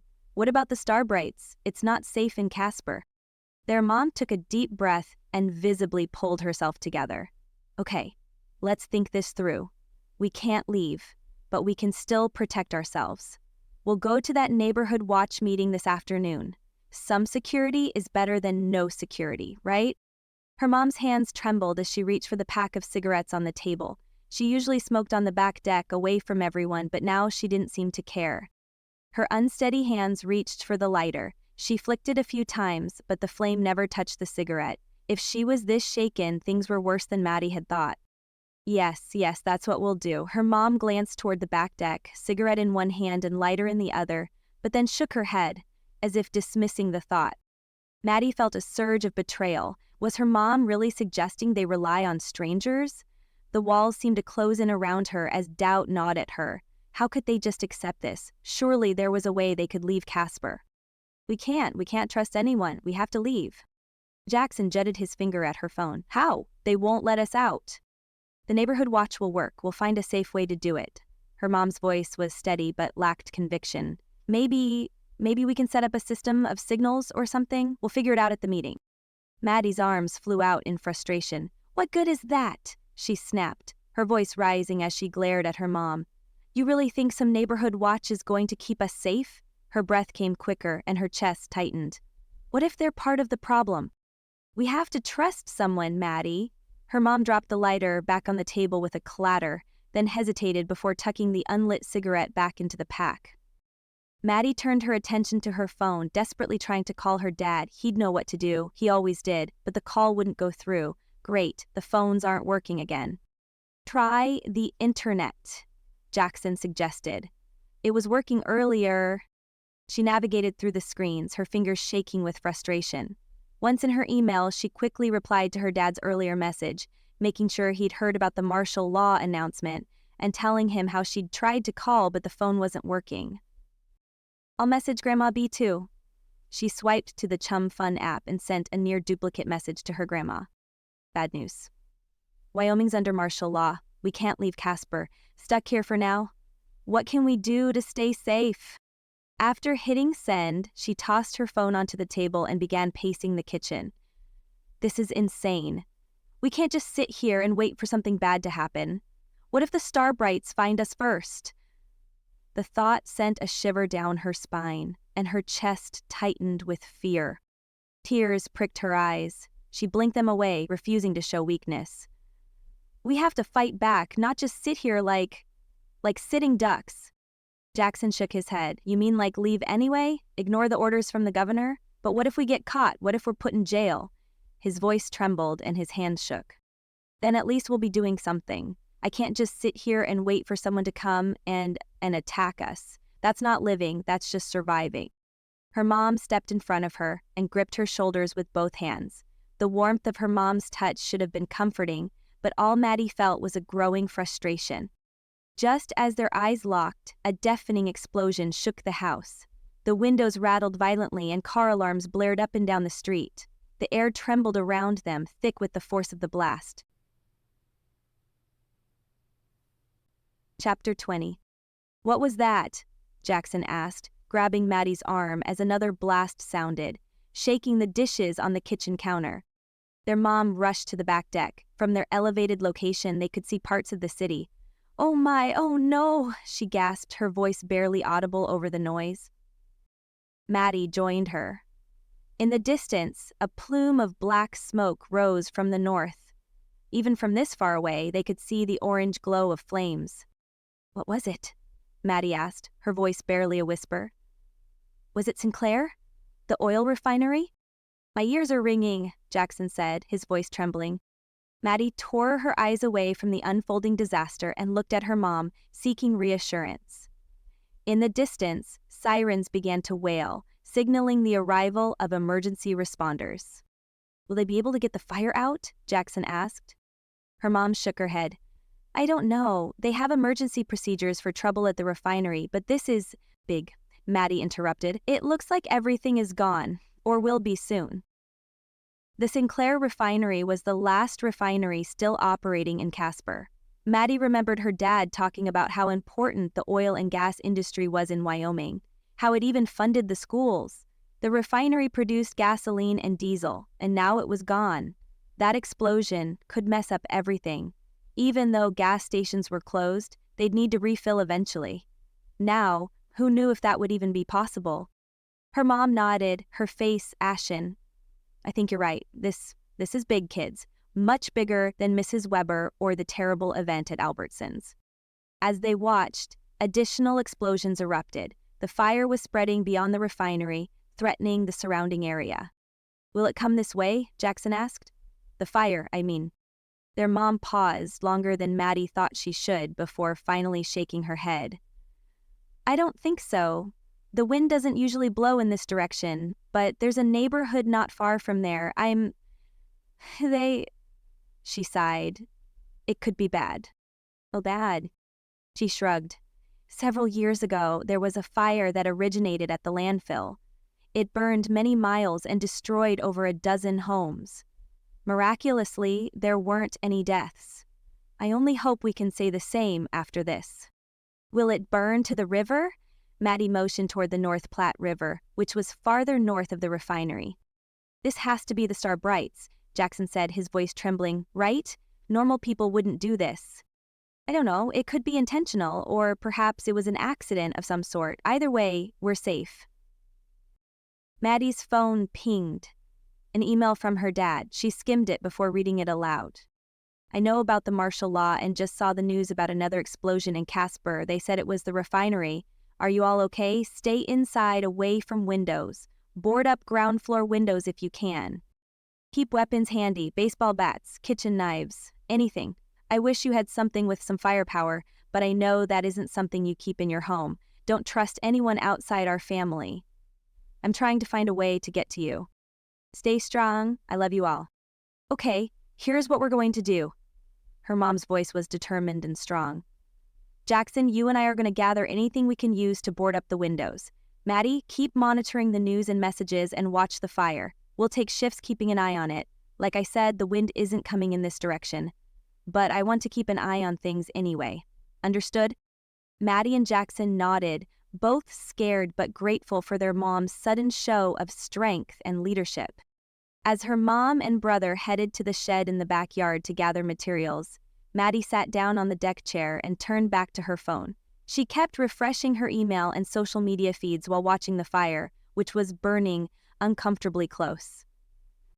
Despite knowing her mom was right about the direction of the wind, the sight and sound of the blaze were unsettling.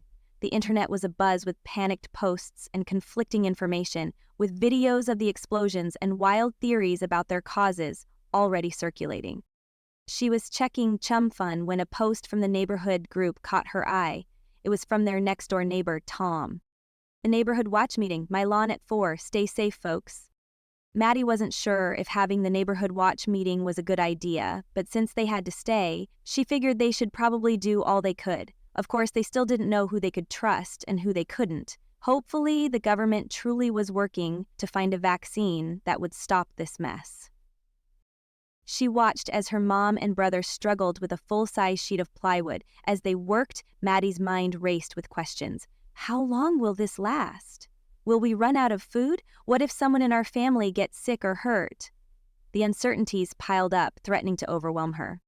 Maddie, her mom called, snapping her out of her spiraling thoughts. Can you help me with this board? Grateful for the distraction, Maddie went down the stairs off the deck to assist her mother. As they worked together, she felt a small wave of hope. They were still here, still fighting. That had to count for something. Thanks. It was awkward to carry, especially with the wind picking up. That's going to make things bad for the fire, Jackson shook his head. Should we nail this one up and then go back for more? Let's bring out all the plywood. I think there are 2 or 3 more sheets. And the boards into the garage. We'll get everything we need staged and ready. Then we'll start with the hammering. We won't have enough to do all the windows. We'll start with the ones facing the street. There was a message on Chum Fun from Tom. Maddie pointed in the direction of the neighbor's house. He said the meeting is on for this afternoon. It'll be held on his front lawn. I suppose it's best to go. I still worry about the others, but let's keep working.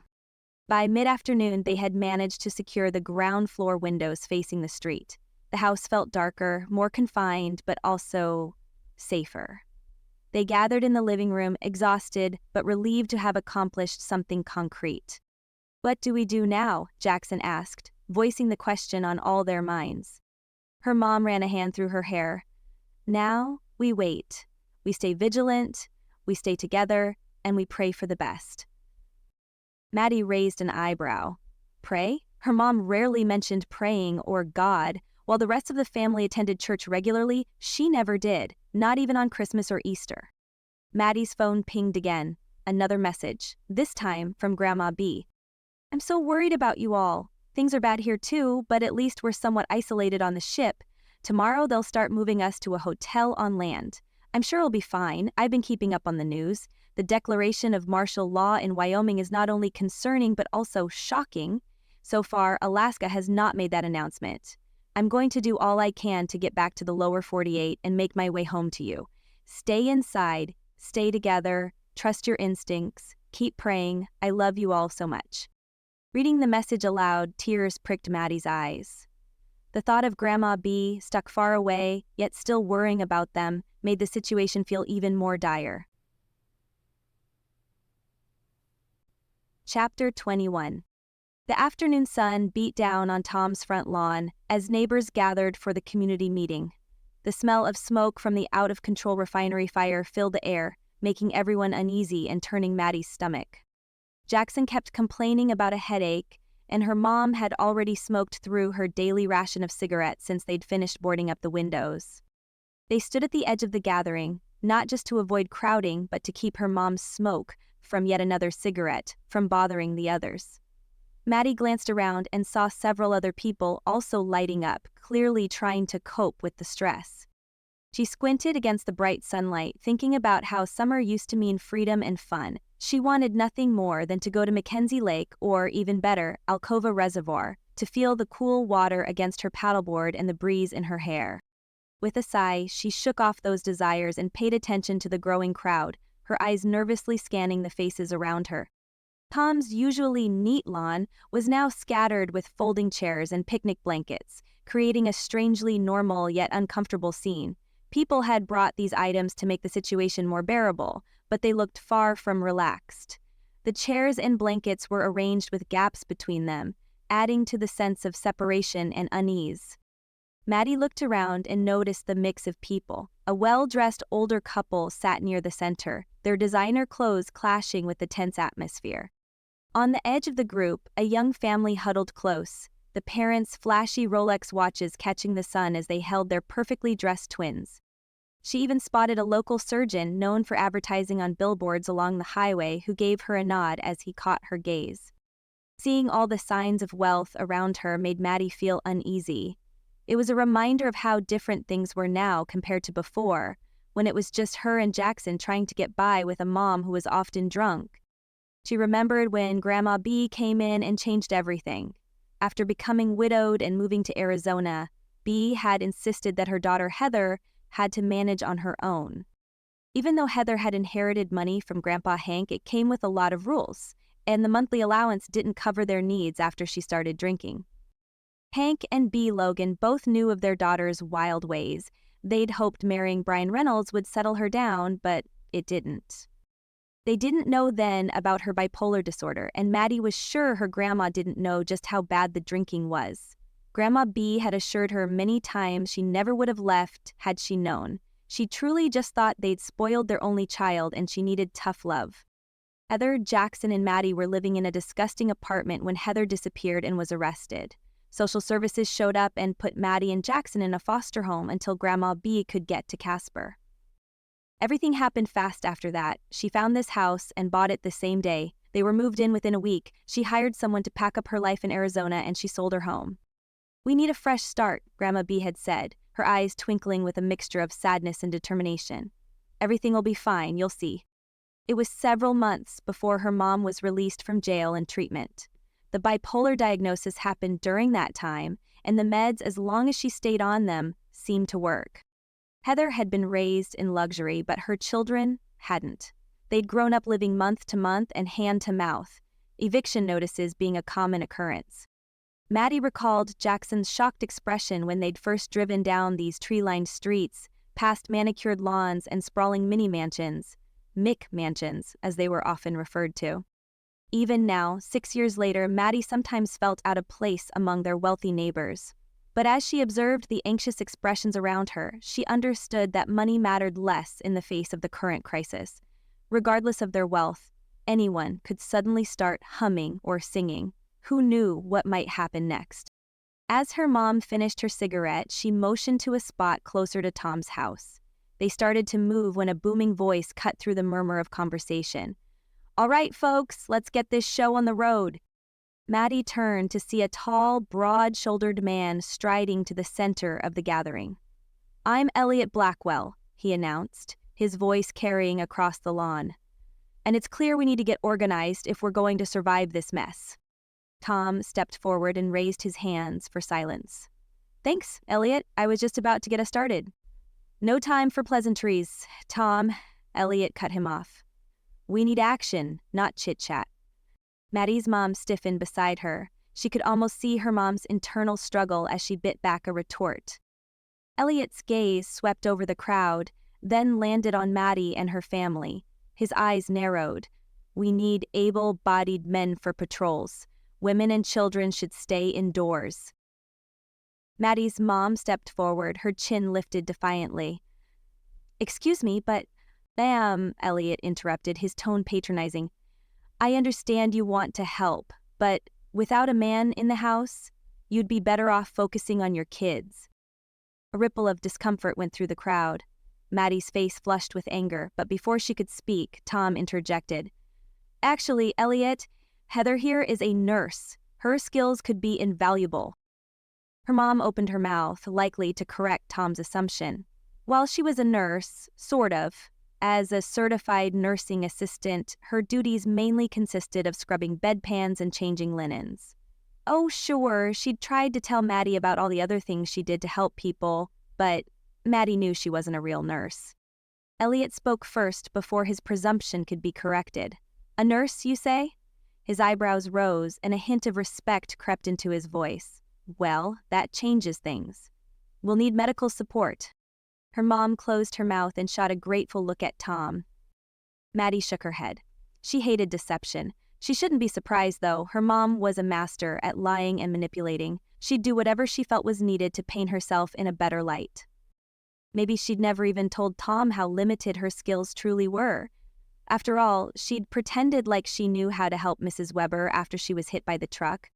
"Tom's got EMT training too," someone called out. "He used to work as one before he got into computers." Elliot nodded approvingly. "Good, good.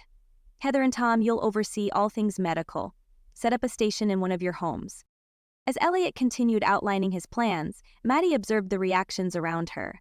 Some nodded along eagerly, while others looked skeptical. One couple whispered to each other, worry lined their faces. Martial law and whether the governor could really do such a thing was a hot part of the conversation. Elliot was in favor of the move, insisting it would make them safer overall. Tom, who had heard from his brother moments before the declaration had been released, said it was an overstep on the part of the governor. The new rash of explosions included not only the refinery in Casper and another one along Interstate 80, but also the Capitol building in Cheyenne. The governor was scared, plain and simple. "It doesn't matter," Elliot declared. "It is what it is. Now we deal with it. We'll need round-the-clock surveillance, window watchers and street patrols. That'll help increase our security." A man raised his hand. "Isn't it dangerous to be out on the streets with the star brights? That's why we pair up," Elliot interrupted. "No neighbors or family only, no strangers walking together." A murmur of agreement rippled through the crowd, but Maddie couldn't shake her unease. She leaned closer to her mom and whispered, "But anyone can be a star bright, right? Even family members?" Her mom nodded subtly, her eyes never leaving Elliot. "We'll discuss it later," she murmured back. As Elliot began assigning roles and schedules, the neighbors formed into groups. Even the children seemed to sense the gravity of the situation. The earlier chatter was now gone. Tom approached her family, his face apologetic. "Sorry about the nurse thing," he said quietly to her mom. "I didn't mean to volunteer you. I just hated the way he was acting. Of course you are valuable. You don't need a man in your house to contribute." "It's fine," her mom said, her voice tight. "I want to help." Maddie marveled at her mother's composure. The old Heather might have lashed out or retreated into herself. This new, determined version of her mom was both reassuring and slightly unsettling. As the meeting wound down, Elliot's voice boomed out once more. "Remember, people, trust your neighbors, but verify. We can't be too careful." The crowd began to disperse, an air of nervous energy permeating the gathering. Maddie overheard snippets of conversation as they made their way home. "What if the food runs out? What if the fire spreads? Should we board up the windows?" One man pointed to Maddie's house. A woman replied with a look of disgust. Dear Lord, no. I'm not going to live like a mole. Back at their house, her mom sank onto the couch, exhaustion clear on her face. Well, that was something. Jackson flopped down next to her. Are we really going to do all that stuff? Patrols and everything? I don't know. It seems like the best option we have right now. That man, Elliot put us on the schedule for the day after tomorrow. We're to walk the streets together. I like the idea of closing off the street, Jackson added. Since we live on a loop, they can put a car on either end to help keep other cars out. Of course, if there's no gas, I guess people won't really be driving around, right? Right, probably not. Maddie perched on the arm of the couch. But, Mom, what about what happened with Mrs. Weber? Anyone could be a Starbright, even people we know. They all knew the truth of Maddie's words, but acknowledging it meant facing a level of paranoia none of them were ready for. Finally, her mom spoke, her voice soft but firm. We'll be careful. We'll watch out for each other. But we can't live in complete isolation. We have to trust someone. Maddie nodded, not entirely convinced, but understanding the necessity. As the evening wore on, they found themselves falling into a new routine. Jackson took the first watch at the window, while Maddie and her mom prepared a simple dinner. The distant glow of the refinery fire painted the sky in oranges and reds as night fell. It would be beautiful if it wasn't so deadly. Maddie couldn't shake the feeling that their world had shrunk to this house, this street, this fragile community they were trying to protect. As she lay in bed that night, unable to sleep, her mind whirled with questions. How long can we keep this up? What if the Starbrights infiltrate our neighborhood? What if one of them turns? She thought of her dad, sure that he would find a way to reach them. Of Grandma B, stranded in Alaska but also determined to return home to Wyoming. And of all the people out there facing the same fears and uncertainties. In the quiet darkness of her room, she made a silent vow. She would stay strong, stay vigilant. For her family, for their neighbors, for the hope that somehow, someday, this nightmare would end. But as she finally drifted off to sleep, a small voice in the back of her mind whispered a chilling thought. What if this is just the beginning? Chapter 22. As Maddie sat up and rubbed the sleep from her eyes, she was surprised to hear movement in the kitchen. She glanced at the clock. 6:30 a.m. Her eyebrows shot up. Once again, her mom was up early. It had been 3 days since the refinery explosion and neighborhood meeting, and their new reality was slowly sinking in. The fires were still burning, having spread and caused widespread destruction and loss of life, driven by strong winds. The smoke and haze were almost unbearable. Last night, Jackson asked if they could go to church today. He was certain there'd be a special service because of everything going on. Their mom had quickly said no, but Jackson had persisted, making Maddie consider agreeing. However, after checking the Chum Fund page, she found out that, due to martial law, church services were canceled. Instead, families were encouraged to study and pray together. Jackson thought that was a good idea, but their mom had dismissed it, saying, "We have a busy day tomorrow." Padding quietly into the kitchen, Maddie found her mom at the stove, stirring a pot of oatmeal. The smell of coffee filled the air, a luxury they were rationing carefully. They'd managed to buy a few canisters on their disastrous shopping day, but it was an off-brand. Better than nothing, her mom had said, sounding less than convinced. "Good morning." Her mom gave her a tired smile. "Sleep okay?" She shrugged, still wary of this new, responsible version of her mother. "As well as can be expected, I guess." "You're up early again." Her mom nodded as she poured a cup of coffee. "Figured I'd get breakfast ready before we head to the drop site. We all need to go today, remember? We'll get food and we'll also be able to get gas, 2 gallons. We'll take your car since we didn't have a chance to put fuel in it the other day." Maddie nodded. The thought of the food drop site, with a good portion of Casper meeting in one location, scared her. She'd heard from her friend Sonia that the whole thing was a disorganized mess, and the guards were carrying automatic weapons or something. She didn't want to go, didn't think any of them should, but her mom insisted they needed the food that was being doled out because what they had wouldn't last forever. Anything they could add would help. As they ate breakfast, Jackson joined them, his hair sticking up in all directions. "Is it drop day?" Her mom nodded and pushed a bowl of oatmeal toward him. "Eat up, we need to be there early to avoid the crowds." As they finished their meal, Maddie couldn't help but marvel at her mother's composure. No shaky hands reaching for a cigarette, no snapping at them for trivial reasons. It was unsettling in its own way. "Mom," Maddie ventured, "how are you doing with your meds?" "Meds are fine. I'm taking them like clockwork. The cigarettes, though." Her lips tightened slightly, but her voice remained steady. "It's tough, I won't lie. I'm down to 1 per day, and that'll only be for 3 more days. I've been wanting to quit for years. This is as good a time as any, I suppose." She didn't sound convinced. Jackson piped up, "Yeah, and you haven't even been sneaking cookies." A ghost of a smile crossed their mother's face. "Well, we need to make those last. Can't have your old mom eating them all, can we?" As they prepared to leave for the drop site, Maddie caught her mother's eye and saw a flash of something? Guilt? Regret? It was gone before she could be sure. As they drove through the neighborhood, she saw how different everything had become. Many houses were boarded up, their darkened windows making them look like her own gloomy home. Living like moles seemed to appeal to many, maybe helping to control the residents' fear and uncertainty. At the community barricade, a guard waved them to stop while his partner moved the roadblock car. "How long do you think you'll be gone, Heather?" he asked. "No idea. It's our first time going to the food drop. Have you gone before?"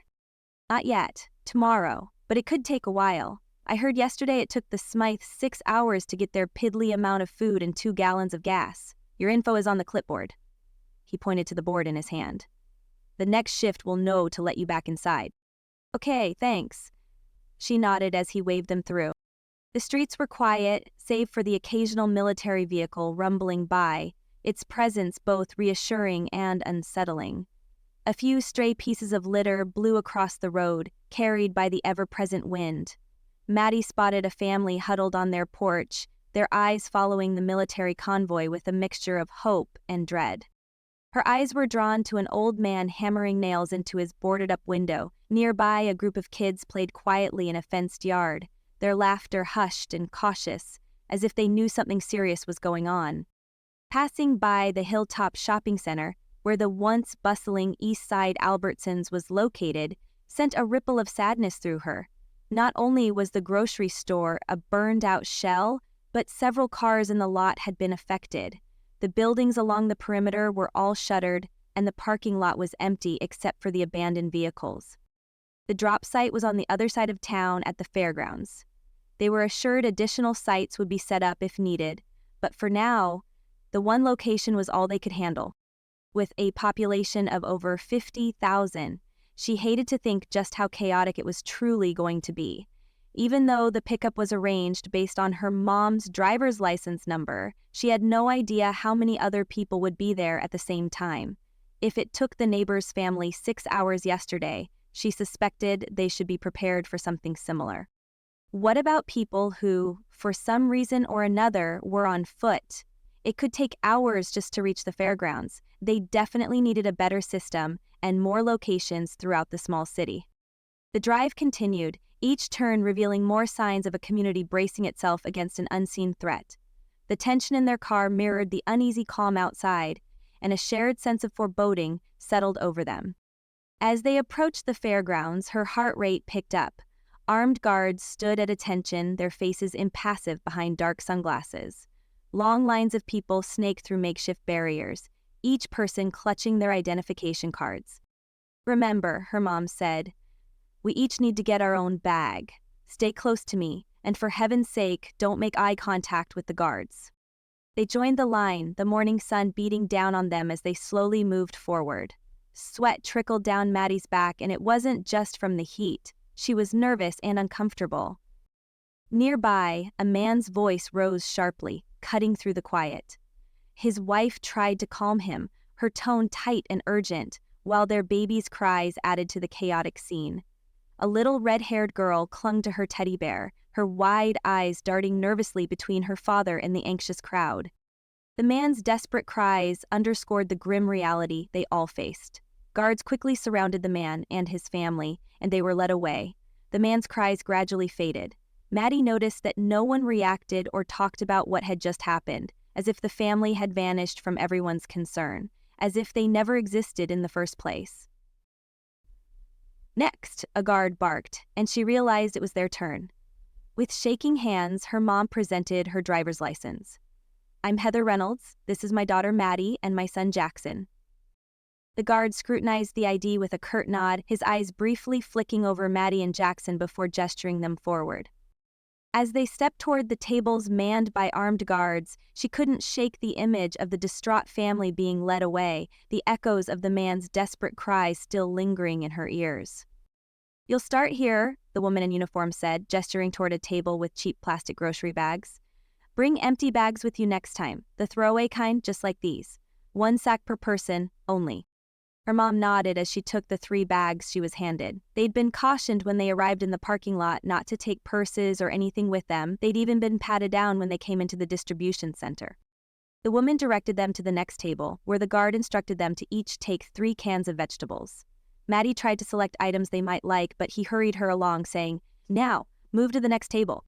At the second table, they could pick 2 cans of fruit each. The third table held rice, beans, and flour with a limit of 1 item per person. She noticed her mom grabbed beans, so she grabbed rice. Jackson hesitated before grabbing flour. At the final table, they could grab 5 items from an assortment of boxes and cans. It was a grab-and-go situation with no time for choosing. As they passed the tables, a woman handed them each an apple and directed them to the next person with fresh vegetables. Maddie quickly grabbed what she could identify as a cucumber or zucchini.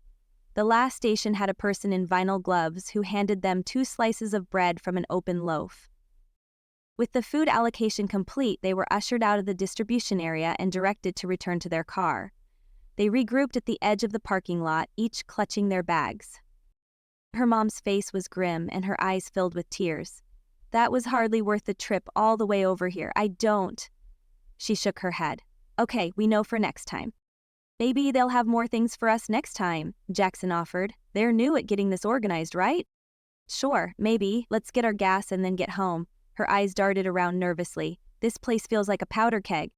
There were 9 gas stations open. The one they were to use was again assigned by her mom's driver's license number. Based on the last digit, the line of cars snaked out into the road.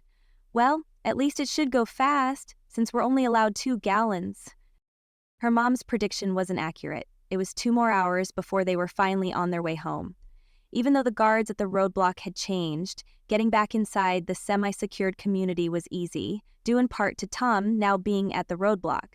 He smiled and waved, seeming genuinely happy to see them. Maddie noticed her mom subtly adjusting her hair and straightening her posture as they approached. She greeted Tom with a nervous smile, her voice slightly shaky as she exchanged pleasantries. It was clear to Maddie that her mom was both flustered and trying hard to appear composed in front of him.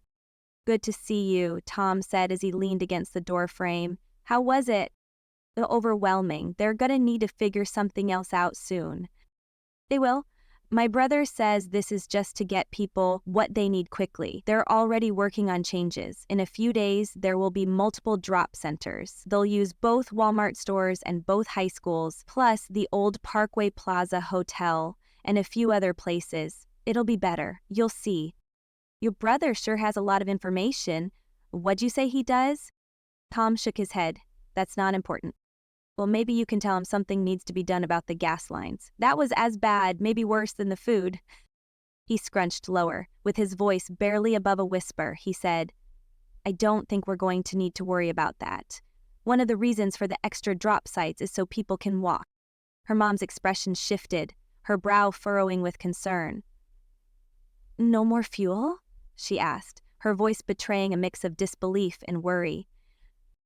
Maddie and Jackson exchanged uneasy glances, the realization sinking in that their already challenging situation was about to become even more difficult without reliable transportation. It did make sense, though, that under martial law they weren't allowed to travel outside the city of Casper. Why bother with gas? "I'll see you later," Tom said, stepping back from the car. "Maybe tomorrow?" Her mom smiled and dipped her chin. "I'd like that." Once home, they spread the contents of their bags on the kitchen table. Well, it's better than nothing, her mom said. Plus, we still have plenty of food from our own shopping trips. They had discussed whether they should even go to the drop site, considering they did have food in the house. In the end, they decided not going could raise questions among the neighbors about just how much food they had. Even though they lived in an affluent neighborhood, there'd been plenty of talk at the neighborhood meeting about how low some people were on food. Were they truly low, or were they putting up appearances like her family was? Let's have supper. I know it's early, but we miss lunch. And cookies. We're eating cookies tonight. After a simple dinner of canned baked beans from their pantry stash and canned carrots received in the day's allotment, they were sitting in the family room watching television and eating cookies. So, Jackson said, licking crumbs from his fingers, "What's the plan now?" His mom sighed and ran a hand through her hair. "We keep going, we stay vigilant, we help our neighbors where we can, and we hope this all ends soon." From what Tom said, it doesn't sound like it's going to end anytime soon. They don't even know what's causing it yet. How can they stop it if they don't know? Maddie nodded in agreement. She couldn't shake the feeling that this was far from over. Later that evening, as they watched television, with the distant glow of the still-burning refinery fire visible in the windows overlooking the deck, her mom broke the silence. "I know this is hard, and I know I haven't always been the mom you kids deserve, but I want you to know I'm trying. I'm really trying." A lump formed in Maddie's throat. She wanted to believe her mother, wanted to trust that this change was permanent, but years of disappointment had taught her to be cautious. Jackson looked like he wanted to touch their mom, to hug her. Instead, he gave a nod. "We're all trying." Maddie felt a tiny spark of hope. They just might get through this. As a family. Chapter 23. The mid-June sun beat down on the Reynolds' backyard, its warmth a stark contrast to the tension that had gripped their lives for the past few weeks. Maddie stood at the kitchen window, her gaze wandering over the empty raised garden beds. Normally, by this time of year, they'd be bursting with life. Tomatoes stretching toward the sky, cucumbers sprawling across the rich soil, and peppers adding splashes of color. But this year was different. Grandma B's extended summer vacation had meant no garden, the beds lying fallow for the first time in years. As Maddie stared at the bare earth, an idea began to take shape in her mind. "Hey, Mom, what do you think about starting a garden?" Her mother looked up from the book she was reading. "A garden? Isn't it a bit late for that?" She shrugged, feeling a spark of excitement for the first time in days. "Maybe for some things, but we could still grow quite a bit, and it would give us fresh food to supplement the drop supplies. We don't get snow until, September or October? It's not just snow that's a concern. Frost will kill a garden." "Okay, but we could try. Grandma has a nice stash of seeds and she always buys things that are fast growers, specifically for the frosts." She watched as her mother considered the idea, noticing how different she looked from just a few weeks ago. The constant tension in her shoulders had eased somewhat, and while she still looked tired, there was a steadiness to her that Maddie didn't remember ever seeing before. "You know," her mom said slowly, a smile spreading across her face, "that's not a bad idea at all. It is late, but not terrible for some things.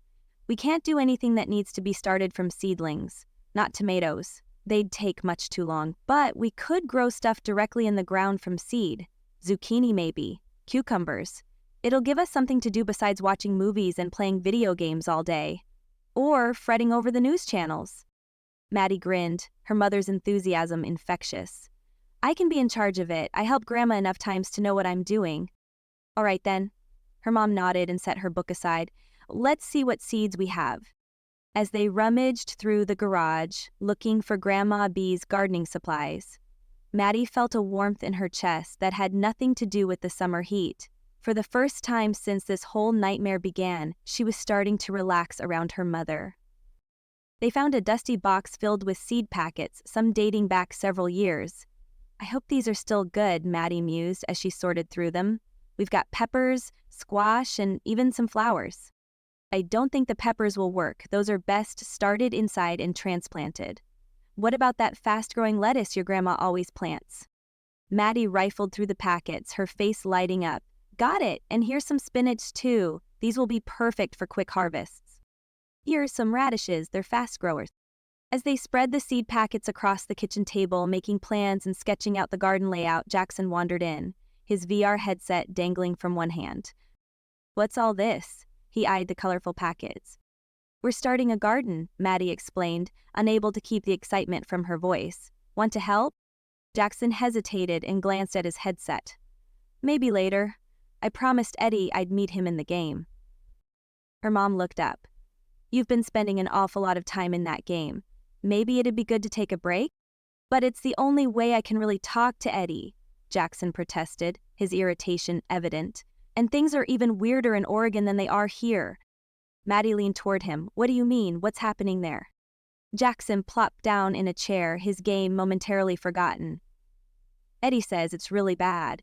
Only Uncle Rich goes out for food, and since he's alone and can't get food for anyone else unless they go with him, they don't get enough. Uncle Rich says it's too dangerous for the others to leave the neighborhood. They're super careful now. Something terrible happened." Their mom's expression tightened. "What happened?" Jackson shrugged. "Eddie won't tell me. He said it's too bad to talk about." Silence fell over the kitchen as they absorbed that information. A chill ran down Maddie's spine despite the warm day. She'd known things were bad elsewhere, but hearing about family members struggling brought it all into sharp focus. "But why are things so bad there? Astoria isn't that big of a place. It's smaller than Casper even." She glanced at her mom. "Right?" Her mom nodded. Somewhere around 10,000 people. But Oregon has a much larger population than Wyoming, 4 million or so compared to our 600,000, and it's a hot spot for visitors over the summer, just like Cody is. That might be part of the problem." Jackson bobbed his head.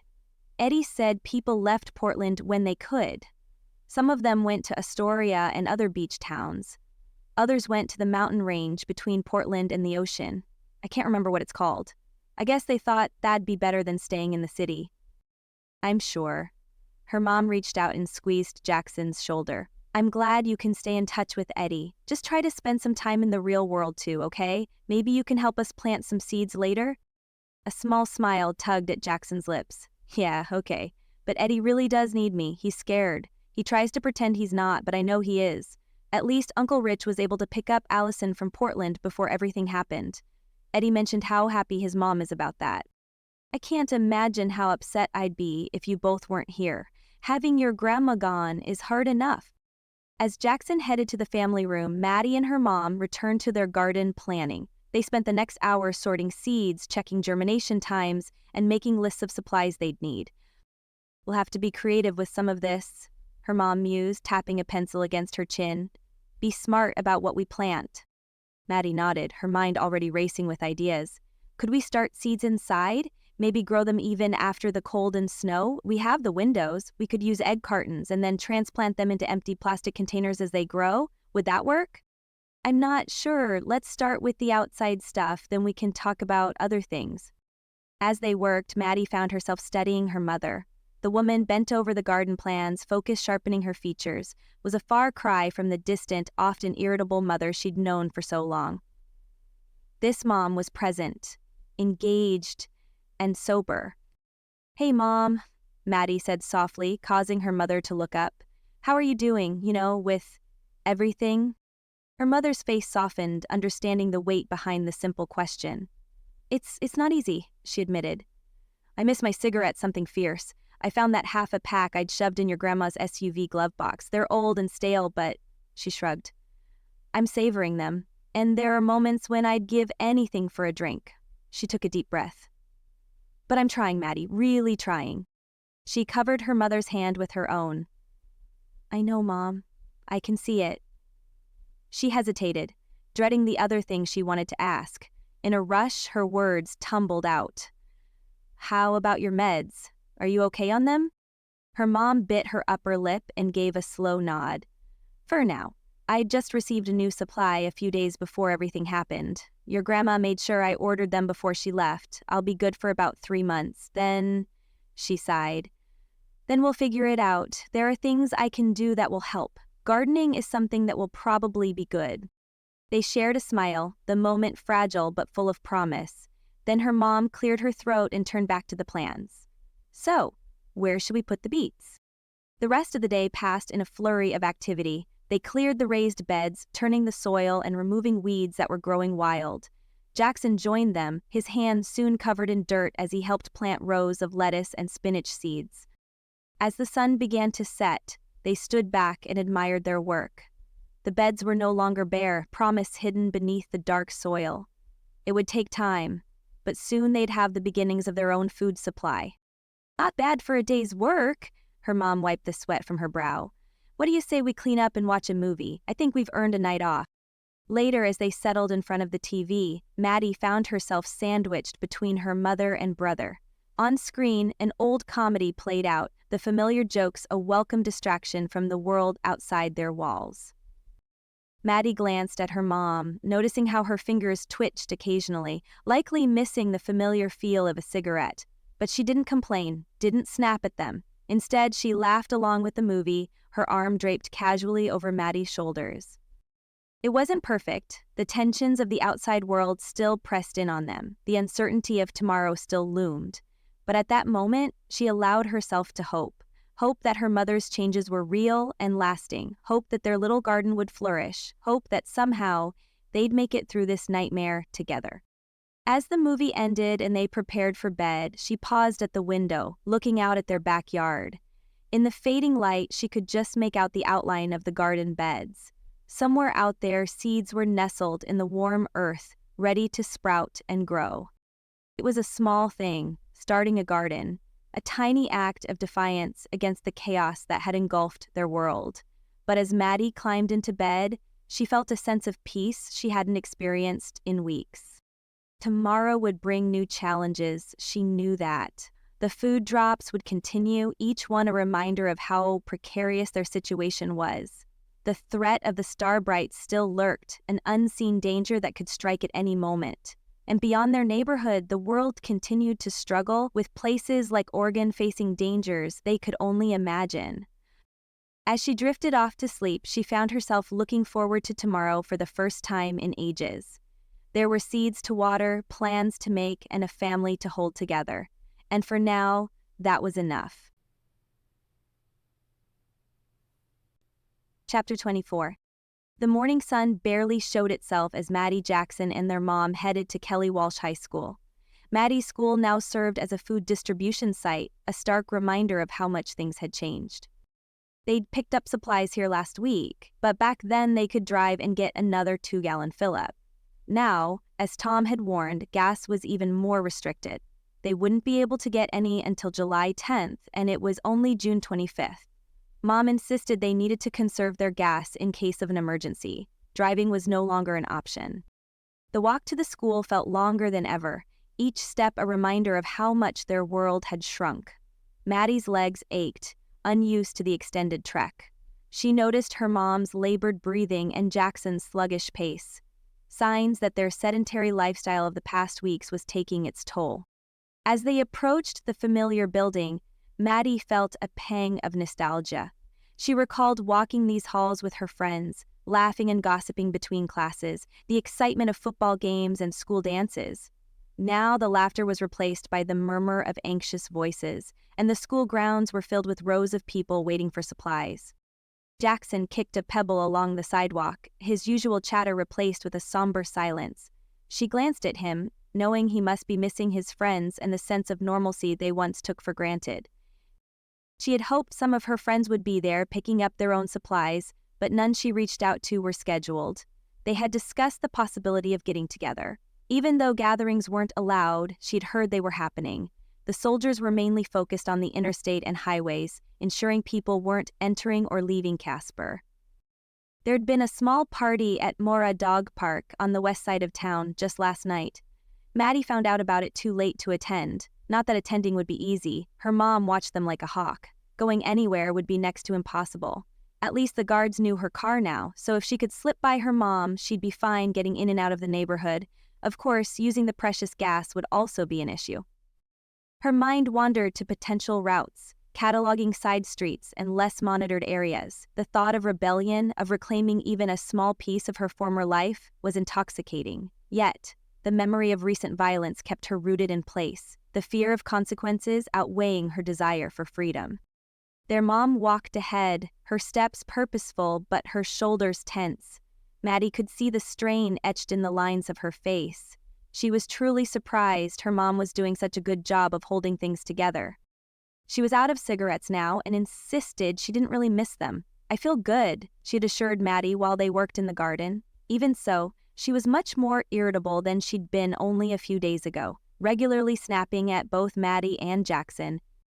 Maddie wasn't sure if it was the lack of cigarettes or constantly being around each other, but whatever it was, she didn't like it. Tomorrow would be exactly 3 weeks since the explosion that took out the building where her mom worked. The entire world had been in a downward spiral since then, with no end in sight. There'd been zero headway made on the source or treatment of the virus causing people to hurt others. The only good thing was that there did seem to be fewer reports of the terrorist-style events, and there'd been no domestic disturbances in their immediate community. Nothing, in fact, since the Webbers. Last night, Maddie's family had roving patrol in the neighborhood. Her mom had been so on edge she'd gotten after Jackson for not walking softly enough. She'd hissed at Maddie when she accidentally kicked a can, the noise echoing through the quiet streets. "Are you trying to cause trouble for us?" she had snapped, her voice a harsh whisper. Maddie had felt a hot flush of embarrassment and anger, but held her tongue, knowing that arguing would only make things worse. The memory of last night's patrol lingered and left a sour taste in Maddie's mouth. She watched her mom now, noting the twitching of her fingers and the darting of her eyes. The facade of control was cracking, revealing the frightened, addicted woman beneath. Maddie felt a mixture of pity and resentment, wondering how long this fragile peace would last. A few hours away from her mom and her brother would do her good. Seeing her friends would be wonderful. Even if her mom wouldn't let her go, sneaking out would be worth it. They joined the line, the crowd a mix of familiar faces and strangers. Maddie scanned the area, her eyes lingering on the building where she had spent countless hours studying and daydreaming about the future. So much for that. Now she wondered what kind of future she'd even have. What kind would Jackson have? "Maddie, stay close," her mom glanced back with both concern and determination. Maddie nodded, her heart already racing. The crowd grew denser as they neared the school, a sea of anxious faces and tense bodies. Nervous energy crackled in the air, broken only by the sharp commands of the armed guards. They joined the queue, shuffling forward inch by inch. Makeshift barriers funneled people toward the distribution point while guards in full tactical gear stood at regular intervals, their faces emotionless behind dark visors. "Look," Jackson nodded toward a familiar figure ahead. "It's Mr. Blackwell." Elliot Blackwell from their neighborhood stood a dozen feet ahead, his broad shoulders tense, his eyes scanning the crowd. He caught sight of them and gave a curt nod before turning back to the front. They hadn't seen him at Kelly Walsh last week, or at the fairgrounds the week before. Had he and his family not needed food before now? Maddie studied Elliot, noting his rigid posture and vigilant gaze. Unlike many in the crowd, he seemed prepared, almost expectant. She wondered what resources he had, what knowledge he might possess that the rest of them didn't. The disparity between those who were prepared and those who weren't had never been more apparent. As they inched closer to the distribution point, the crowd's restlessness grew. Whispers rippled through the line, rumors of dwindling supplies and of violence at other sites. Maddie felt her mom's hand on her shoulder, a gentle pressure meant to reassure her, but she could feel the tremor in her touch. And to be quite honest, even the touch was annoying. It wasn't just the physical contact that bothered Maddie, it was the underlying tension that radiated from her mom. The worry and fear that had seeped into their lives made every small gesture feel heavy with unspoken anxiety. Maddie knew her mom was trying to comfort her, but the constant closeness and the shared burden of their situation made it hard to find any real solace. Funny how she had longed for her mom to be exactly how she was acting now, and Maddie couldn't stand it. Maddie's attention was pulled to a commotion near the school's main entrance. A group of guards surrounded a middle-aged man who was waving his arms around and shouting, his voice cutting through the murmur of the crowd. Maddie's heart raced as she saw one of the guards reach for his weapon. "Mom," she whispered, nodding toward the scene. "Look." Her mom's grip on her shoulder tightened as they watched the tense standoff unfold. The man's face was red with anger or exertion, and even from their distance, Maddie could see the vein pulsing in his forehead. Was this the start of another Starbright incident? Just as Maddie was certain things were about to explode into violence, one of the guards stepped forward, his hands raised in a calming gesture. He spoke to the man in low, measured tones. Gradually, the man's posture relaxed and his arms dropped to his sides. Maddie realized she'd been holding her breath and let it out in a long, shaky exhale. The guards were now escorting the man away from the main entrance, but there was no roughness in their actions. It seemed the crisis, whatever it had been, had passed. "False alarm," her mom murmured, but Maddie could hear the relief in her voice. The incident served as a stark reminder of how fragile their situation was and how quickly things could turn dangerous. She scanned the crowd again, now hyper-aware of every movement, every raised voice. Out of nowhere, another disturbance erupted near the front of the line. Shouts rang out, followed by the sickening sound of flesh hitting flesh. Maddie craned her neck to see, her pulse quickening. "What's happening?" Jackson asked, his voice tight with fear. "Get down," their mother ordered, grabbing their hands and pulling them low. A blood-curdling scream cut through the air. "Starbright! The guards, a Starbright!" People began to push and shove, desperate to escape. Maddie was jostled and nearly lost her footing. She reached out and grabbed Jackson's sleeve, terrified of being separated. Through the chaos, she spotted the guard. His face was twisted into a creepy smile and his eyes were wide and unsteady. He started singing, his voice strangely calm and clear against the backdrop of the screams. Chapter 25. The guard raised his weapon and fired indiscriminately into the crowd. The deafening cracks of gunfire sent a continued wave of panic through the masses. People scattered in all directions, trampling over each other in their desperation to escape. "Mom!" Maddie cried out, unable to see her in the surging crowd. "Here," came the response, barely audible over the chaos. A hand grasped Maddie's arm and her mom pulled her close. She tightened her grip on Jackson, forming a human chain as they struggled against the tide of fleeing people. The singing guard advanced, his weapon spewing death with each pull of the trigger. Maddie saw people fall, their cries of pain lost in the commotion of terror. The scent of gunpowder filled the air, mixing with the metallic tang of blood. "This way!" a gruff voice shouted. Maddie turned to see Elliot Blackwell, his face streaked with blood and sweat. He motioned toward a gap in the barriers. "Move." They followed him, ducking low to avoid the hail of bullets. Maddie's lungs burned as she ran, her legs trembling with each step. She could hear Jackson's ragged breathing beside her, feel her mom's iron grip on her arm. As they neared the gap, a woman stumbled in front of them, clutching a bleeding arm. Without hesitation, Elliot scooped her up and carried her, one-armed, as they pushed through the opening. They ran across the school grounds and crossed a side street, the sounds of shouting and commotion fading behind them. Thoughts tumbled through Maddie's head. How many Starbrights are there? Are we being pursued? "In here," Elliot grunted as he led them behind an apartment building and toward a maintenance shed. He kicked the door open and ushered them inside before gently laying the injured woman down. The shed was cramped and dark, smelling of oil and rust. They huddled together, chests heaving as they caught their breath. Outside, distant screams and sporadic gunfire could still be heard. "Is everyone okay?" Her mom's voice shook as she checked Maddie and Jackson for injuries. Maddie nodded, unable to speak. She looked at Jackson, his face pale and his eyes wide with shock. The injured woman whimpered as she clutched her bleeding arm. After ensuring Maddie and Jackson were okay, Maddie's mom turned toward the woman and quickly assessed the wound. "We need to stop the bleeding. Maddie, find something we can use as a bandage." Maddie frantically searched the small space, her hands brushing against rusted tools and old rags. She found a relatively clean cloth and handed it to her mom. "Will this work?" "It'll have to," she replied, taking the cloth and pressing it firmly against the woman's wound. "It's not going to be enough. Jackson, give me your shirt." Jackson, still in shock, stared at her for a moment as Elliot Blackwell said, "Use mine." He peeled it off and handed it over. "Stay with me, okay?"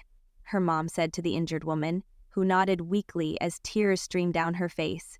She tied the shirt around the woman's arm just above the wound and twisted it tightly to slow the bleeding. I don't want to make it too tight. If I do, you could lose your arm. The woman whined. It hurts. I know, sorry. Maddie, help me hold her arm up. Maddie moved to support the woman's arm, her own hands shaking. Her mom worked quickly and efficiently, her calm demeanor a stark contrast to the terror that still echoed outside. Keep the pressure on the wound, she instructed, looking at Maddie and Jackson with determined eyes. We need to keep her awake and alert. Talk to her, distract her from the pain. Maddie nodded and leaned closer to the woman. What's your name? Linda, the woman whispered, her voice barely audible. Linda, you're going to be okay. Maddie tried to sound reassuring, despite the fear gripping her heart.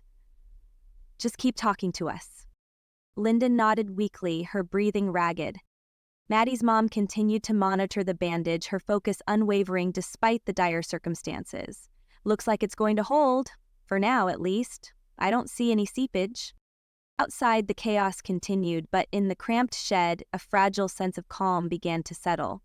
Maddie and Jackson did their best to keep Linda engaged, while their mom kept pressure on the wound, her words soft and encouraging. Maddie could hardly believe this pulled-together woman was the same one who, just a short while ago in the food line, was nervous and fidgety. Her mom certainly seemed to shine under pressure. Her mom turned to Elliot. We need to get home, she whispered. It's not safe here. But how? Jackson asked, his voice barely audible. It sounds crazy out there. Elliot met their gazes. We wait, he said grimly. Let the initial chaos die down. Then we move, fast and quiet. He turned toward Linda. Where do you live?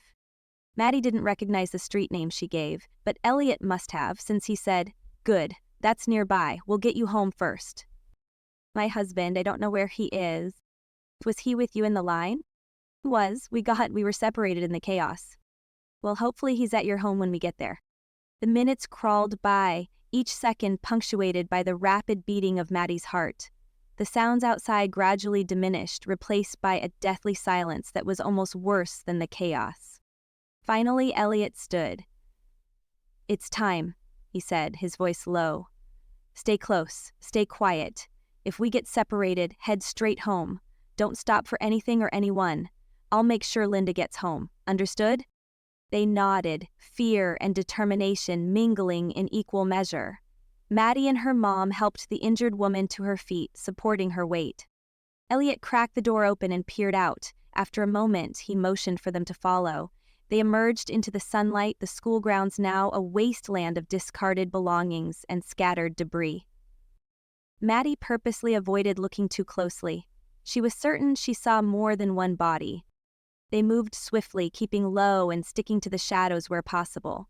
As they neared the edge of the apartment building, a figure stumbled into view. Her breath caught in her throat when she recognized the guard's uniform. Elliot reacted instantly and pushed them behind a dumpster. They watched, hearts pounding, as the guard stumbled past, muttering incoherently. His uniform was splattered with blood, his eyes vacant.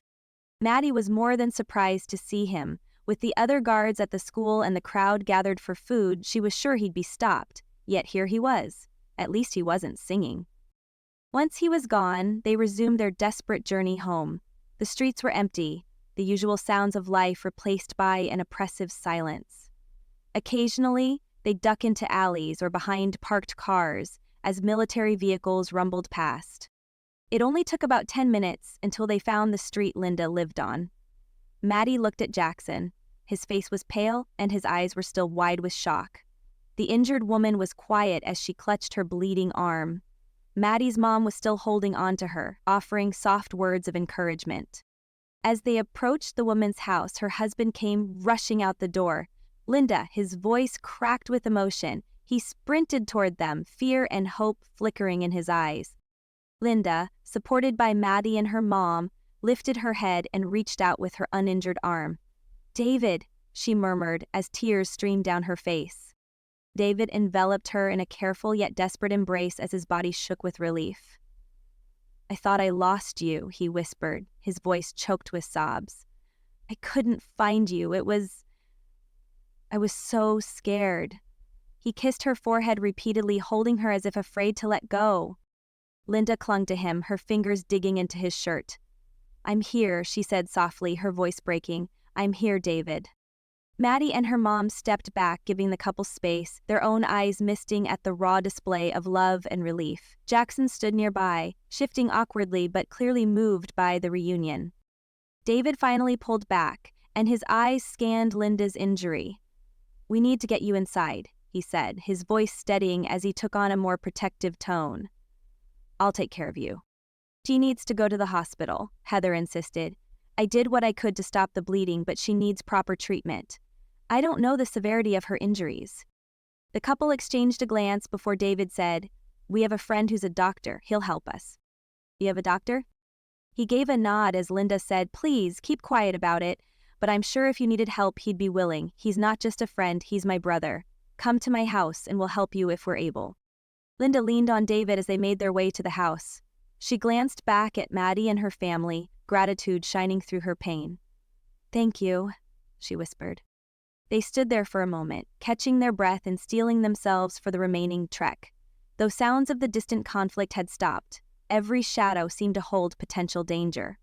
The brief respite of the reunion was over, and the harsh reality of their situation set in again. "Let's go." Elliot was already moving. They moved cautiously through the deserted streets, ducking behind parked cars at the slightest hint of movement. The adrenaline that had propelled Maddie that far began to wane, replaced by an aching exhaustion. Yet, the thought of home, with its fragile semblance of normalcy, kept her going. As they turned onto their street, she felt a surge of relief. Their home was in sight, its familiar outline a beacon of safety in this nightmare landscape. Tom was one of the guards at the entrance. "Heather, what happened?" In place of words, her mom collapsed into his arms and sobbed. Elliot gave a brief accounting before saying he was going home. Tom escorted them to their house. Her mom fumbled with the keys. Come on," she muttered. Tom gently took the keys from her trembling hands. "Let me," he said softly. He quickly unlocked the door and pushed it open. Maddie, Jackson, and their mom hurried inside, the familiar surroundings offering a semblance of security. Tom cast a quick glance around the street before stepping inside just long enough to ensure they were settled. "Lock the door behind me and don't open it for anyone," he instructed. "I'm going back to my guard position. Nobody will bother you. Nobody will bother any of us." Her mom nodded, her eyes still glistening with tears. "Thank you, Tom. I don't know what we'd do without you. Without Elliot. He saved us today." Tom gave a reassuring smile and stepped outside, closing the door firmly behind him. The sound of the lock clicking into place was a small comfort, a barrier against the chaos outside. Maybe we'll be safe now, but even as she thought it, Maddie knew it wasn't true. They might be home, but they were far from safe. The world outside their door had become a deadly playground for the Starbrights, and they had no idea how long this nightmare would last. Her mom took a deep, shaky breath and her eyes darted around the room. "We need to check every window and door, make sure everything is secure." "We always keep everything locked," Maddie answered, peering out the front window. "Don't argue, just do it." "Fine." Maddie rolled her eyes. "I'll take the upstairs."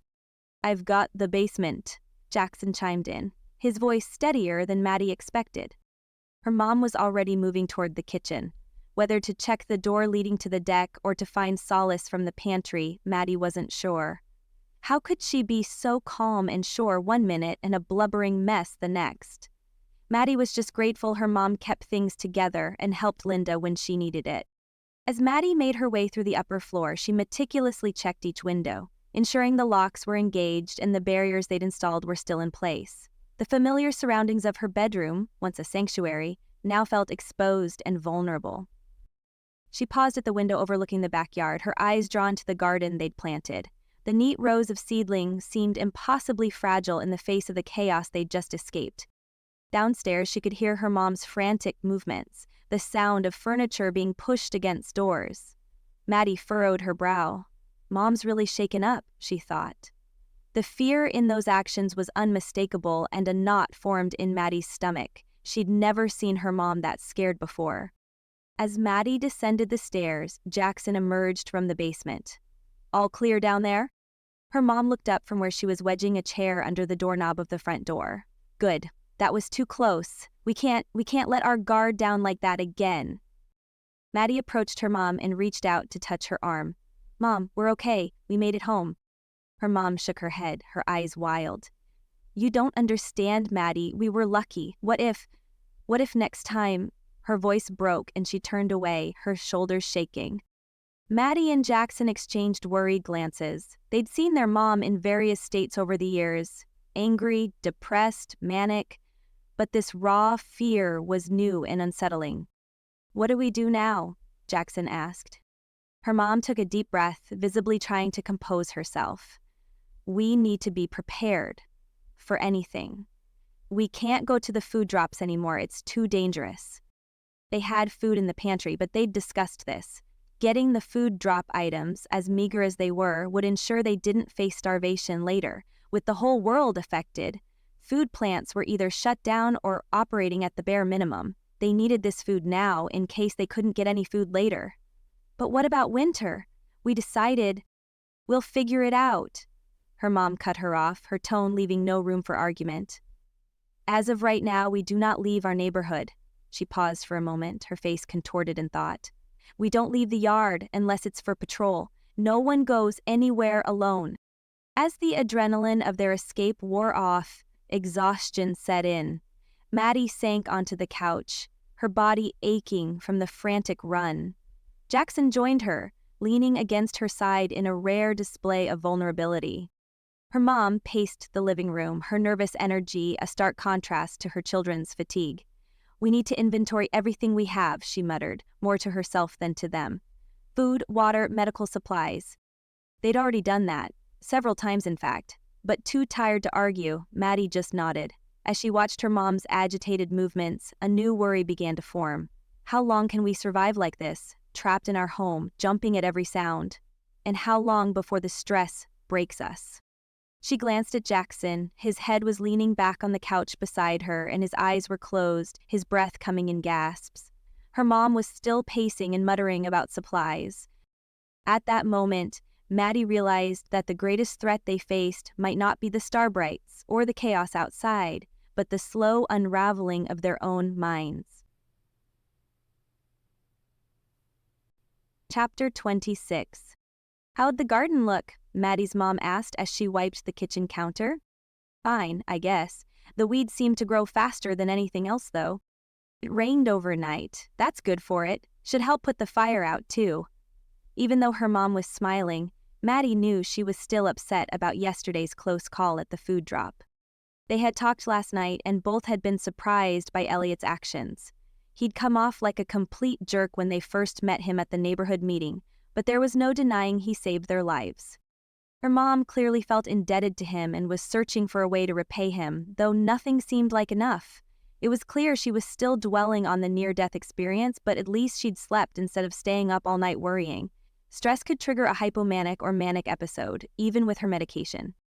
This prolonged anxiety was bound to become an issue, and the severity of the incident could push her mom over the edge. Maddie felt herself teetering on the brink too, and she wasn't even bipolar. As far as they knew anyway, bipolar was often hereditary. Grandma B didn't have it, and neither did Grandpa Hank, but Grandma B said it was possible her own mother was bipolar and never diagnosed. There had been things when she was growing up that were concerning, but her grandma didn't know any different and never considered her mother may be mentally ill. Her mom had died young, shortly after Grandma B and Grandpa Hank were married. Had she lived longer, maybe there would have been a diagnosis. Sometimes Maddie wondered if she'd get it, if she too would someday cause her own children all the pain she and Jackson had experienced. Then she realized she didn't need to worry about it because she didn't plan on having kids, especially considering that even if she herself wasn't bipolar, she may still pass on the genes. A knock at the door interrupted her thoughts. Her mom's eyes went wide and her lips drew tight. Who could that be? "I'll go see," Maddie offered. "Wait, Her mom quickly grabbed the golf club, still tucked in the corner near the front door. Wyoming was a gun-friendly state, but they'd never had guns in their home. Since things had started falling apart and Starbrights were now around every corner, she sincerely wished they had better protection than a bag of golf clubs. With her mom in position and the club at the ready, she gave Maddie a nod. "Go ahead," she whispered. "Who is it?" Maddie called. "It's Tom," the familiar voice called out softly. "Just checking in on you all." Her mom sighed, and a smile covered her face. "Let him in," she said as she put the club back in its handy spot. "How are you holding up?" Tom asked as his eyes scanned their tired faces. Her mom gave him a weak smile. "We're managing. Come in, please."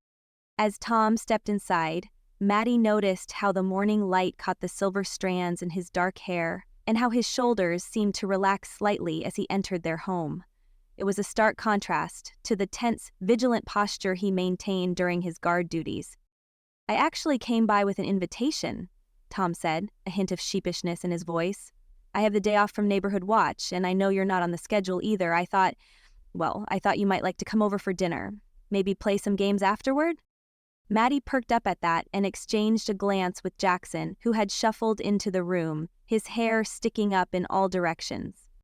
"Games?" Jackson asked, his voice still thick with sleep but tinged with interest. Tom nodded and a smile spread across his face. "I've got a pretty impressive setup in my basement, multiple players, VR, the works. Thought it might be nice to, forget about everything for a while." Her mom hesitated, her eyes darting to Maddie. Maddie gave a slight shrug, trying to keep her own eagerness in check. After a moment, her mom's shoulders relaxed and she nodded. "That sounds wonderful, Tom, thank you." As Tom left with promises to see them later, Maddie felt a flutter of excitement in her chest. It had been so long since they'd done anything remotely normal. The prospect of an evening of games and companionship was almost intoxicating. It was exactly what she'd been thinking of yesterday. Of course, then she'd planned to go out with her friends, but after the trouble at Kelly Walsh, she knew leaving the neighborhood was a bad idea, even if she could figure out how to make it happen. The day passed in a blur of anticipation. They tidied the house more out of habit than necessity, and Maddie even spent additional time tending to their fledgling garden. As the afternoon sun began its descent, they prepared to head over to Tom's. Tom's house, just next door, was a mirror image of their own from the outside. But as they stepped inside, she was struck by how different it felt. Where their home was filled with the accumulated clutter of family life, Tom's was neat and minimalist, yet somehow still warm and inviting. "Welcome," Tom said, ushering them in with a smile. "Dinner's almost ready. I hope you like lasagna. It's from the freezer, but I hope you don't mind." The rich aroma of tomato sauce and melted cheese filled the air, making Maddie's mouth water. From the freezer or not, it sure smelled like a proper home-cooked meal. "It'll be ready in about 15 minutes. Shall we have a seat in the living room while we wait? I'd offer you a tour, but as you can tell, my house is pretty much like yours. Mi casa es su casa." He chuckled at his own joke. Her mom laughed too, while Maddie rolled her eyes. Jackson was busy looking at something on a shelf. "Hey Tom, what's with all the toys?" Jackson asked, pointing at a shelf lined with colorful action figures and model cars. Tom picked up a G.I. Joe action figure. "They're vintage, some are pretty rare. This one," he said, holding it up, "is a 1964 original, mint condition. It could fetch a pretty penny." Jackson's eyes widened with curiosity as he spotted a shelf of Matchbox cars. "And these? These are so cool." "Ah, those are classics." Tom gently picked up a miniature red Volkswagen Beetle. "This one's from the 70s. They're becoming quite sought after among collectors." The two spent a few more minutes looking over the various toys while her mom stood nearby. While the toys were fine, interesting even, Maddie noticed a couple of paintings that caught her eye. She went over to check them out, not recognizing the artists' names, but suspecting they were something special. They'd yet to make it to the furniture in the living room when the timer on Tom's watch sounded. "Guess that's dinner," he said. "Everyone ready to eat?" As they settled around Tom's dining table, the conversation flowed easily. For a while, it was almost possible to forget what was happening in the world. Tom regaled them with stories from his days as an EMT, his eyes lighting up as he described the more humorous calls he'd responded to. "There was this one time," he chuckled, taking a sip of his sparkling water, "when we got called out for a man stuck in a tree. Turns out it was a grown man who'd climbed up there on a dare and couldn't get down. His friends were too drunk to help, so there we were, at 2 a.m, trying to coax this guy down like a scared cat." Laughter filled the room, a sound that had become all too rare in recent weeks. Maddie noticed how her mom's eyes crinkled at the corners when she smiled. how she leaned in slightly toward Tom as he spoke. It was nice to see her relaxed, even if just for a moment. "When did you stop being an EMT?" her mom asked. "When I moved here, the last place I lived was a small town, and all the firefighters and EMTs were volunteers." "Why did you move to Casper?" Jackson asked, a string of cheese dripping off his chin. "My divorce. As I said, it was a small town. My ex-wife stayed there to help her folks. With my work, I can live anywhere. My brother lives in Cheyenne. I thought about moving there, but then I heard about Casper in the mountain. I like cross-country skiing, and when I learned about the trails on Casper Mountain, it just made sense. Last winter didn't disappoint. I'm happy to be here." His gaze met her mom's. "Plus, I like the people." After dinner, Tom led them down to his basement, and Maddie couldn't help but gasp. The space was a far cry from their own classically decorated walkout basement where Grandma B lived. This was like stepping into a high-tech entertainment center. A massive screen dominated one wall, surrounded by plush seating that looked like it belonged in a movie theater. On the other side, a state-of-the-art gaming setup awaited, complete with VR headsets and motion sensors. "This is incredible," Jackson breathed. His eyes were wide as he took in the array of gaming equipment. Tom grinned, clearly pleased by their reaction. "Shall we give it a go? I heard you say you liked the VR game everyone's playing. I gave it a try a few days ago, and you're right, it's a great one. Don't know why I hadn't tried it before." He looked at Maddie's mom. "Heather, have you played it?" She motioned with her hands. "No, not me." "It's the one you tried before, Mom," Jackson stated. "The one I couldn't play? You could almost play it." "Come on, Heather," Tom smiled. "Give it a try again. I think you'll like it." "Well, I guess. But isn't it for kids?" "It's not for kids." Jackson looked hurt. "All sorts of people play it, from people my age on up to older folks. You just heard Tom say he likes it."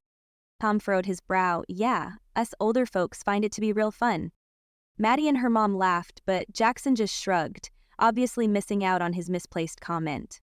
They started with the popular game, but Maddie and her mom quickly found themselves out of their depth.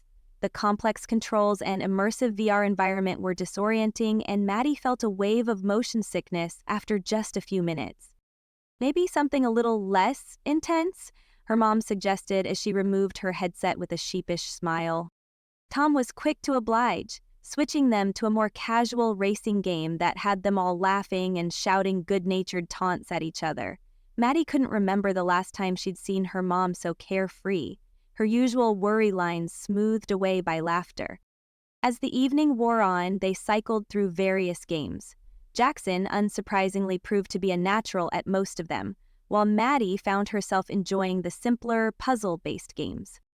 She noticed Tom and her mom often chose cooperative games, working together with an easy synchronicity that spoke of their growing comfort with each other. During a break between games, Maddie wandered over to the small bar area, her eyes scanning the neat rows of bottles. She was surprised to see they were all non-alcoholic, various sodas, sparkling waters, and even some fancy mocktail mixers. "Looking for something specific?" Tom's voice made her jump. "Oh, no, I was just looking," she stammered, suddenly feeling like she'd been caught doing something wrong. Tom's smile was kind and understanding. "I don't keep alcohol in the house," he said softly. "Personal choice. But I've got some great mocktail recipes if you're interested." Maddie nodded as relief washed over her. Whether Tom knew about her mom's history with alcohol or not, his choice to keep a dry house was comforting. As the night wound down, she found herself on one of the plush couches, a warm contentment settling over her. Jackson was still engrossed in a game, his excited chatter filling the room. Her mom and Tom sat nearby, their heads bent close as they talked in low voices, occasionally breaking into soft laughter. For the first time in weeks, Maddie felt a sense of hope again. Yes, the world outside was still dangerous and uncertain, but there, at that moment, they had found a pocket of normalcy, of connection. It wasn't perfect. The absence of Grandma B was keenly felt, and the specter of the Starbright still loomed in the back of her mind, but it was something. As they said their goodbyes and headed home, the cool night air on their faces, Maddie caught her mom's eye. There was a lightness there that she hadn't seen in a long time, a spark of something that might have been happiness. "That was nice," her mom said softly. her hand finding Maddie's and squeezing gently. Maddie squeezed back. Yeah, it was. As they entered their house, the familiar surroundings felt different somehow. The shadows didn't seem quite as menacing, the silence not as oppressive. They had been reminded that even in the darkest times, moments of joy were still possible. If only the darkness didn't always find a way to come back. Chapter 27. The soft hum of the exercise bike filled the room as Maddie descended the stairs into the basement. She paused, watching her mom pedal with determination. Sweat glistened on her forehead and a small smile played on her lips as she glanced at the fitness tracker on her wrist. "Morning, sweetie," her mom called out, clearly out of breath. "Sleep well?" Maddie shrugged. "I guess," she mumbled, glancing around. Grandma B's dumbbells were displaced from their usual shelf, and the weight bench gleamed faintly, with a sheen of sweat left behind from recent use. She couldn't help but feel a twinge of annoyance at her mom's newfound energy. It had been 3 days since their dinner at Tom's, and the change in her mom was startling. Gone was the nervous, chain-smoking woman who'd hover anxiously by the windows. In her place was this stranger. A stranger who exercised, laughed easily, and seemed to have an endless well of patience for Jackson's video game chatter. Maddie could hear Jackson in the family room, lost in his VR world. His excited shouts echoed through the house. Their mom had tried playing with him, though she didn't seem to enjoy it as much as she had at Tom's place. Maddie suspected it wasn't the game system her mom liked. It was Tom. "Your brother's been at it for an hour already," her mom said, stepping off the bike and grabbing a towel. "I told him I'd join him for a racing game after my workout. Aren't you getting tired of those games?" Her tone was sharper than she intended. Her mom laughed, a light, carefree sound that felt alien in their still tense world. "Oh, I don't know, the racing games are fun. Tom showed me a few tricks the other night." Of course he did, Maddie thought bitterly. Tom had been a constant presence over the past few days, stopping by each day, sometimes more than once, and even joining them for dinner again last night. His presence seemed to light up something in her mom, a spark Maddie hadn't seen in years. Hadn't ever seen, in fact. "We'll have fun," she said, unable to keep the sarcasm completely out of her voice. "I've got some things to do upstairs." Her mom's brow furrowed slightly. "Are you sure you don't want to join us? It could be fun, all of us playing together." Maddie shook her head, already heading back upstairs. "Maybe later," she called over her shoulder, knowing full well she had no intention of coming back down. In her room, she booted up her laptop, thankful the internet was still working. Several messages from Sonia and other friends awaited her. They were planning to meet at Mackenzie Lake. Maddie sighed and shook her head. She'd love to go, but she'd promised her mom she wouldn't wander off alone. Closing the app, she switched to her email, hoping for news from her dad or Grandma B. A wave of relief washed over her when she saw messages from both. Grandma B's email was short but reassuring. "Dearest Maddie, still at the hotel in Alaska. Things are stable here, if a bit boring. We're doing our best to keep each other entertained and our minds off the trouble. I'm so glad you planted a garden. That was such a smart idea. How are the plants doing? Give your mother and Jackson my love. Stay safe, sweetheart. Love, Grandma B." A lump formed in her throat.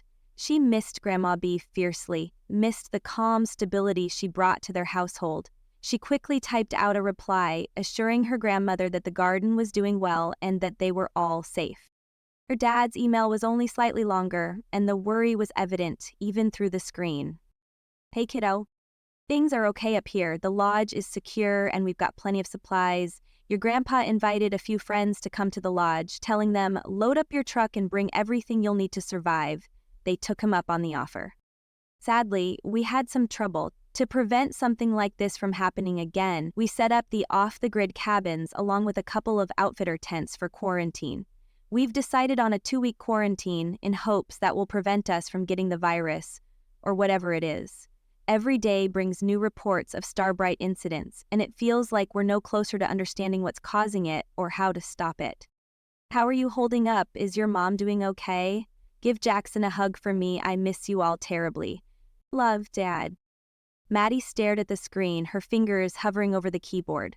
What could she say? That mom was suddenly super mom, exercising and playing video games? that she felt more alone than ever in a house full of people? In the end, she told him how glad she was he was okay, but sorry to hear they'd had trouble. She also assured him they were safe and managing as best they could. She didn't mention Tom or the changes in her mom. Somehow, it felt like a betrayal. As she hit send, a burst of laughter erupted from downstairs. She crept down the stairs, making sure each step was as quiet as possible, and leaned carefully around the corner to get a glimpse into the family room. Her mom and Jackson were on the couch, VR headsets on, arms waving as they steered invisible cars. Her mom laughed, her body swaying with the imaginary movement of her car. "I've got it! I've got it!" she cried, before letting out a groan. "Oh no, did I crash?" Jackson whooped triumphantly. "I win again, but you're getting better. You're getting better."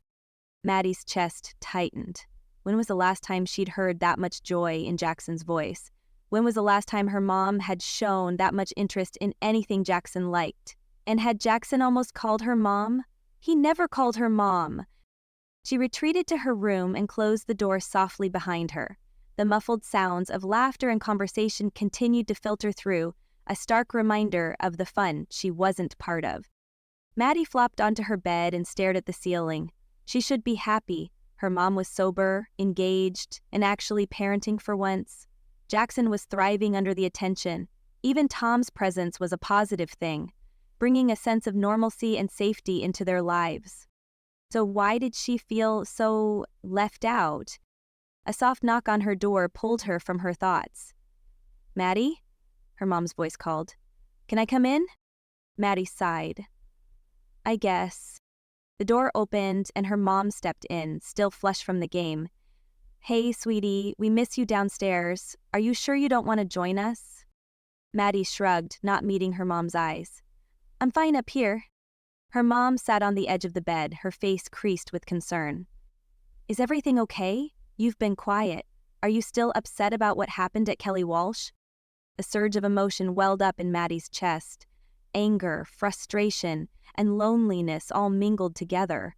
"Oh, so now you notice?" she snapped, instantly regretting her tone but unable to stop. "You've been so busy with your new workout routine and bonding with Jackson and hanging out with Tom. I'm surprised you even remembered I exist." Her mom recoiled as if slapped, hurt flashing across her face. "Maddie, that's not fair. I'm just trying to—" "To what?" Maddie interrupted, sitting up. "To be Mom of the Year? To impress Tom? Where was all this energy and interest when we really needed it?" The words hung in the air between them, heavy with years of unspoken resentment and pain. Her mom's face crumpled, and for a moment, Maddie saw the fragile, uncertain woman beneath the new, confident exterior. "I'm sorry," her mom whispered, tears welling in her eyes. "I'm trying, Maddie. I really am. I know I've let you down so many times before, but I'm trying to be better. For all of us." Maddie felt her own eyes stinging with unshed tears. "I know," she said softly. I don't know how to fit into this new version of our family. It feels like you and Jackson have this whole new bond, and Tom's always around, and I'm just here." Her mom gently took Maddie's hand. "Oh, sweetheart, you're not just here. You're the glue that's held this family together for so long. I know I've put too much on your shoulders, and I'm trying to change that, but I never meant to make you feel left out." She nodded, unable to speak past the lump in her throat. Her mom pulled her into a hug, and for a moment, Maddie allowed herself to be held, to feel like the child she'd never really gotten to be. "How about this?" Her mom pulled back to look Maddie in the eye.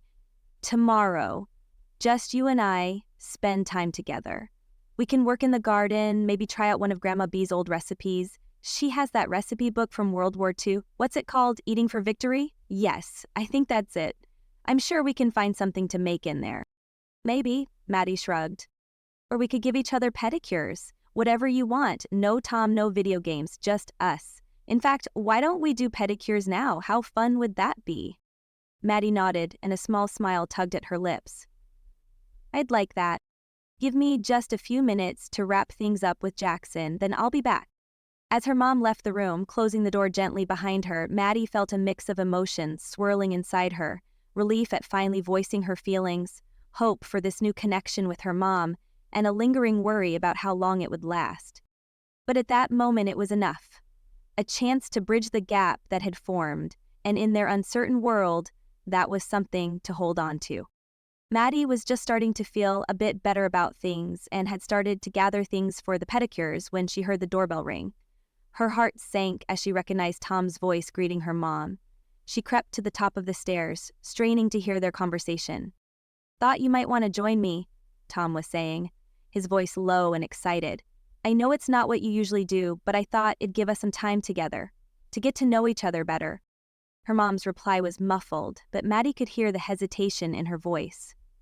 After a few more minutes of hushed conversation, the front door closed and footsteps approached the stairs. Maddie quickly retreated to her room, leaving the door slightly ajar. Her mom knocked softly. "Maddie, can I talk to you for a second?" "Come in," Maddie called, trying to keep her voice neutral. Her mom entered, an apologetic look already on her face. Maddie's stomach dropped, knowing what was coming.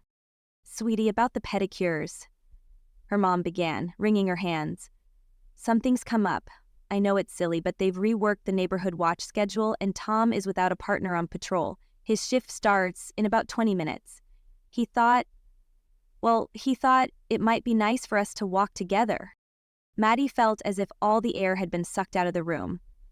"But we had plans," she said, her voice small.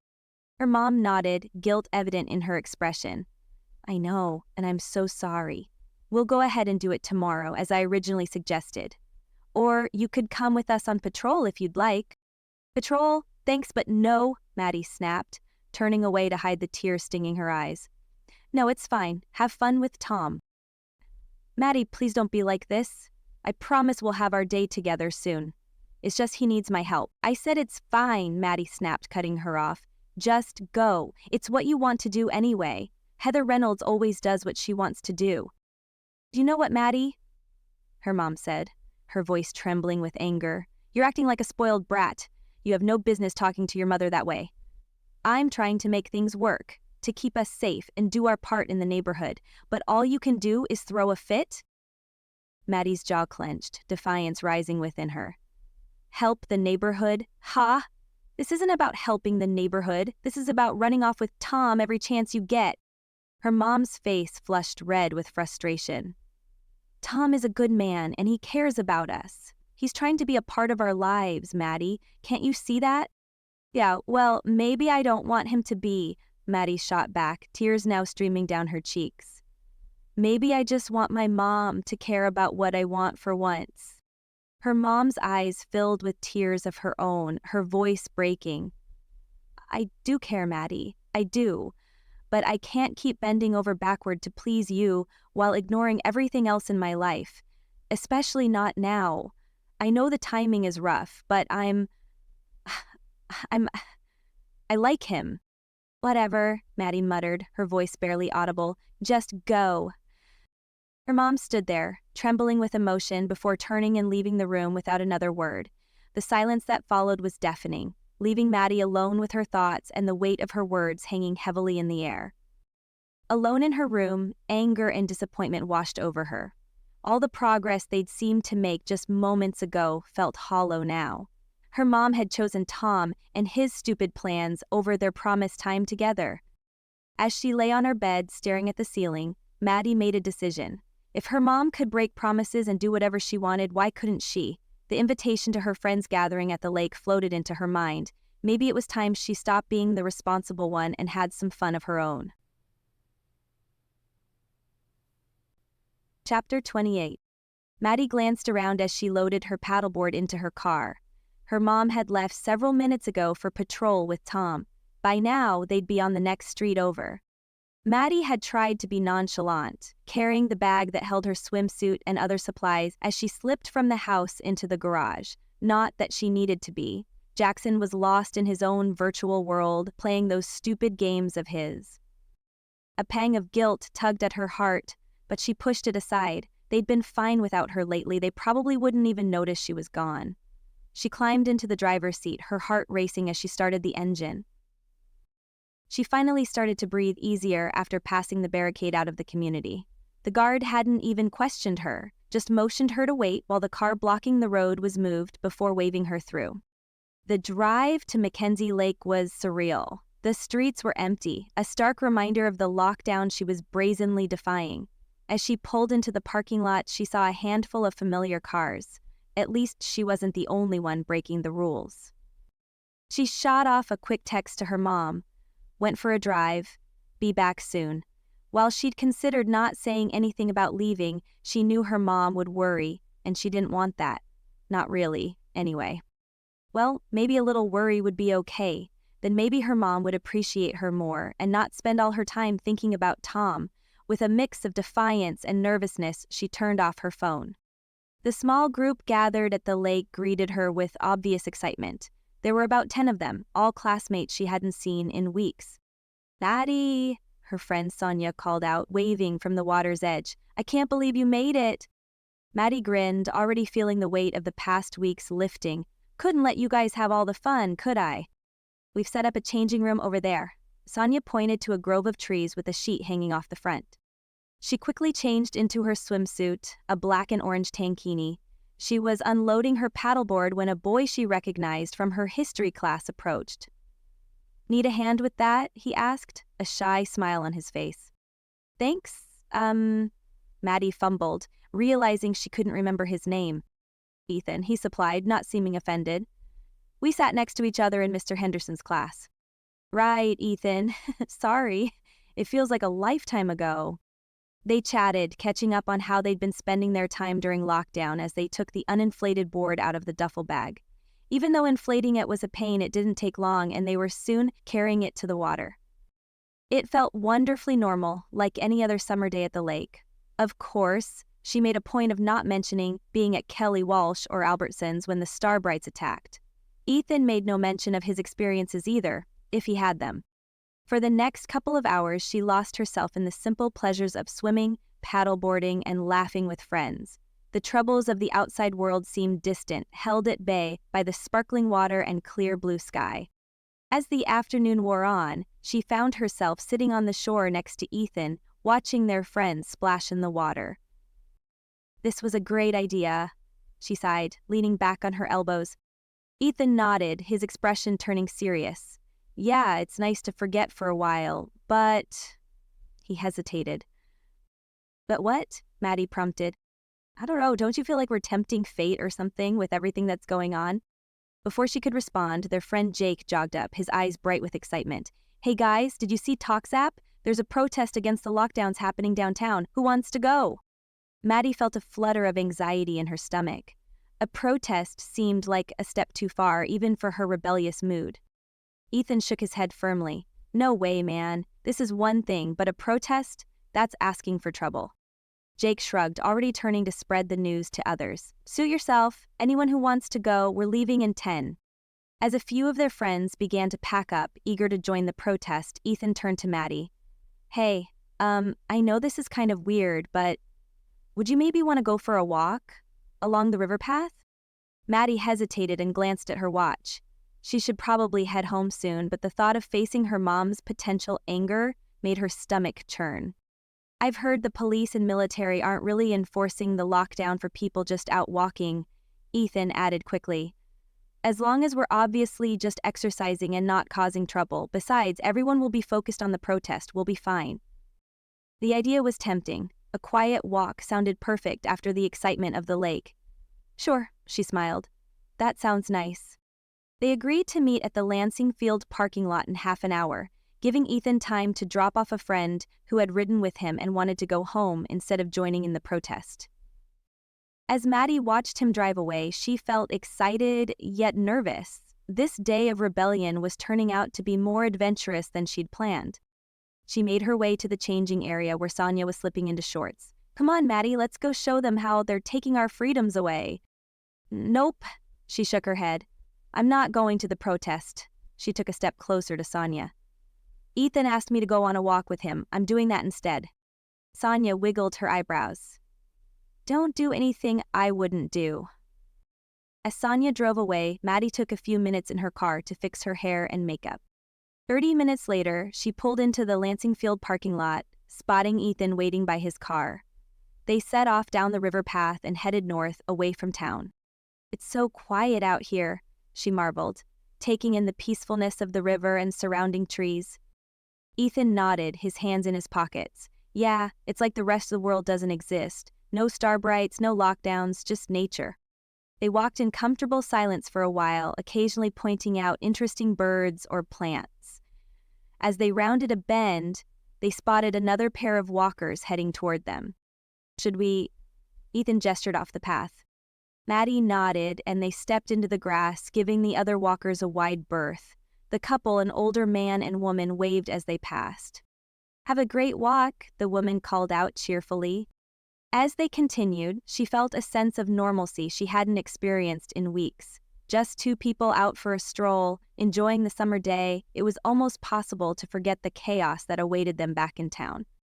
But as the afternoon wore on and the sun began to dip lower in the sky, reality started to creep back in. She knew she'd have to head home soon, and the thought filled her with dread. "We should probably start heading back," she said reluctantly. Ethan agreed, and they turned around, retracing their steps along the river. As they neared the trailer park across the water, a chorus of barking erupted. "They don't sound too happy," Ethan frowned. "Sounds like every dog in the park is barking. Wonder why?"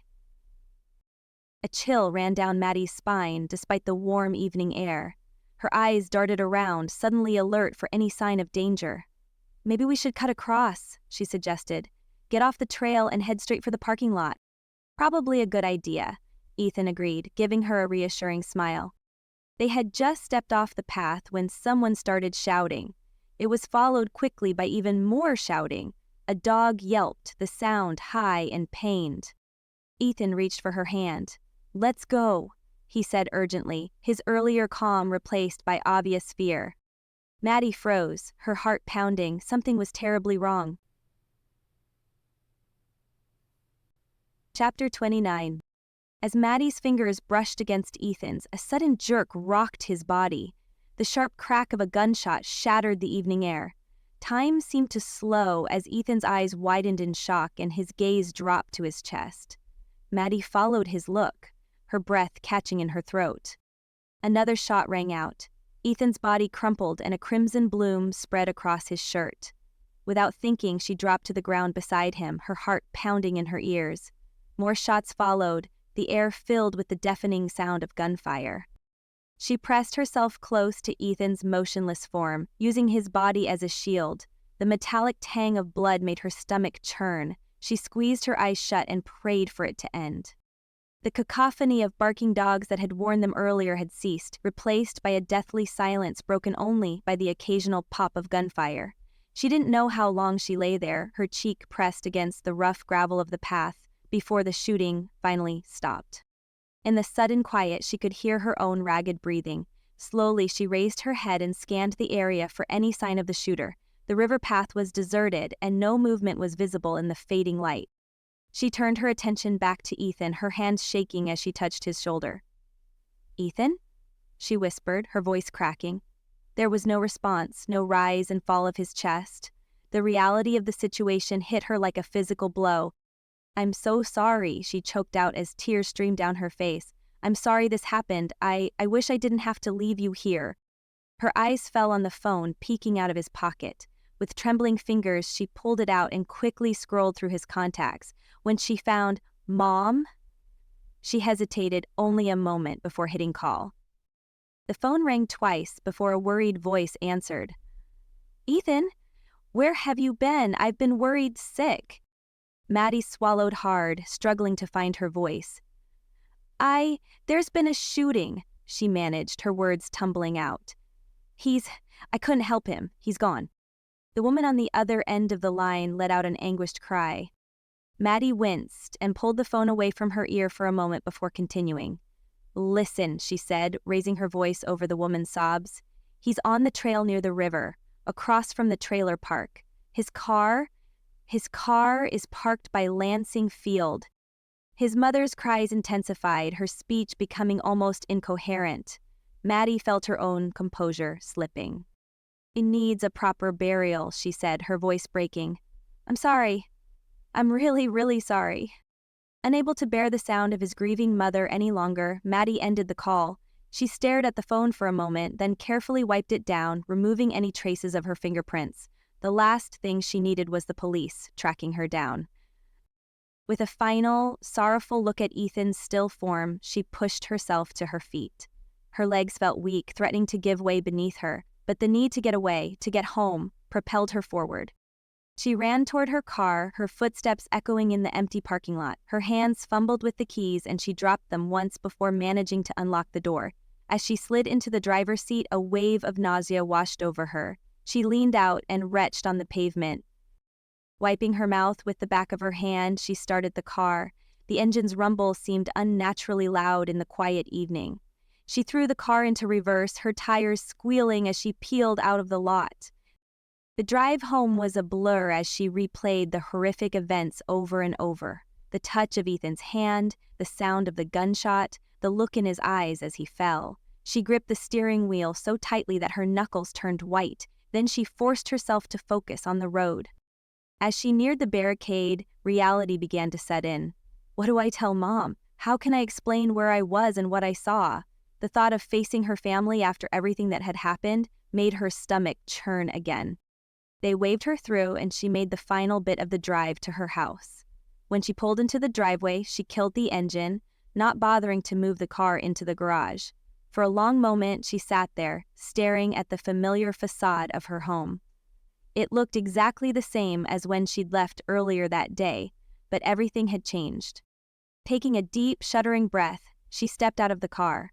Her mom and Tom were at the edge of the driveway, their expressions a mix of relief and concern. She could sense her mom's anger simmering beneath the surface, visible in the tightness of her jaw and the tension in her posture.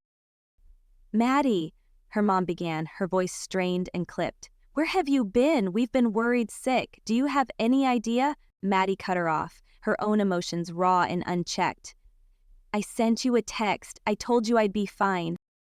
Her mom's eyes narrowed, hurt and frustration mingling with her anger. "That doesn't excuse you disappearing. We were supposed to stick together to keep each other safe." "Yeah, well, maybe I needed to do something on my own for once," she retorted, her voice rising despite herself. Her mom's face flushed with indignation. "You are a child, Maddie. You can't just run off whenever you feel like it, especially not now." Tom stepped forward, his voice calm but firm. "Are you injured?" He pointed at her shirt. "Is that blood?" Maddie glanced down as her mom made a whimpering noise deep in her throat. "Maddie. Oh no, Maddie." I'm fine." Tears filled her eyes. Something terrible happened." Her voice trembled as she struggled to find the words, her composure cracking under the weight of her emotions. I saw... She choked on her words, unable to continue. Her mom's anger seemed to evaporate, replaced by a deep concern as she rushed forward and enveloped Maddie in a tight embrace. "Oh, sweetheart," she murmured, her voice thick with tears. "Are you sure you're not hurt?" Tom stood nearby, his expression conveying both worry and understanding. "Maddie," he said gently, "can you tell us what happened? We're here for you." Maddie leaned into her mom's embrace, drawing strength from her touch. It was awful," she managed to say, her voice barely above a whisper. "There was a shooting. My friend Ethan..." Her mom held her tighter, her own tears mingling with Maddie's. "It's okay, sweetheart," she whispered. "You're safe now. We'll figure this out together. Does Ethan need help?" No, he's dead." Tom appeared behind her mom, his face grim. "Let's sit down," he guided them toward the house. They stepped inside, the familiarness of the living room offering only brief comfort. Tom motioned toward the couch, and they all took their seats. "Maddie, take a deep breath. Tell us what happened." Slowly, haltingly, she recounted the events at the river path. She left out the earlier part of her day, the fun she had at Mackenzie Lake, focusing on the walk with Ethan and the horrific shooting. As she spoke, her mom's face paled, her grip on Maddie's hand tightening. When Maddie finished, everyone was quiet. She could see the shock and disbelief on their faces, mirroring her own feelings. "Oh, Maddie," her mom pulled her into another tight hug. "I'm so sorry for your friend. But I'm grateful you're safe. Tom stood up, his expression serious. We need to report this. The authorities need to know what happened. Maddie felt a flash of panic. But I wasn't supposed to be out there. I broke the lockdown rules. She dropped her gaze. I snuck out of the house. Besides, I called his mom. Told her about how he was... She shook her head. The authorities can't do anything anyway. Tom sat back down.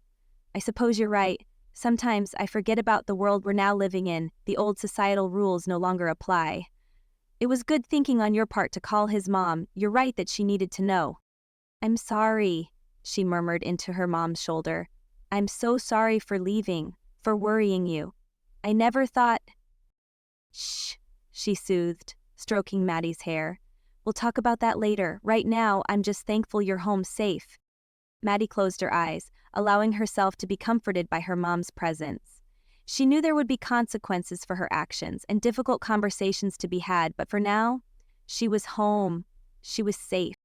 If only she didn't feel so responsible for Ethan's death. Chapter 30. The soft hum of the refrigerator suddenly ceased, plunging the kitchen into silence. Maddie looked up from her bowl of cereal and exchanged a glance with her mom across the table. It was the third time this week that the power had cut out unexpectedly. Here we go again, her mom sighed. I wonder how long it'll be out this time. Maddie pushed her half-eaten breakfast aside, no longer hungry. The past few days had been a blur of tension and unspoken words. After the incident at the river, she'd made a conscious decision to stop arguing with her mom, to swallow her rebellious urges and play along with this new family dynamic. It was easier than facing the alternative, the guilt, the fear, and the memory of Ethan's lifeless body.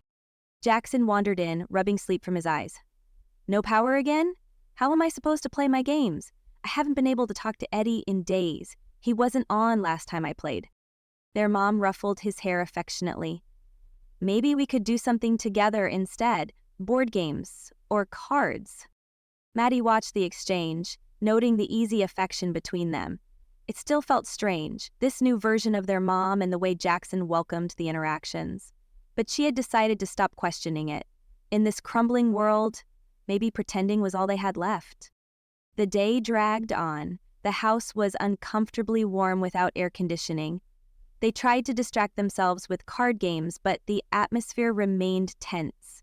Everyone was acutely aware of the changing world outside their walls. When the power flickered back to life at 2 p.m, there was a collective sigh of relief. Maddie immediately went for her laptop, hoping to check her emails, but the internet refused to connect. Mom, she called out, frustration evident in her voice. The internet's not working. Her mom appeared in the doorway with a worried frown creasing her forehead. The cell signal's weak too. I can barely get 1 bar. As if on cue, the house phone rang, startling them all. Her mom rushed to answer it, and Maddie's face lit up as she realized who it was. Brian, I'm so glad you got through. Maddie and Jackson crowded around, straining to hear their dad's voice. Their mom fumbled with the handset for a moment before switching it to speaker. Heather, listen to me. Their dad's voice crackled through the speaker. Things are getting worse. These blackouts, the communication issues, I'm really worried now. I think it's time you guys came up here. How do you think we can do that with martial law in place? Her mom's grip on the phone tightened. Besides, we're managing, Brian. It's not ideal, but we're okay. We've been pooling resources with the neighbors. And what about food? I've heard the drop sites are giving out less and less. There was a pause before her mom replied, her voice less certain. We haven't been back to the drop site. Not since, well, you know, but we're making do.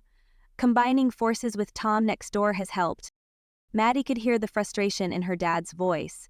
That's not enough, Heather. You need to think long term. Up here, we have space and resources. We can hunt, fish, and how exactly are we supposed to get there? Her mom interrupted. The roads are closed. There are checkpoints everywhere. We'll figure something out. I could come get you. No, it's too dangerous. We're staying put for now. The conversation continued for a few more minutes, but it was clear neither side was willing to budge. Finally, his voice soft and pleading, her dad said, "Please, please think about it. If you're willing, I'll come down there. I've got a few ideas about how I can make it work. In fact, I'm confident I'd have little trouble. The National Guard is spread thin. They aren't even in the smaller towns between here and there. Metitsi, Thermopolis, and Shoshone don't have military roadblocks. At least that's what I'm hearing. The townfolk are doing what they can, but I think I can get through." "What about Cody?" "There's some patrolling happening there, but it's limited. They're just checking people as they enter town and escorting them through. They just don't have enough people to go around, so they're focusing on the larger towns. Cheyenne, Laramie, Gillette, and Casper. I've heard that even the larger towns are escorting people through now." "I haven't seen anything about that on the internet," Maddie interjected. "The governor said all towns are under lockdown." "True, he did, and they are, but it's not exactly as he presented it. Not really. If we can get you out of Casper, we'll be fine getting back here. I'm confident about this. Let me come get you." Heather glanced at her children. Maddie gave a nod while Jackson said, "I'd rather be up the North Fork with Dad and Grandpa Rich. Dad's right about hunting and fishing." "We can hunt and fish here," her mom said, her tone uncertain. "There's antelope and deer plus the North Platte River." "We don't own any guns," Jackson reminded her. She let out a sigh, her expression tight with hesitation. "I'll think about it." "That's all I'm asking." Maddie could practically hear the smile in her dad's voice. "How about I try to call you again tomorrow?" As her mom hung up, Maddie could see the worry on her face. "He means well," her mom said softly, more to herself than them. "But I think he's underestimating just how dangerous it could be between here and there. Besides, we're doing okay, right?" She didn't sound convinced. Not even close. The rest of the afternoon passed in a haze of restless energy. The electricity remained on, but the internet was still out. Jackson checked it many times to get on to play games with his friends. "I really need to get on. I want to talk to Eddie and ask him where he's been." When the internet finally sputtered to life, Maddie pounced on her laptop, relieved to see an email from Grandma B. "Mom," she called out. "Grandma sent an email." They gathered around the screen and she read Grandma B's words. "My darlings, I'm resigned to being stuck here for now, but please don't worry about me. I am safe and well cared for, but I miss you all terribly.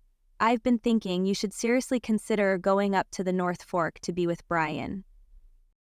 I know it seems impossible with the lockdown, but surely there must be some way to slip past the guards. It would be safer there, with fewer people and more resources. Brian can hunt, there's game aplenty, plus with the river nearby, there's fishing. Please consider it, for your safety, for your future. I love you all so much." Maddie looked up at her mom, hope rising in her chest. "Grandma saying almost the exact same thing Dad said. Maybe we should—" "It's not possible," her mom cut her off, but her voice lacked conviction. "Even though your dad thinks it is, it's just not. The roads are closed, we don't have enough fuel, it's not possible." Maddie bit back her frustration, remembering her vow to stop arguing. Instead, she turned back to the computer and quickly typed a reply to her grandmother detailing her mom's concerns. To her surprise, a response came almost immediately. "Maddie, my brave girl, you need to find a way. Call your father, have him come get you if necessary. I'm sure he has a plan for fuel. This is about survival now. Get everyone packed and ready. Tell your mother that Jackson says she's been doing great and that he feels like he has a new mom now. The one he always knew she could be. This is something she must do to keep you children safe. I don't know how much longer communication will be possible, but please let me know when you're on your way. I believe in you all." Maddie read the email aloud, her voice growing stronger with each word. She watched her mom's face and saw her fear warring with determination. "She's right," Jackson said quietly. "You have been different, better, like the mom I always wanted you to be." Tears welled in her eyes. She pulled Jackson into a tight hug and reached out to include Maddie as well. "Oh, my babies," she whispered. "I'm trying, I really am." They stood there for a moment, holding each other. When they finally pulled apart, there was a new resolve in her mom's eyes. "Okay," she said, her voice steady. "Okay. We'll try to reach your father and see if we can come up with a plan." Maddie's heart leaped. She dialed their dad's number. It rang once, twice, then cut to a busy signal. She tried again with the same result. "The cell signal's gone again," Jackson reported, holding up his phone. "Try the landline," her mom said. "He got through on that before." Even though it had worked earlier, this time the line was completely dead. There wasn't even a hum when she lifted the receiver. "Text?" Maddie asked. Her mom grabbed her phone, fingers flying as she typed out a text to their dad. "I'll tell him we're considering coming up there and ask him to call when he can." Just as she hit send, the lights flickered and went out. The hum of electronics died, leaving them in sudden, oppressive silence. "Well," her mom said, her voice sounding unnaturally loud in the quiet house, "let's start packing just in case, and I want to talk to Tom. Tell him we're going to leave. I hope he'll understand." Maddie felt a flash of irritation at her mom's concern for Tom. It seemed misplaced, almost as if her mother cared more about him than their own safety. She clenched her fists, fighting back the urge to snap at her. Instead, she forced a tight-lipped smile and nodded, though inside she seethed with frustration. Her vow to not pick a fight with her mom was again put to the test. Chapter 31. Maddie paced the living room, her footsteps echoing in the quiet house. She glanced at her phone for the 100th time, wondering how long her mom would be at Tom's. The thought of them together made her stomach churn with a mixture of anger and anxiety. "Would you stop stomping around?" Jackson called from the couch, where he was fiddling with his phone, playing some sort of puzzle game that didn't require the internet. The soft beeps of the game were the only sounds breaking the silence. "You're acting like a kid." Maddie whirled toward him, her frustration finding a new target. "Oh, I'm sorry. Should I be thrilled that Mom's over there with Tom while we're supposed to be planning our escape?" Jackson set his phone down and fixed his eyes on her with a surprisingly mature look. "You're being selfish, you know that?" "Excuse me?" Maddie sputtered, taken aback by his tone. She'd expected him to back down, not challenge her. "You heard me." He sat up straighter, looking more like their father than Maddie had ever noticed before. "Whatever Mom did before, however she was, she always loved us, even if she didn't know how to show it sometimes. And now that she's finally doing better, you're acting like a brat about it." She felt her face flush with anger. The words stung, hitting too close to home. "I'm not—" "You are," Jackson cut her off, his voice rising slightly. "And you'd better stop, or I might decide I don't like you very much." She stared at her little brother, seeing him in a new light. When had he grown up so much? When had he become so perceptive? Jackson patted the couch next to him, inviting her to sit. "Grandma and Dad are right about leaving. We need to go to the lodge. It'll be safe up the North Fork. Mom knows it too. That's why she's talking to Tom. He gets news from his brother in Cheyenne. He'll know if Dad's right about the smaller towns and how it's easy to get through them. He may even know how to get out of Casper." She sank onto the couch and the fight drained out of her. She suddenly felt tired, the weight of the past weeks pressing down on her. What does Tom's brother do, anyway? He never says, just that he knows things. Jackson shrugged, his shoulder brushing against hers. It was a familiar, comforting touch. "He didn't tell me either, but I think he may work for the governor. Maybe she'll ask Tom to come with us. He could help us get there." That's a terrible idea. The thought of Tom joining them, of him being there when they reunited with their dad, made her skin crawl. She can't take another man up there, not where Dad is. Sure she can. They've been divorced for years. Jackson's tone was matter-of-fact, lacking the emotional charge she felt. "It's just wrong, that's why." She struggled to articulate the complex emotions swirling inside her. How could she explain the loyalty she felt toward their dad, or the fear of this new dynamic disrupting their family further? Jackson rolled his eyes, looking every bit the annoyed little brother. "Dad wants Mom to be happy. He's always said so." Before she could respond, the front door opened. Her mom walked in, followed closely by Tom. Maddie felt her defenses rise again, but she bit her tongue, remembering Jackson's words. She watched as Tom held the door, the gesture intimate in its casualness. "Kids," her mom said, her voice both determined and nervous, "we need to talk." Her mom and Tom took their seats, and an awkward silence fell over the group. "I've been talking with Tom," her mom began, her fingers twisting together in a familiar nervous gesture. And, well, he agrees that leaving might be our best option. Maddie felt a surge of conflicting emotions. Relief that they were finally taking action, anxiety about the journey ahead, and a lingering resentment toward Tom's involvement. She glanced at Jackson and saw an "I told you so" look in his eyes. It's not safe here anymore. Tom's voice was gentle but firm. He looked at each of them in turn, his gaze lingering on Maddie as if sensing her resistance. The rations are getting smaller, and with so many people in Casper, it's only a matter of time before things get worse. Her mom nodded and met Maddie's eyes. There was a plea in her gaze, a request for understanding. "I know you're not thrilled about this, but Tom has offered to help us. He has a conversion van we can use. It'll hold all of us and a lot more supplies than our cars will." Maddie opened her mouth to argue, but Jackson spoke first. "That's great. We'll be able to take so much more food and stuff." His enthusiasm was palpable, and Maddie felt a pang of guilt for her own reluctance. "Exactly." Tom smiled at Jackson, the corners of his eyes crinkling. "It even has a luggage rack, and the van has some modifications that might come in handy on the road." Maddie couldn't hold back any longer. "So what? You're just coming with us? Up to Dad's place?" She heard the accusation in her voice and saw her mom flinch at her tone. The room fell silent, tension thick in the air. Her mom took a deep breath before responding, her voice steady but with an undercurrent of pleading. "We're going to try to call your father again and make sure it's okay. But yes, if he agrees, Tom will come with us." "And if Dad says no?" Maddie challenged, crossing her arms over her chest. "Then I'll help you get as far as I can," Tom said quietly. His calm demeanor in the face of her hostility made Maddie feel childish. "Your safety is what matters most. I've heard the same things your dad did about the smaller towns not having the National Guard securing them, and I might have an idea how you can get out of Casper. People are being escorted through town, but you have to show your identification and prove you live elsewhere. They let people through twice per day. As soon as the phones start working again, I'll try to reach my brother and see if he can help us."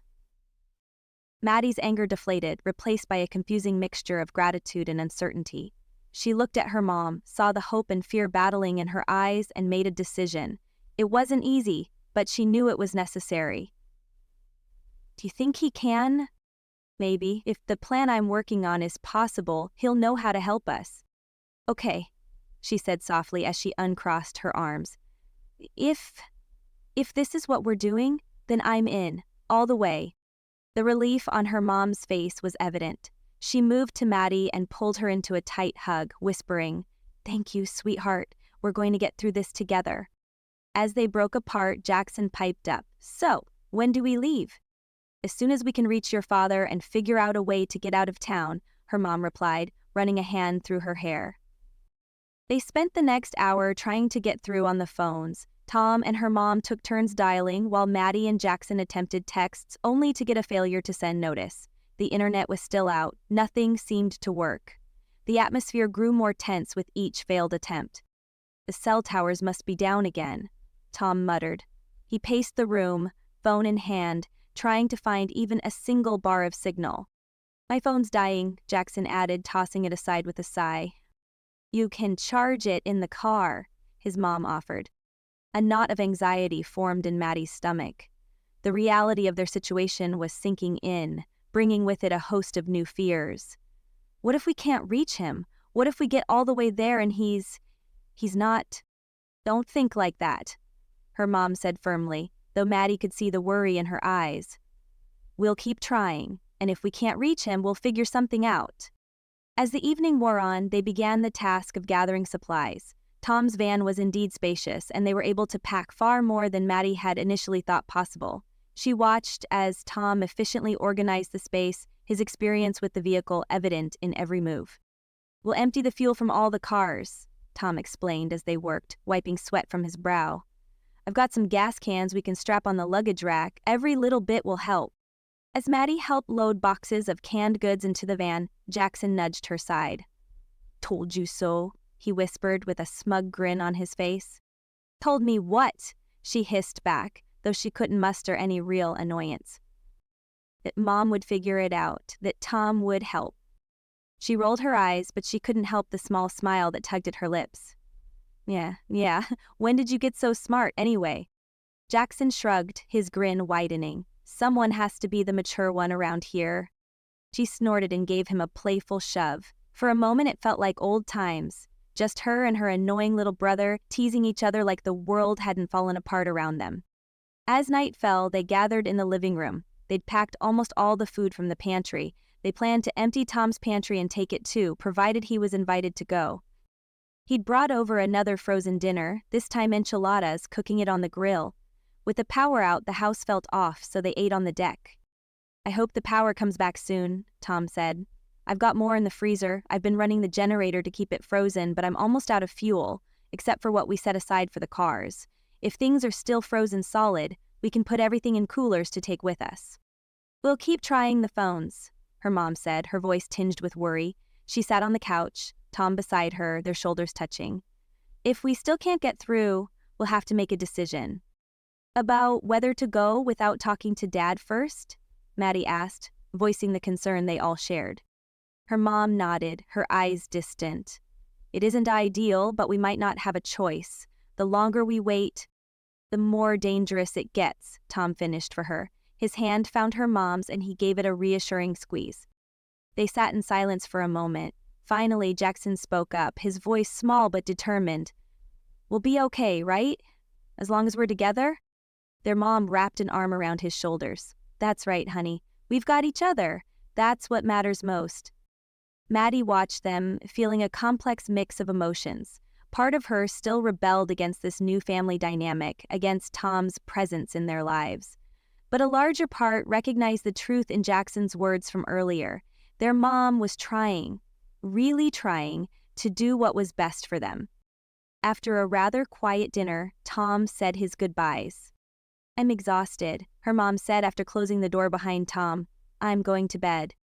As she prepared for bed, the house still dark and quiet without power, Maddie found herself hoping that tomorrow would bring answers, that they'd reach their dad and that they'd find a safe path to him. That somehow, in this broken world, they'd find a way to be a family again, whatever that might look like now. Chapter 32. Maddie jerked awake to the low buzz of the electricity flickering back to life. The room was lit up, and she groaned. She must have left the light on before crashing. Outside it was still pitch dark, way too early for anyone to be awake. She sat up and rubbed her face, still groggy. Faint noises drifted up from downstairs and her stomach twisted. Who's up at this hour, she wondered. Mom, of course. Going softly down the stairs, Maddie found her mom in the kitchen, huddled over a steaming cup. "Still no luck with the phones or internet," she said, noticing Maddie's questioning look. "But at least we have power again." Maddie leaned against the doorframe and studied her mother's face. The lines of worry seemed deeper than ever, etched into her skin like a map of their troubles. "Have you been up all night?" She shrugged and took another sip of her coffee. "Couldn't sleep, too much on my mind." "Yeah, the lights coming back on woke me up." Maddie moved to the cabinet and grabbed a mug for herself. As Maddie poured her coffee, she stared into the mug, her thoughts tangled. The silence between them stretched on, thick and uncomfortable. After several more minutes, Maddie said softly, "Are you worried about leaving, or?" Her mother's eyes met hers over the rim of her mug. "I am. Are you?" Maddie stirred her coffee slowly, buying time as she considered her response. "Yeah," she admitted finally. "But not for the same reasons as you, I think." Her mom raised an eyebrow, inviting her to continue. Maddie took a deep breath, steeling herself. "I'm worried about Dad. About how he'll react when we show up with Tom." Her mother's face tightened, and a flicker of defensiveness crossed her features. "Your father and I have been divorced for years, Maddie. He's moved on, and so have I." "Have you?" The words slipped out before she could stop them, sharper than she intended. The kitchen fell silent. The only sound was the soft ticking of the clock on the wall. Her mom sat her mug down with a deliberate slowness that spoke volumes about her restrained anger. "That's not fair, Maddie. You have no idea what I've been through, what I'm still going through." And whose fault is that? You brought it all on yourself. You think it's been easy for Jackson and me? You've never talked to us, never explained. Because you were children, her mom interrupted, her voice rising slightly. You still are. It wasn't your job to understand or to fix my problems. Problems I didn't even know I had for years.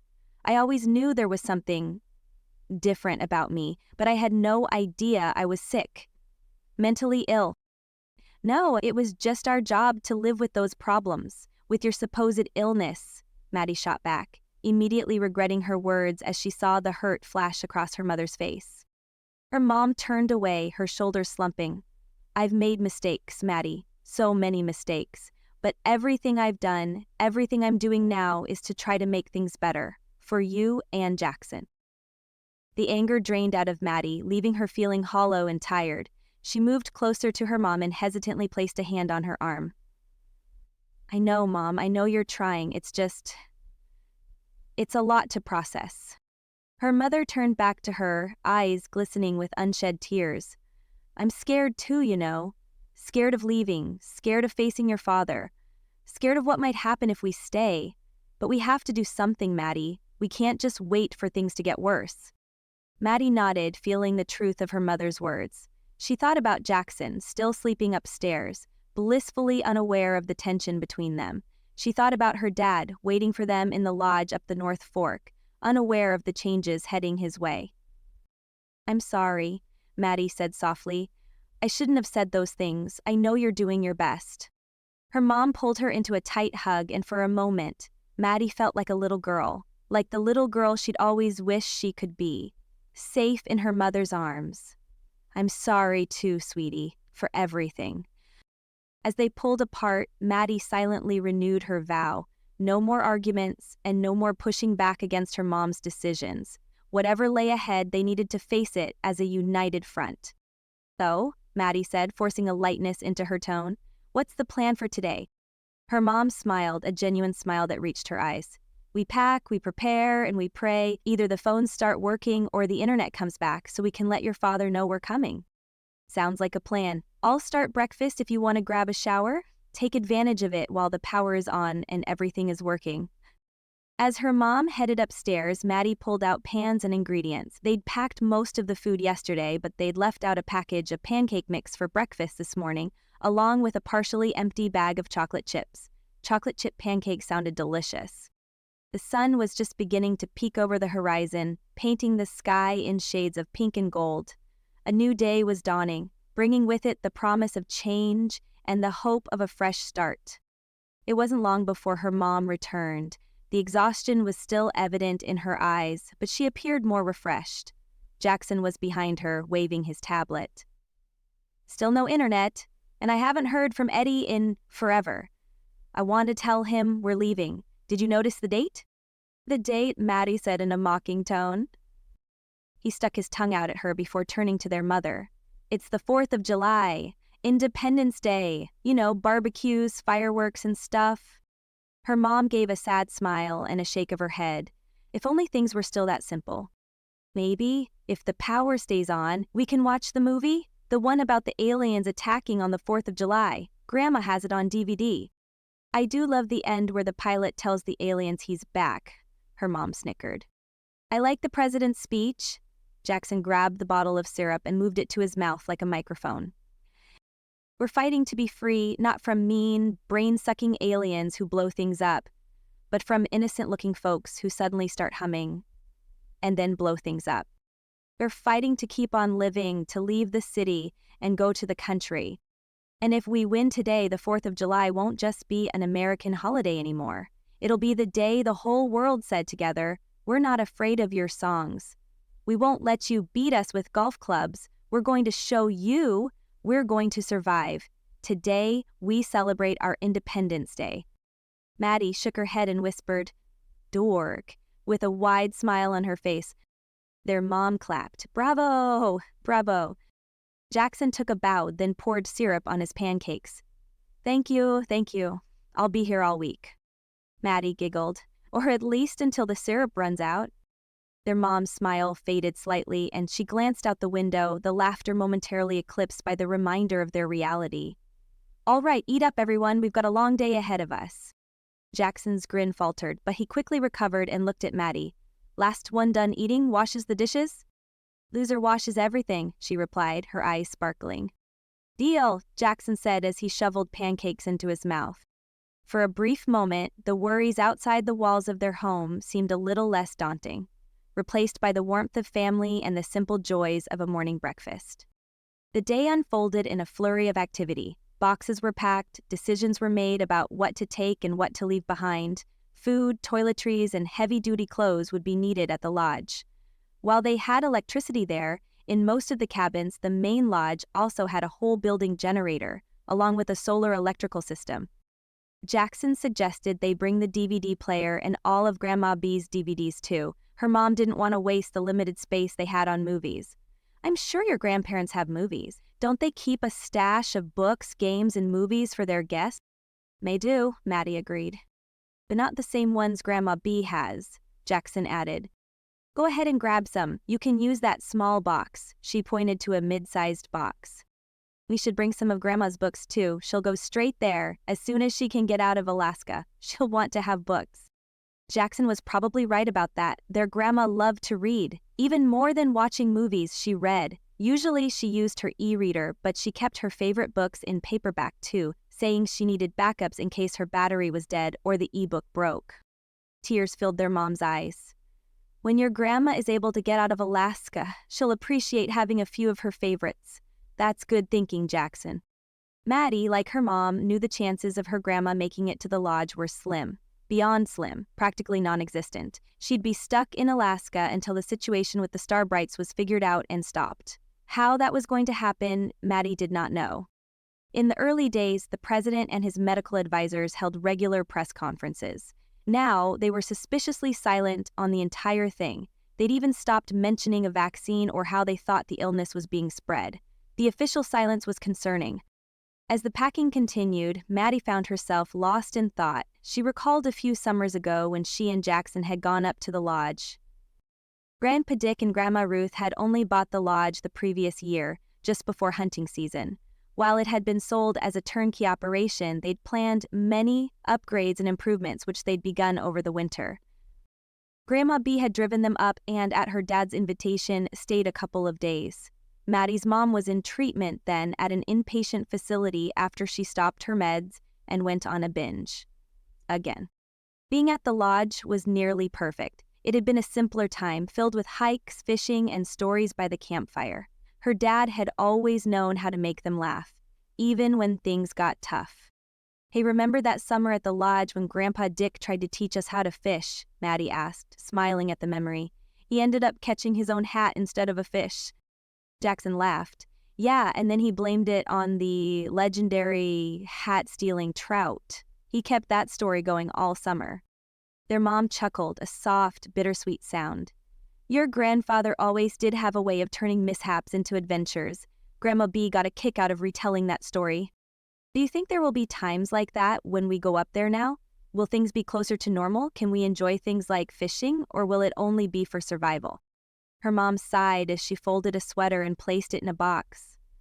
I don't know, Maddie, but I'd like to think we'll be safe. Safer, anyway. The lodge and the cabins are in such a remote area. Cody's almost an hour away, and we know Yellowstone was closed down and evacuated.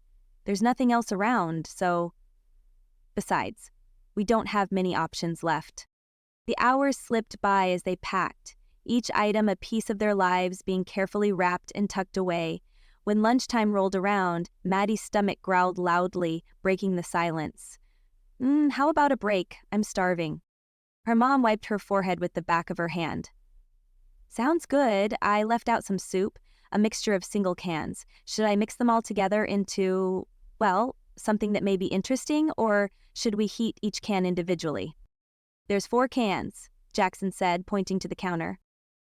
Yes. Tom should be here any time. He had guard duty at the barricade this morning, but that ended at noon. It's 10 after now. The warm feelings of family Maddie had been experiencing as they packed and reminisced faded abruptly.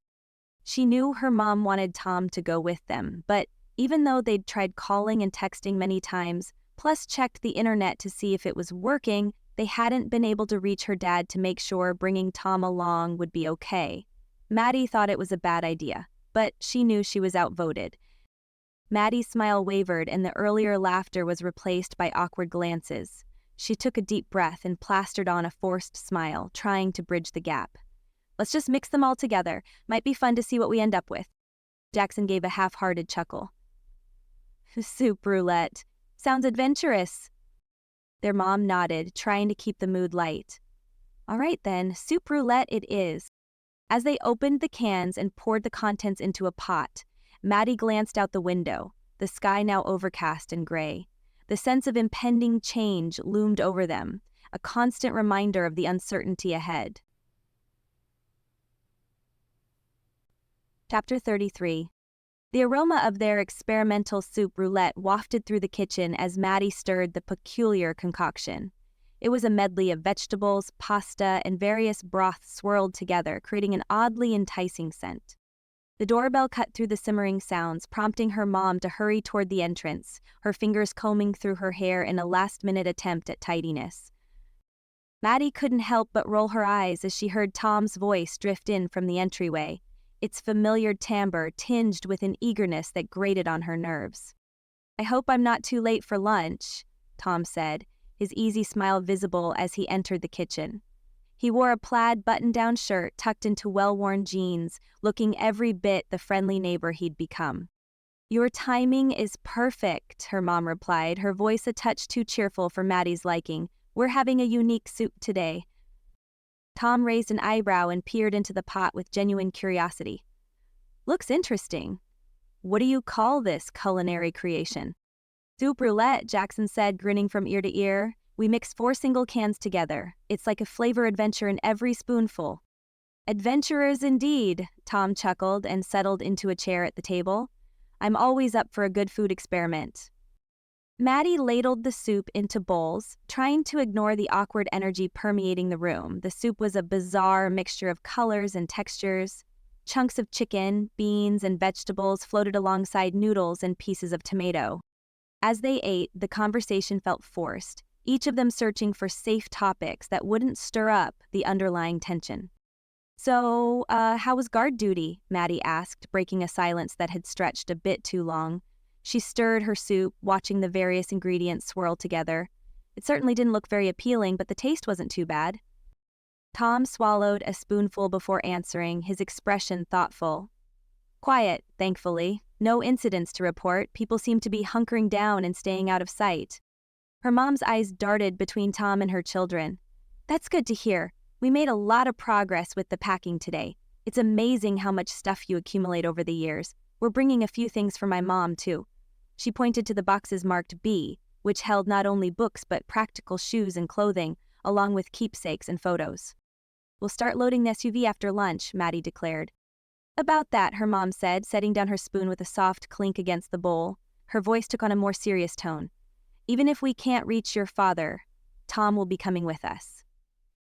Maddie's stomach tightened, and the soup suddenly became less appetizing. She forced herself to nod, remembering her promise to stop arguing. The spoon felt heavy in her hand as she lifted another mouthful to her lips. Jackson, on the other hand, seemed pleased by the news. His face lit up, a stark contrast to Maddie's carefully neutral expression. "That's great! Tom can help us if we run into any trouble on the road. Plus, he knows all those cool survival tricks." Tom smiled, though Maddie noticed a flicker of uncertainty in his eyes.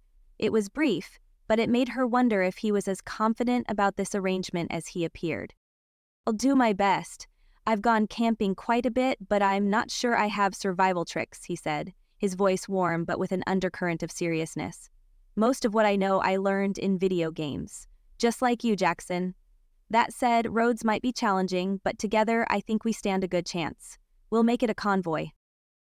As they continued eating, Maddie found herself studying Tom more closely.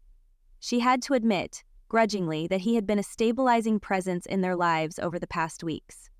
His calm demeanor and practical knowledge were invaluable during the neighborhood watch meetings and in helping them prepare for their journey.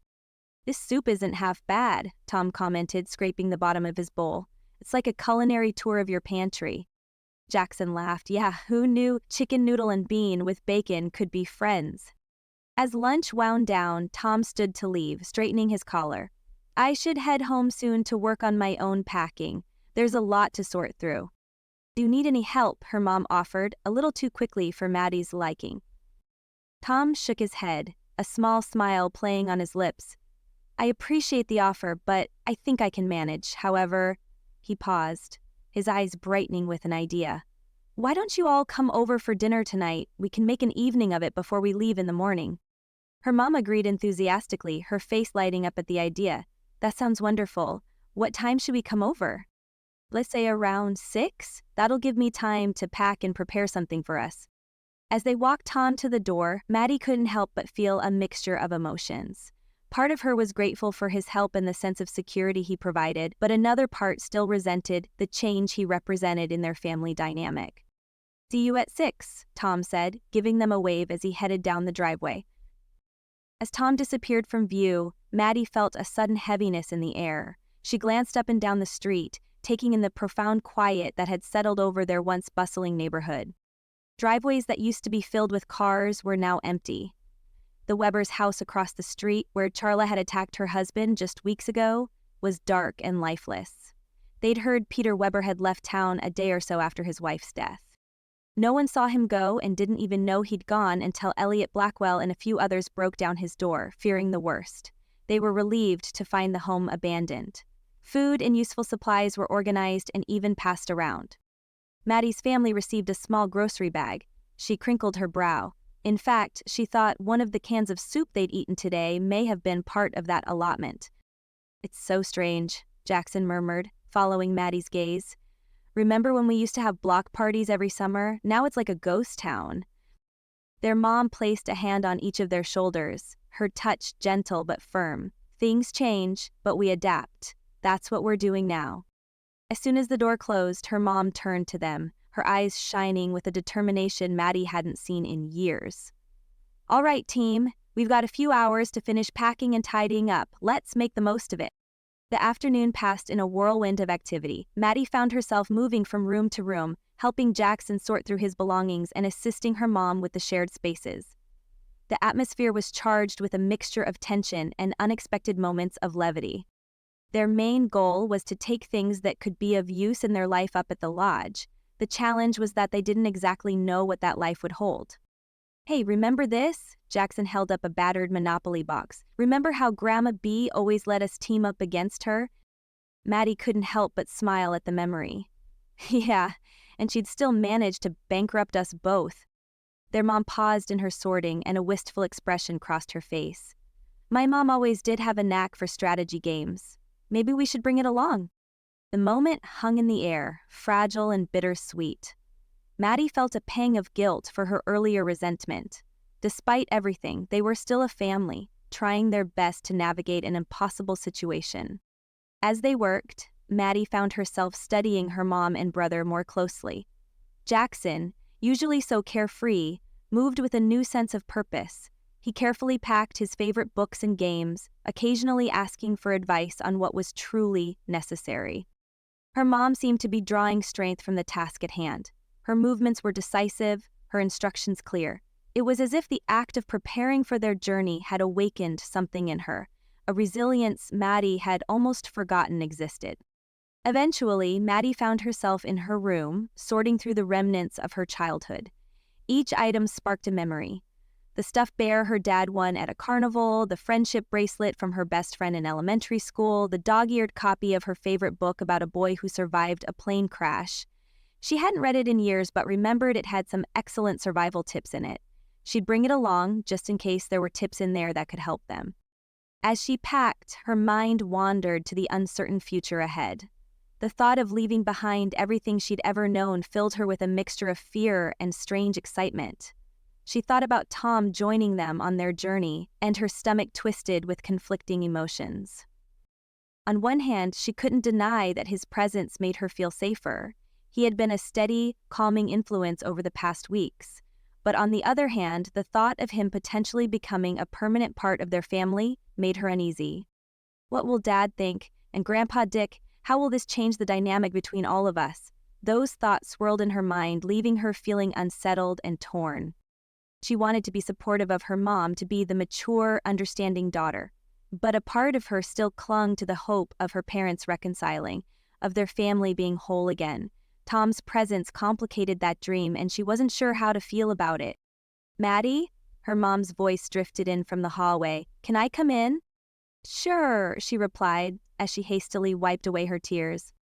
Her mom's eyes softened as she took in the scene.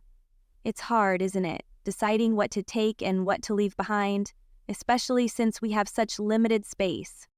Maddie nodded, not trusting her voice. Her mom sat down beside her on the bed and picked up the stuffed bear. "You know, it's okay to be scared, to be angry, even. This isn't how any of us imagined our lives would go." Maddie looked at her mom, really looked at her for the first time in what felt like ages. She saw the lines of worry around her eyes, the gray strands peeking through her hair. But she also saw strength there, and love. "I know I haven't always been the mom you deserved, but I want you to know that everything I'm doing now, including asking Tom to come with us, is because I want to keep you and Jackson safe." Maddie felt the walls she'd built up start to crumble. "I know, Mom, I worry about Dad, about how he'll react when we show up with Tom." Her mom nodded, understanding in her eyes. "Your father and I may have our differences, but he wants us to be safe. We'll figure it out together, okay?" Maddie leaned into her mom's embrace, drawing comfort. Had she ever felt so vulnerable and yet so secure at the same time? Had her mom ever been the one to provide that security? Not that she could recall. It was definitely a first. And she liked it.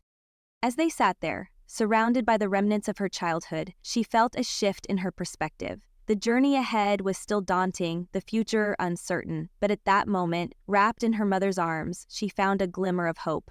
Whatever challenges lay ahead, they would face them as a family that was changing and evolving, but still bound by love. With renewed determination, Maddie pulled away gently and reached for another box. "We should finish packing. We've got a long day ahead of us tomorrow." Her mom smiled, a mixture of pride and gratitude in her eyes. "That's my girl," she said softly, reaching for a stack of clothes. "Let's do this together." Chapter 34. As they walked the short distance to Tom's house, the evening air was hot and stifling. Exactly as every 4th of July Maddie could remember. Only this one was quiet. Too quiet. People should be in their yards laughing and barbecuing. Children should be in the streets throwing poppers and jumping back at the bang. As darkness approached, they'd use sparklers to write their names. Would those things ever happen again? Maddie had her doubts. Tom greeted them at the door, the smell of grilled chicken wafting from inside. "Come on in, I've got a surprise for you all." They stepped into Tom's living room, which had been transformed into a cozy dining area. The coffee table was laden with plates of food, grilled chicken, roasted vegetables, and what looked like homemade bread. "Wow, Tom," her mom exclaimed with wide eyes. "This looks amazing." Tom beamed, clearly pleased with their reaction. "I figured we could use a good meal before our journey, but that's not the only surprise." He gestured to his laptop on a side table. "The internet's back up, just happened a minute ago. I've already messaged my brother and I thought you might want to send some messages. You're welcome to use my computer or your phones, whatever you need." Maddie's heart leaped. She pulled her phone from her pocket and quickly navigated to her email. With trembling fingers, she pecked out a message to her dad, explaining their plans to come to the lodge and asking if it was okay for Tom to join them. She followed with a message to her grandma via ChumFun, ensuring her they were working on a plan to get out of Casper and hoped to leave the next morning. "I'm messaging Eddie," Jackson said, "letting him know we're going to Grandma and Grandpa's place. I hope he's okay. It's been forever since I talked to him." As Maddie hit send, she heard her mom gasp. "Tom, a message just popped up. It looks like your brother responded already." They gathered around Tom's computer and read the message. "Yes, there's a way out of Casper," Tom read aloud, his voice filled with excitement. "You need to be at the check station at 6 tomorrow morning. Use the code word Yellowstone Sunrise and they'll let you through. With that code, you won't have to provide your identification and won't have to prove where you're traveling to." A collective sigh of relief filled the room. The tension that had been building for weeks seemed to dissipate slightly, replaced by cautious optimism. Tom continued reading. The small towns between Casper and Cody won't be a problem. If you reach Cody by 7 p.m., they'll provide an escort through town. If you don't make it by 7, you'll need to camp outside of town and try again at 7 a.m. Those are the only times you can go through town. This is really happening, Maddie murmured, the reality of their impending journey sinking in. She glanced at Jackson, who was practically bouncing with excitement. Yellowstone Sunrise, Jackson repeated, testing the words. Sounds like something out of a spy movie. As they sat down for dinner, the mood was lighter than it had been in weeks. The chicken was delicious, as were the vegetables, even though Tom said they would have been better if he'd had fresh instead of frozen. I didn't think frozen veggies would hold up in the cooler too well anyway, he said. Same with the bread, it's also from the freezer. They discussed the route, double-checking their supplies and going over the timeline for the morning. We should leave here by 5, Tom suggested as he took a bite of chicken. That'll give us plenty of time to get to the checkpoint. It's just on the other side of the airport. My brother mentioned it to me before. Her mom nodded. Her fork paused midway to her mouth. Agreed. We'll need to be up by 4 at the latest to finish loading up. We have the SUV almost finished, but we'll need to add things to your van. I'll admit, we've probably packed more than we should have. Maybe we should take my car, Maddie suggested, her voice holding little conviction. They'd already had this conversation and decided 2 cars were plenty. She knew her mom was worried about her driving on her own with the way things were. Truth be told, she worried about it herself. No, her mom shook her head. 2 cars are enough. We need you as an extra driver in case one of us gets tired or something. Which reminds me, Tom said, I have the walkie-talkies I told you about. They'll allow us to stay in contact in case the phones don't work, which is what we expect to happen. Walkie-talkies? Jackson said, his eyes lighting up. That's cool. As they ate, Maddie found herself actually enjoying Tom's company. His calm demeanor and practical approach to their situation were reassuring. She could see why her mom had been drawn to him. After dinner, as they helped clear the table, Jackson said, Hey, since the internet's working, let's get in a few games. Who knows when we'll be able to play again? I packed mine, but I'm not sure we'll have electricity. Besides, I'd really like to see if Eddie's on. Tom's eyes lit up. Great idea. I was planning to bring my system too. My computer too, in case I can work again. Might as well get in one last session here. Maddie hesitated, memories of her past experiences with the game flooding back. The immersive world, the strange pull it seemed to have on people, she didn't really care for it. Seeing the eager looks on Jackson's and her mom's faces, she found herself nodding. Okay, why not? They gathered in Tom's basement where his elaborate gaming setup awaited them. The room was dimly lit with soft LED lights creating a cozy atmosphere. Like upstairs, he had more collectibles, but these were all sports-focused. Footballs, hockey sticks, baseballs, and bats. All were properly displayed and all seemed to be signed. The gaming chairs looked inviting, each with its own VR headset resting on the seat. All right, everyone, Tom said, his voice taking on the tone of an excited tour guide. Let's get you all set up. He walked them through the process of adjusting the headsets and reminding them of the basic controls. Maddie watched as her mom fumbled with the equipment, a mixture of confusion and determination on her face. You sure you want to try this, Mom? Maddie asked, a hint of teasing in her voice. Her mom grinned, looking younger than she had in years. Don't worry, I've been playing with Jackson and I'm getting pretty good. Just watch, I'll probably win it all. Let's try to stay on the rug. Tom pointed to the bright circle on the floor.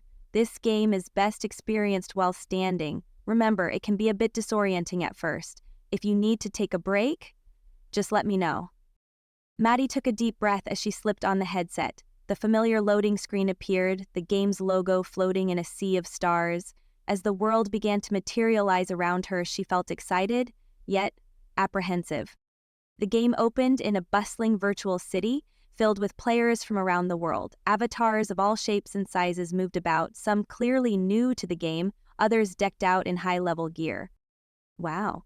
She heard Jackson's voice through the headset. This is so cool. Your system is so much better than mine. Everything is brighter. Maddie had to agree. Despite her reservations, she couldn't help but be impressed by the detail of the virtual world. Every building, every character, even the leaves on the trees seemed to pulse with life. All right, team. Tom's voice came through, his avatar appearing beside them. Ready for an adventure? As they took their first steps into the game world, Maddie felt a strange sense of freedom. Here, in this virtual space, the troubles of the real world seemed far away. No star brights, no food shortages, no constant fear. For a moment, she allowed herself to get lost in the game, to forget about the journey that awaited them in the morning. Tomorrow would bring new challenges, new fears, but for now, in this digital realm, they were just a family, enjoying a moment of normalcy in a world turned upside down.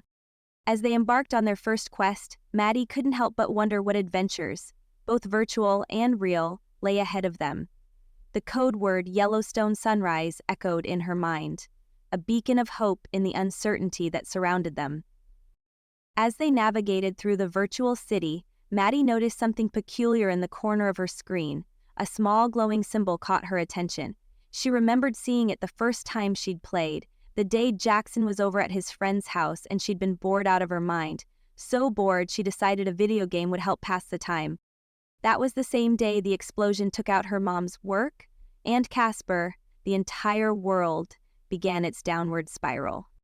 "What do I do about that thing in the corner?" Maddie asked, her voice laced with curiosity. "What thing in the corner?" Jackson replied, confusion evident in his tone. "The orange ball down on the bottom," Maddie explained, her eyes fixed on the unfamiliar icon. Tom's avatar turned toward her. "I see it too," he confirmed. "It looks like a sun." "Sunshine." "I don't," Jackson said, a hint of frustration in his voice. "I never see it. I've heard others talk about it, but it doesn't come up for everyone." Her mom's avatar spun around, clearly searching. "Where's the sun? I don't see anything like that." Tom's avatar reached out, seemingly interacting with something invisible to the others. "Let me just click on it and see what happens." Suddenly, the virtual world exploded into a blinding light. Maddie gasped, the intensity overwhelming her senses. She ripped off her headset and blinked rapidly to clear the spots from her vision. Jackson and her mom had done the same, their faces mirroring her shock and discomfort. But Tom hadn't removed his headset. He stood in the middle of the room, swaying gently with a serene smile on his face. And then, to Maddie's horror, he began to hum. Chapter 35. The familiar melody of "Twinkle, Twinkle, Little Star" filled the air, Tom's voice eerily calm and content. "It's so beautiful," he murmured, his body moving in a slow dance. Yes, I understand now." Maddie, Jackson, and their mom exchanged terrified glances. The realization of what was happening washed over Maddie. The game, the humming, it was all connected to the Starbrights. And now Tom had become one of them. The serene smile on Tom's face twisted into something unnatural as he swayed to the melody. Maddie's heart raced as she watched the transformation unfold before her eyes. Her mom raised a finger to her lips, signaling for silence. Her eyes, wide with fear and disbelief, darted between her children and Tom. She motioned toward the stairs, her movements slow and deliberate. Maddie felt her muscles tense, ready to bolt at any moment. The basement, once a cozy gaming haven, now felt like a trap. The soft glow of the LED lights cast sinister shadows, making Tom's silhouette seem more menacing with each passing second. As they began to inch away, Tom's hand reached up to remove his headset. The trance-like state that had gripped him seemed to be lifting, replaced by something more threatening. He stepped away from the VR rug, gravitating toward his collection of sports memorabilia, seemingly lost in his own world. The collection, once a source of pride for Tom, now cast a threatening presence in the dim light. Signed baseballs, previously intriguing, seemed like potential projectiles. The sight of vintage wooden bats, their polished surfaces reflecting the faint light, sent a shiver down Maddie's spine. They had barely reached the bottom of the stairs when a blood-curdling cry echoed through the house. "Heather!" Tom's voice was filled with a manic excitement. "It's so beautiful, you have to see, you have to see." The cry reverberated off the walls, seeming to come from everywhere at once. Maddie's breath caught in her throat, and her heart pounded so hard she could feel it in her fingertips. Her mom grabbed her and Jackson by their arms, practically dragging them up the stairs. Their feet pounded against the steps, each thud matching the frantic beating of Maddie's heart. "Do we go home?" Jackson gasped as they reached the top landing. Her mom shook her head, determination flashing in her eyes. "Go directly to the garage. We're leaving now. We can't stay. We'll find someplace to hide until morning when we can go through the checkpoint." As they burst into the main floor hallway, Tom charged up the stairs behind them. The door, once locked to keep them safe from the outside world, had become a barrier, trapping them with the very danger they were fleeing. Tom, whose presence had shifted from trusted ally to immediate threat. The irony of their safety measure now working against them wasn't lost on Maddie. The heavy locks were supposed to keep danger out, but instead, they'd become a trap, sealing them inside the house that had turned from a sanctuary to a battlefield in an instant. Maddie's heart raced as she glanced back, seeing Tom's determined expression as he reached the landing with the baseball bat gripped tightly in his hands.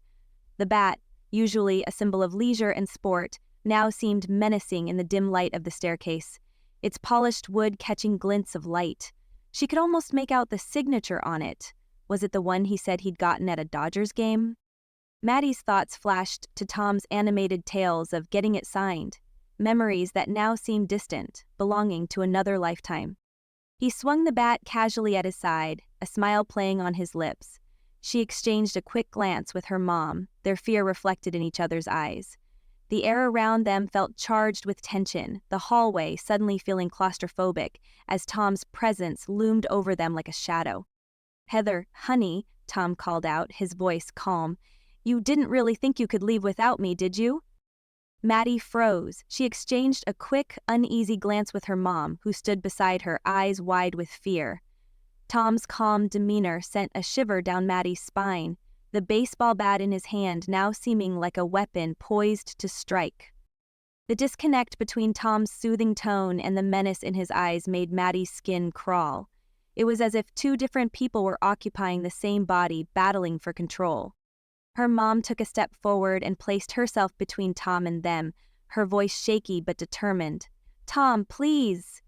You don't have to do this." Tom's smile widened, but it held none of its usual warmth. "Oh, but I do, Heather. I really do. You'll understand soon. You'll thank me. We'll be together. Together forever. We can have the family you've always wanted. You can be the mom you said you wished you could be. There will be no distractions." He glanced at Maddie. "No bratty teens misbehaving. It'll be perfect. Utopia. You told me. You told me you wished you could go back and do it all over again. You can let me show you how." Each word felt like a knife twisting in Maddie's gut.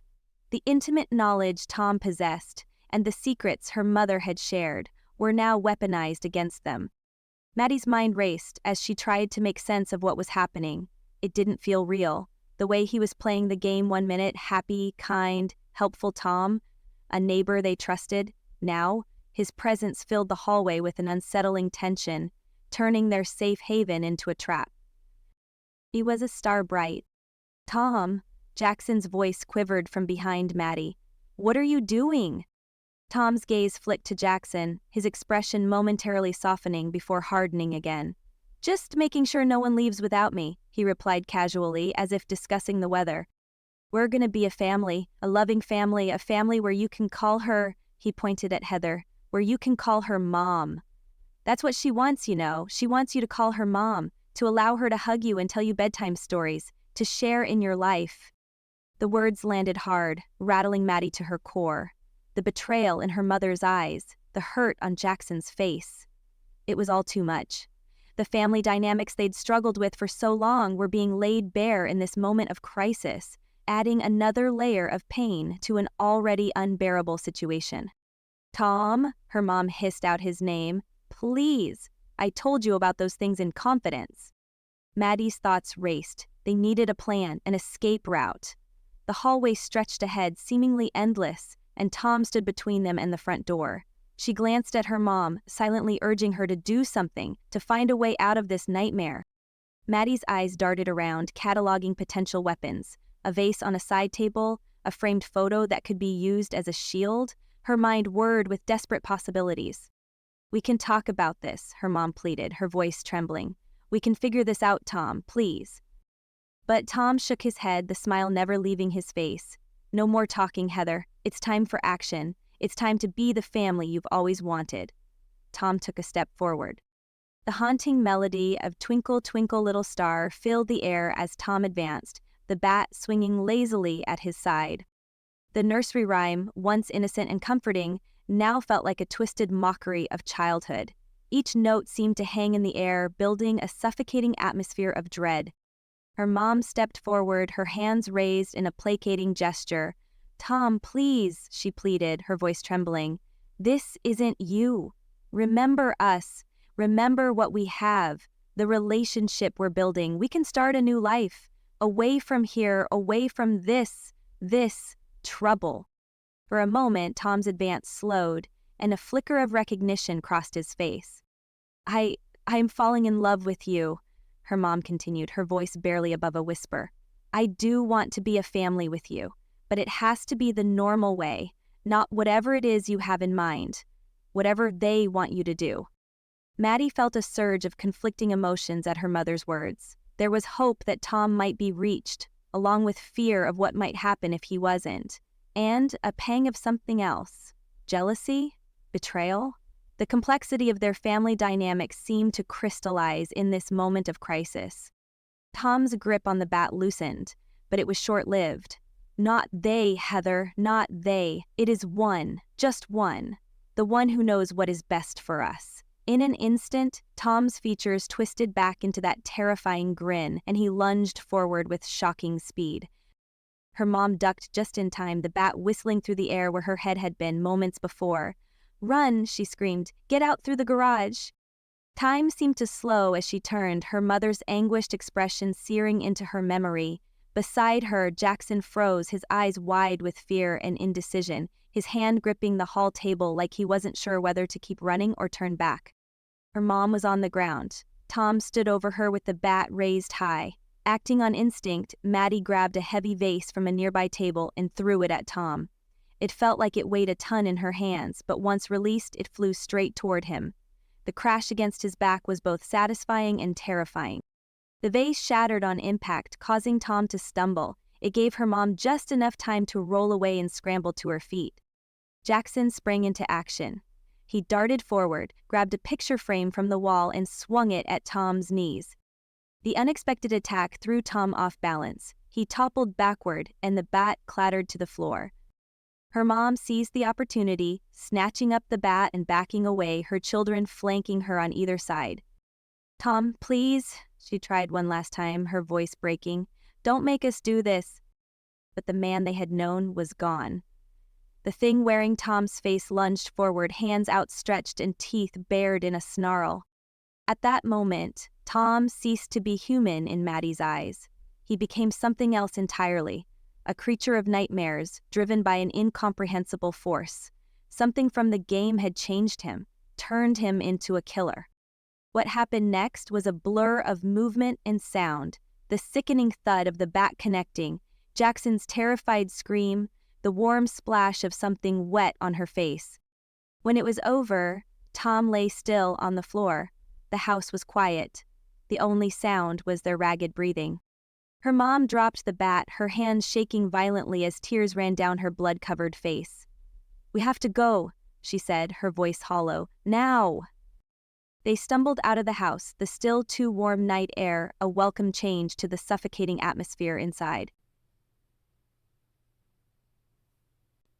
Chapter 36.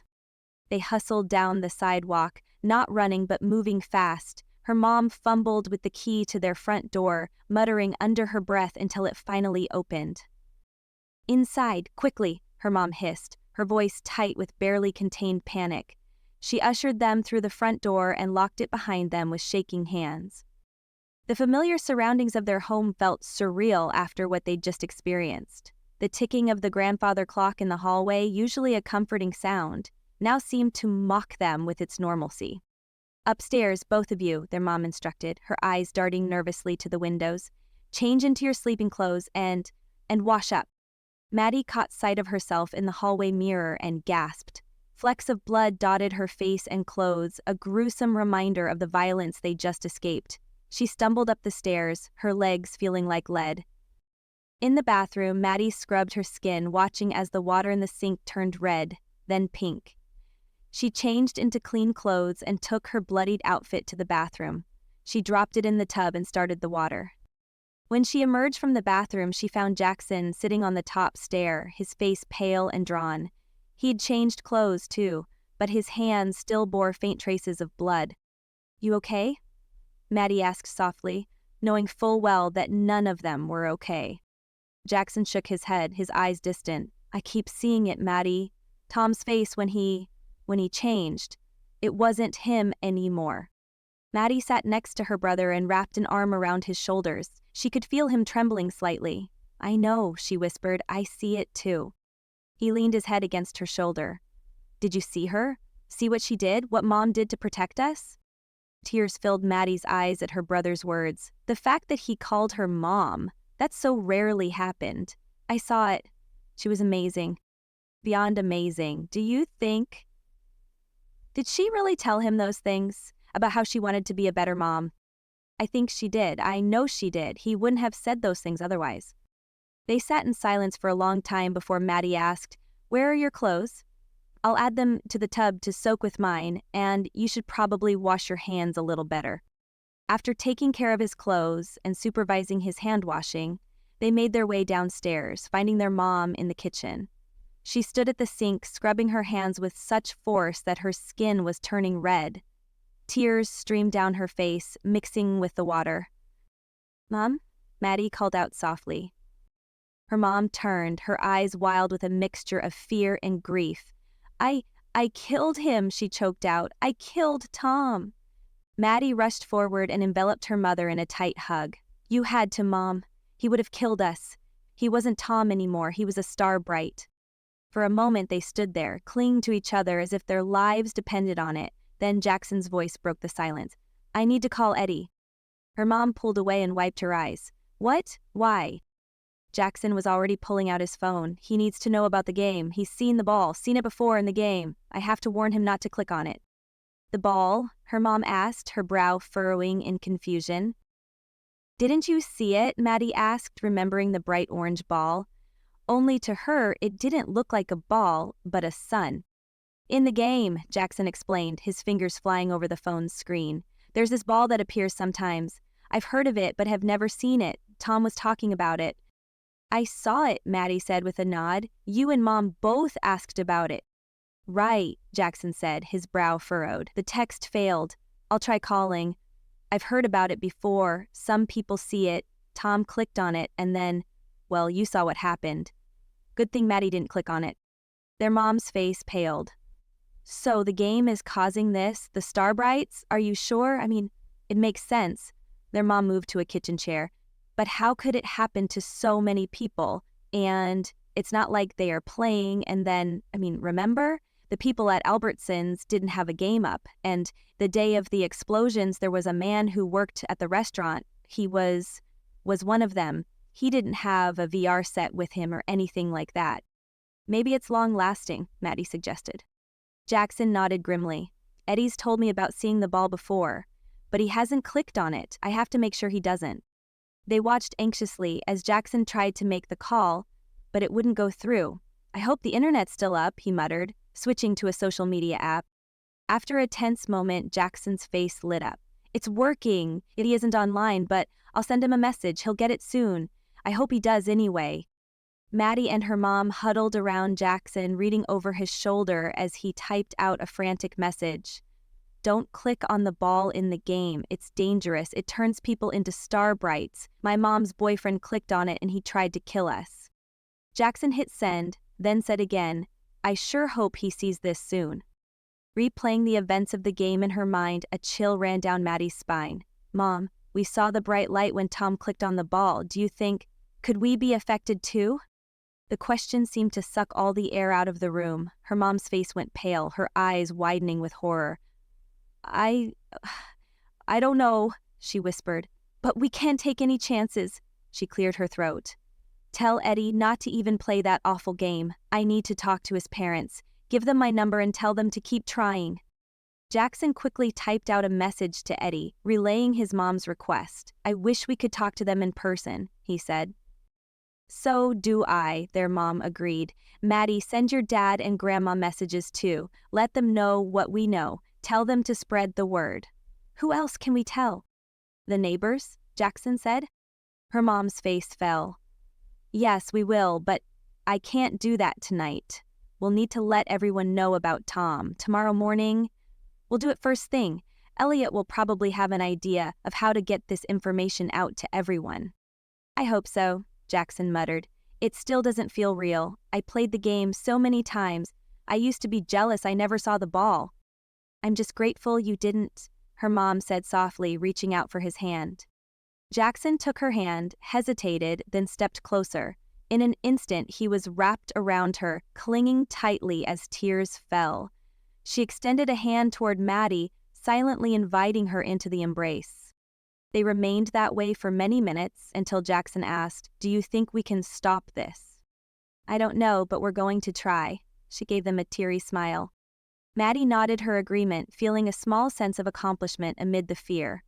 They would do what they could to warn others about the danger. "While I think we're fine since none of us clicked on the ball, we'll stay up in shifts tonight and watch each other for any signs of change. Everyone will sleep in the living room, and tomorrow we leave for your grandparents' lodge as planned." Maddie nodded, feeling a mixture of fear and relief at her mother's decisiveness. Her mom ran a hand through her hair, her expression troubled.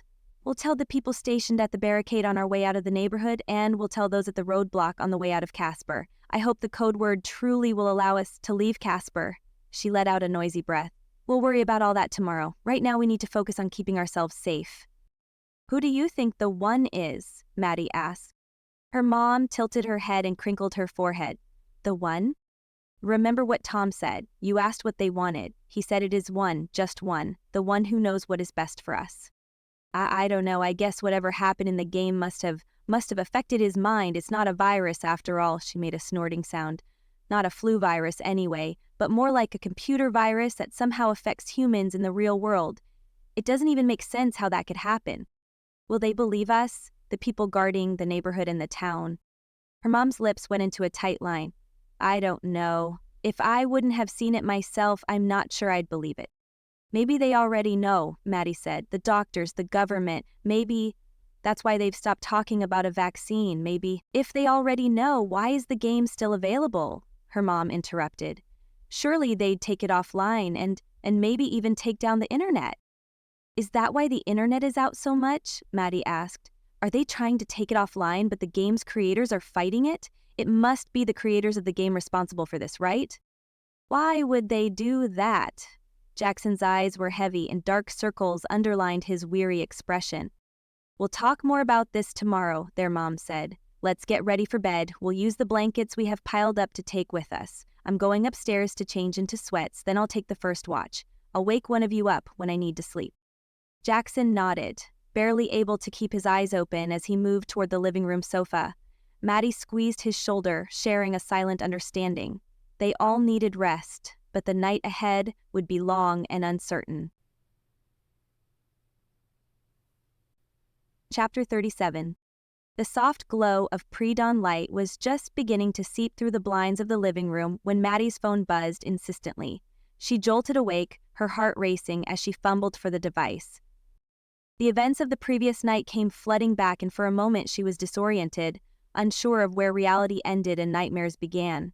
She remembered her mom said they'd share the watch last night, but here it was, almost daylight, and she hadn't been woken up. As her eyes focused on the screen, she saw a flood of messages, all from her dad. Her breath caught in her throat as she read the same words repeated over and over. "I got your text. Stay where you are. I'm coming for you." When had they texted him? The last she remembered, all their attempts to reach him had failed. But now, somehow, he had received their message and was on his way. Without hesitation, she scrambled out of the recliner and nearly tripped over Jackson, who had somehow ended up on the floor. "Mom?" Maddie whispered urgently, looking around for her. She found her in the front room, peering out the curtains, her phone in hand. "Did you get them too?" Her mother nodded, her eyes wide. "Yes, just now." Jackson stirred, his own phone buzzing near his head. He blinked sleepily, then sat up straight as he read the messages. "Dad's coming?" he asked, his voice a mixture of excitement and uncertainty. The three of them huddled together in the dim light, their phones clutched tightly in their hands. "When will he be here?" Jackson asked, voicing the question they were all thinking. Her mom's fingers moved swiftly over her phone screen. "I'll see if I can get a text to him," she said, her brow furrowed in concentration.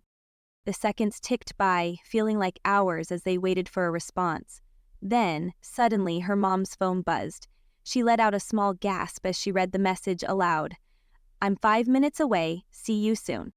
Maddie nodded, unable to find words. The realization that their father was coming, that help was on the way, was almost too much to process after the horrors they'd faced. "He's really coming." Jackson's smile was wide, but then a shadow crossed his face. The barricade. Will they let him in? Her mom's hand went to her mouth. "I'll go and make sure they do." "I'm coming with you," Maddie said. "Me too," Jackson added. They rushed down the street toward the barricade, the warm morning air promising another hot day. As they drew closer, the sight of the makeshift barrier loomed ahead, guards stationed with tense postures, their eyes scanning the surroundings. "Look," Jackson shouted, excitement sparking in his voice as he pointed down the road. In the distance, a small figure on a dirt bike roared toward them, the whine of the engine reaching their ears. Her mom waved her arms and called out to the guards. "That's my ex-husband. Please let him through." The guards exchanged glances, clearly uncertain. One of them stepped forward, his hand on his weapon. "Ma'am, we can't just..." But before he could finish, the dirt bike skidded to a stop on the other side of the barricade. Brian Reynolds pulled off his helmet, his face a mixture of relief and urgency. "Heather, kids," he called out. "Are you all right?" "Dad," Maddie and Jackson shouted in unison. The guard looked from her dad to them and then back again. "I guess it's okay." After a tense moment of scrutiny, the second guard nodded. "Just walk it around, okay?" "Yes, sure." "That's fine," her dad said as he walked the dirt bike around the barricade. As soon as he was on the same side as them, he popped the kickstand and ran to Maddie and Jackson. Without a word, the three of them embraced, clinging to each other tightly. When they finally pulled apart, his eyes were wet. He turned to their mom, his voice husky with emotion. "Are you okay, Heather?" She nodded firmly. "We're already packed. We need to hurry. Let's go." As the sun teased its arrival, painting the sky in brilliant shades of orange and pink, Maddie closed her eyes. Hope surged through her. Whatever the day might bring, they would meet it head-on, as a family, as survivors, with hope for a world teetering on the brink of chaos. The journey was just beginning. This has been The Lesser Light, Lights of the Collapse, Book 1 by Millie Copper. This production is available for purchase at killercozies.com. The story continues in The Greater Light, Lights of the Collapse, Book 2. Learn more about Millie Copper's books at milliecopper.com.